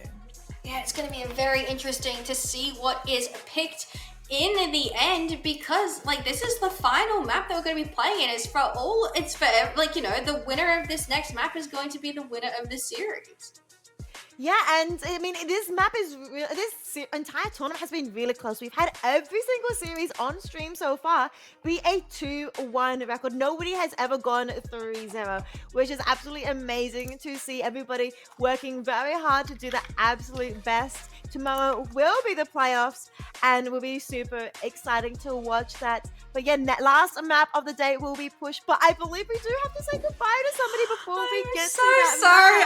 I'm supposed to be at a family dinner, but I was really excited to come raise money for, you know, National Breast Cancer, and we're almost down at $2,500. So a big thank you and a big apologies to Rices, who is going to be absolutely DJing this last map by themselves, but I have absolute faith that you will do an amazing job, and I know it's going to be a close game as well, so I have utter faith in you. My thank you, Crassus. I will do my best and I will hold down the fort. I hope you enjoy your time in Adelaide. I miss you over here. Hopefully I I'll miss have you too. Back soon. Yes, But we'll have enjoy we'll have the roommate family dinner when I get back. Yes. You better. You're not ditching me for your family dinner or whatever. The roommate dinner is way more important. I agree. So hopefully we'll have you back soon. Thank you for having me, guys, and let's raise some money for breast cancer. Almost done with the series. Well, with that, I think we'll wait until we get into the map. I think, unless you just wanna. Yeah, I'll just sit here pretty so you don't DC and lonely. So I'll wait till you get into the map, and then I gotta skate. I'm Lucio speed boosting out of here. Well, the map, I'm curious to see whether or not it would be Coliseo, Esperanca, or Runisafi. I think we might be getting. I mean. Yeah, one of those three. Of course, it has to be one of those three. But just before you leave, which one do you think we'll be getting? I don't know. Oh, I feel like it's going to be, off the top of my head, probably Runisafi or Coliseo. But yeah, there you go, Runisafi. Okay. Anyway, Yep. I heard that there's actually another special guest. Wanda's going to be coming to cast with you for the last map. So thank you so much, Wanda, for taking over, for organizing this entire map. I will see all of you guys later, and shout out to raising money for breast cancer. Yes! Shout out to the Breast Cancer Foundation. Thank you so much, Chris. We'll see you next time. We'll head to a short break here as we try and set up the cast for the final map, and yeah, we'll see you guys very, very shortly.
Welcome back. We are joined now by Wanderlust. We had to, of course, say goodbye to Kress, who was casting with us for the entire day. She is currently in Adelaide and has to attend to, I don't know, a family dinner or something. But we are joined by the one and only Wanderlust, who is the organizer of the team, and she will be casting alongside of me. It is her first time casting, so guys, let's make sure that she is feeling welcome and loved here. Wanderlust, thank you also for setting up this tournament. How excited are you for the final match of the day? I'm so excited. These games today have been so close. It's been ridiculous.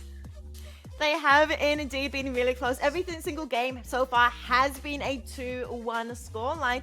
And I'll be interested. Wait, this is already a 2-0. So, I mean, 1-0. So this has to be another 2-1 scoreline between Witch Mercy and Snow Angel. We have the final map, which is a push map, and it's going to be on Runa Sapi. Is this one of your favorite maps here? Or are you not a push fan, Wonderland? It is probably my favorite map out of the push maps because it has so much Okay. versatility with the flanks and everything, but you can also still run poke on it. How do you feel about push maps in general? Are you a lover or a hater? It kind of depends on the team that I get. Sometimes they're a stomp roll, and then other times you just get rolled. That is so true. I mean, push maps are sort of in that sort of vibe. I know quite a lot of people absolutely love push maps, but also it's one of the most hated game modes of Overwatch as well. So I think everybody has their own personal opinion on this map, but we don't have to wait too much longer to be able to get into this map, into the final map of this group stage here. Between, of course, Witch Mercy and Snow Angels. Runa Sapi coming right up. I mean, we've also raised so much money so far, Wanderlust. $2,300 for National Breast Cancer Foundation so far. It's absolutely crazy. Like, the goal started at 500, and now we're all the way up to nearly 2,500. Chat has been insane.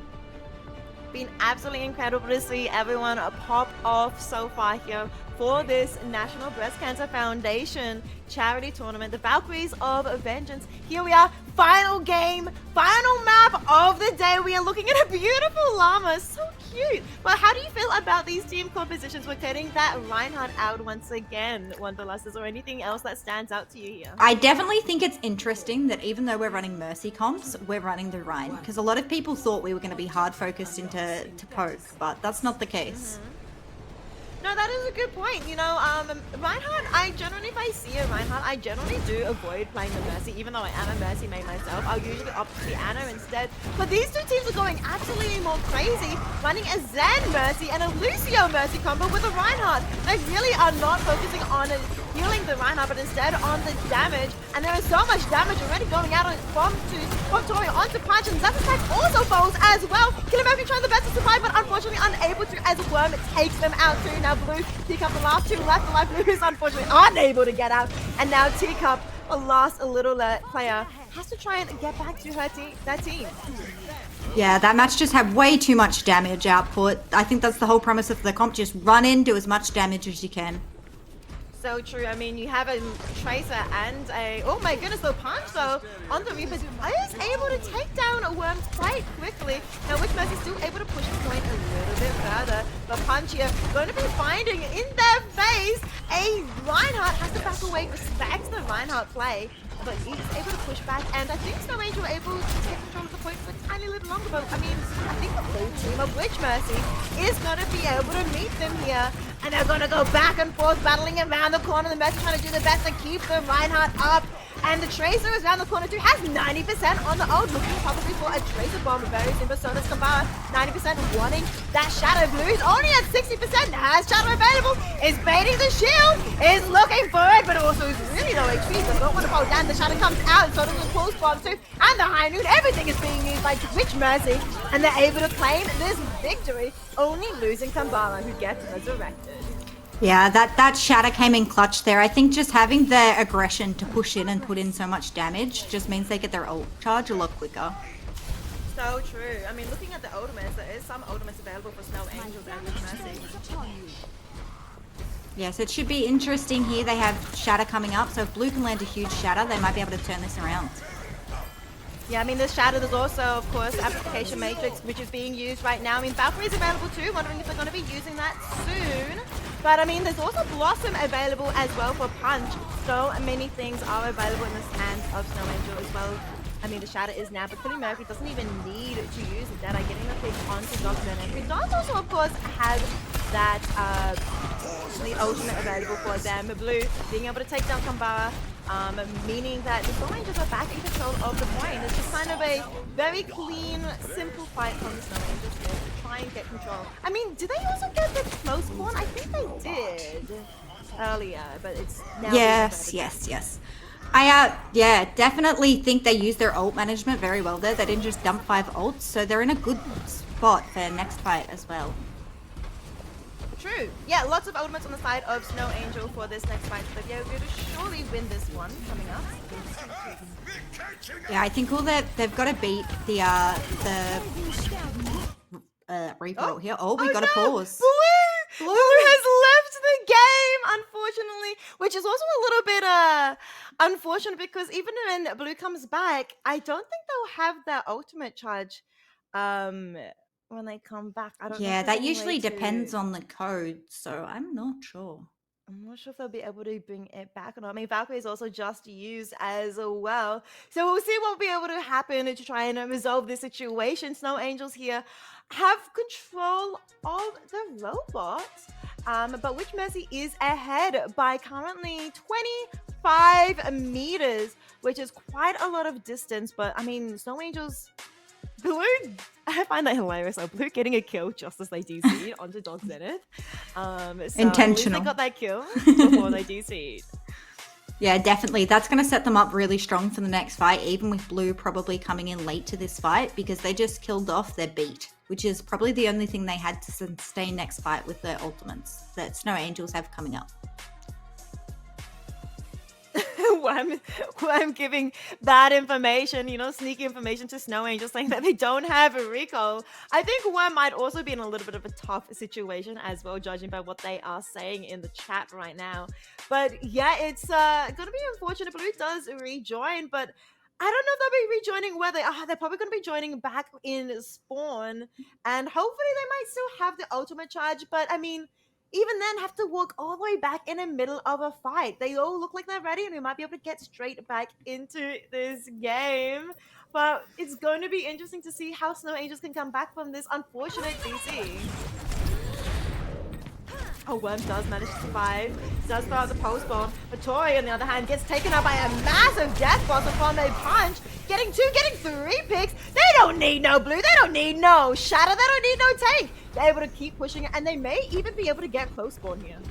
Yeah, I think with the ultimates they had online there and the beat dead, they could easily turn that fight back around, even without their main tank.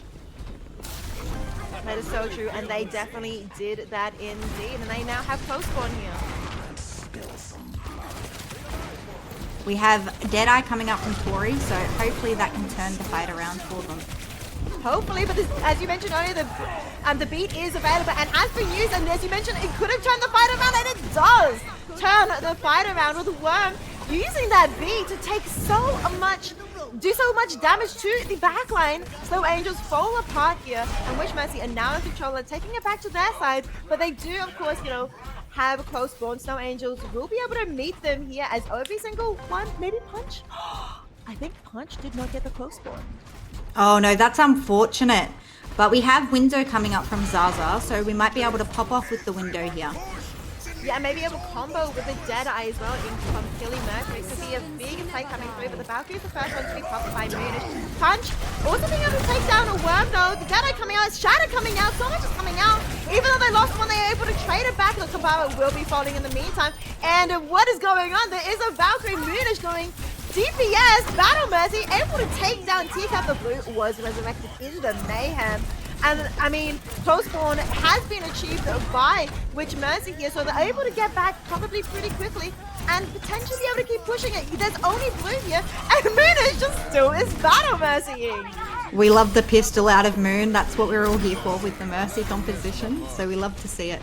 got the robot. So Let's true, move. so true. But even though Munish did absolute work with the Battle Mercy, I mean, Killy Murphy just comes to Cassidy and just takes a 3-piece.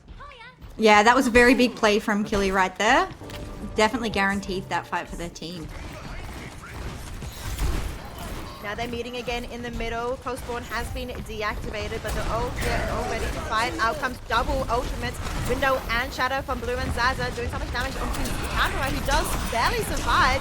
Punch also somehow has Blossom available once again, being able to take both Doc. Now Zaza takes Tori and Punch takes Kampara. Everyone is following me. Yes, Zaza does fall in the meantime, but Killing Murphy barely holding on with 1 HP. Also survives, and now Munish he's in the sights of Punch. He takes them down as well, and the point is in the hands of Snow Angels. This is such a close game. Close spawn activated for Snow Angels once again. There's definitely been a back and forth this game. I think Punch's Reaper ult has been very clutch for this team, though. That's 2 big Reaper ults we've seen this game. That is so true. So many wonderful ults coming out from Punch in this game so far. I mean, so we have another fight here as well. We have Dog Zenith on the Lucio, about to have beat, potentially looking for does land it. Lanasak in the meantime has fallen to Tori, which Mercy in the upper hand. Killing Murphy falls as well. Valkyrie was used, but unfortunately not able to keep anyone up. Camarado does fall in the meantime, but I don't think it's doing any good for them as the Deadeye though coming up to Tori. Somehow Bloom is still going on. I mean, they don't have to, do they have any supports? I don't think they have any supports. How do they manage to get that pick? Anyway, they do, which Mercy does have the point in their hands. Out comes the Shadow from Kambara, trying to stop the point from moving much further. Keep moving it further as that attack does fall to Kambara. It's just a bit of a drawn-out fight, which Mercy deactivates the close spawn, and Zaza has to walk very long distance now. Yeah, that was a bit of a scattered fight. Blue being able to get, I think it was 2 picks there after getting resurrected was insane. So true, yeah, that was a massive picks from Blue. Also has Shadow coming up, as well as Blue Murphy having Deadeye coming up as well. So, a lot of ultimates on the side of Snow Angel. Here's massive though, from Kambara, able to confirm the kill, but Punch in the meantime, another Blossom, another kill. Killing Murphy getting the pick onto Munish. That's 2 down to the side of the Witch of Mercy, even though they've lost their tank. Even though they got the other tank, but now the Reaper's doing so much work to Kambara. I mean, a Reaper in the face of a Rhino is always very, very scary, and we're just accepting their fate and doing a quick reset. Yeah, I think this damage the Punch is putting out on the Reaper is just too much for the team of Witch Mercies to deal with. They want to be hyper aggressive and go in and do damage quick, but they're just unable to. Wyrm switching here to Tracer is interesting. Instead of staying switching off onto Echo would be easy. But Zato using the window here to try and force some more damage out, as well as the Valkyrie from Teacup. A lot of ultimates being used for sports in this. And Kabara also has the Shadow. He's looking for it, does use it. I don't know if it lands it on anyone, but Punch in the meantime it does fall. Maybe it lands it on Punch only. And Killing Murphy is getting extremely low, but it will be falling to Tori, but will be traded by Teacup, who is Battle Mercying once again. And Teacup getting the resurrect, brings them back to an even standing. Snow Angel's doing the absolute best. Zazasak gets another pick onto Wyrm. Zaza being the DPS, and Killer Murphy also is getting one onto Munish. Now there's a bit of a fight between the two. Reinhardt's Blue getting a very dangerously low. And it doesn't matter as they have that team to back them up. Zaza confirming the kill onto Kambara. We love Teacup pulling out the pistol there. I think he got 3 kills in that fight. That's absolutely insane. Man said he wasn't going to pull out the pistol this tournament. He said that? Well, he lied, didn't he? As we've seen him multiple times bringing out the pistol. Yes, that is his signature move. Oh, Dog Zenith here opening this fight out with a pick onto Blue, but Killing Murphy returning the favor onto Munish. I mean, that's a 3-piece as well for the side of Snow Angels. It was quite close back and forth in the first half of this game, but with 25 seconds left on the clock, it looks like Snow Angels are very much in the lead, getting a resurrect onto Blue as well, who has the Shadow available. And now only a few meters left with massive Shadow getting at least 2 members. The Bunch also getting a massive blossom. It's going absolutely terribly for Witch Mercy, as so many of their team has been falling now. Out comes the window application matrix for Zazasak to try and stop anyone from touching the point. Kambara tries a last ditch effort to get there, but cannot. And Snow Angels wins this final map and wins the series for themselves. Yeah, I think the damage coming out from that Reaper was just too much to handle with the Mercy Lucio. Unfortunately, they either needed to run in and full commit on one target because they couldn't sustain long enough. That is, yeah, I completely agree. You know, so much damage coming out though from Killing Mercury as well. Such a formidable Cassidy player, as you can see from that play of the game. But well played to both these two teams. Well played to, of course, Witch, Mercy, and Snow Angel. They both played absolutely amazing. You know, such a close series, going 1-0, and this final map being the decider. And I mean, the first half of the map as well was very close. They were like neck and neck, like only basically 2 meters away from each other the entire time, until Snow Angel was able to take the final victory. Yeah, definitely. All these matches tonight have been super close, which has been really exciting to watch and like watch you cast. So, I mean, you just casted too. That's true. It was okay. There's so many times I'm like, do I speak? Did I speak long enough? Yeah, you did absolutely fine. Thank you did really well. I hope you enjoyed it. Casting can be quite, I think especially with Overwatch, can be quite intimidating. Yeah, But everything changes so quickly. You've got to be on ball. Absolutely, have to quickly adjust to what's going on, and it's hard to keep track of everyone at the same time. But we will be going to a short break here and preparing the interview with the final winning team of the night, which is of course the Snow Angel. We'll be having an interview with Teacup very shortly, so we'll see you guys after a short break.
Welcome up, Teacup. That was an insane game with my dodgy casting. How do you feel about that game?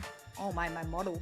Listen, okay? All I can say is my team, nuts, cracked. I don't know why I'm still here. I've seen the pistol pulled out a few times, Teacup. You carried that team fight. I think you killed 3 in one fight. No. That was definitely all killy. All killy, you reckon? It's definitely all killy. What was your game-winning play that game? Game-winning play, I have 2 words for you. Just 2 words. Said the whole game. Orange cart. That's it. That was our game plan. Orange cart. Orange cart. And how confident are you guys going into the rest of the tournament? I think we're pretty confident. I don't think we actually lost like a map group tonight. No, I don't think we've did. That's pretty huge. we've lost 2 maps, one in that round and one I yeah, think. but towards not the a start. match actually dropped. That's crazy. No. You guys are popping off. We kind of are. The team belt, like the Zaza and me on the support, and then Punch and Killy with Blue on the tank. Come on, Dream That's team, just- honestly. that's just nuts. Very much goals. Well, Teacup, I hope to see you in the finals, and good luck with the rest of your games. Good luck with closing out, and we'll see you all tomorrow. See you tomorrow. Have a good one. Wow, what an amazing day so far here in the Valkyries of Vengeance tournament. We have raised $2,300 towards National Breast Cancer Foundation.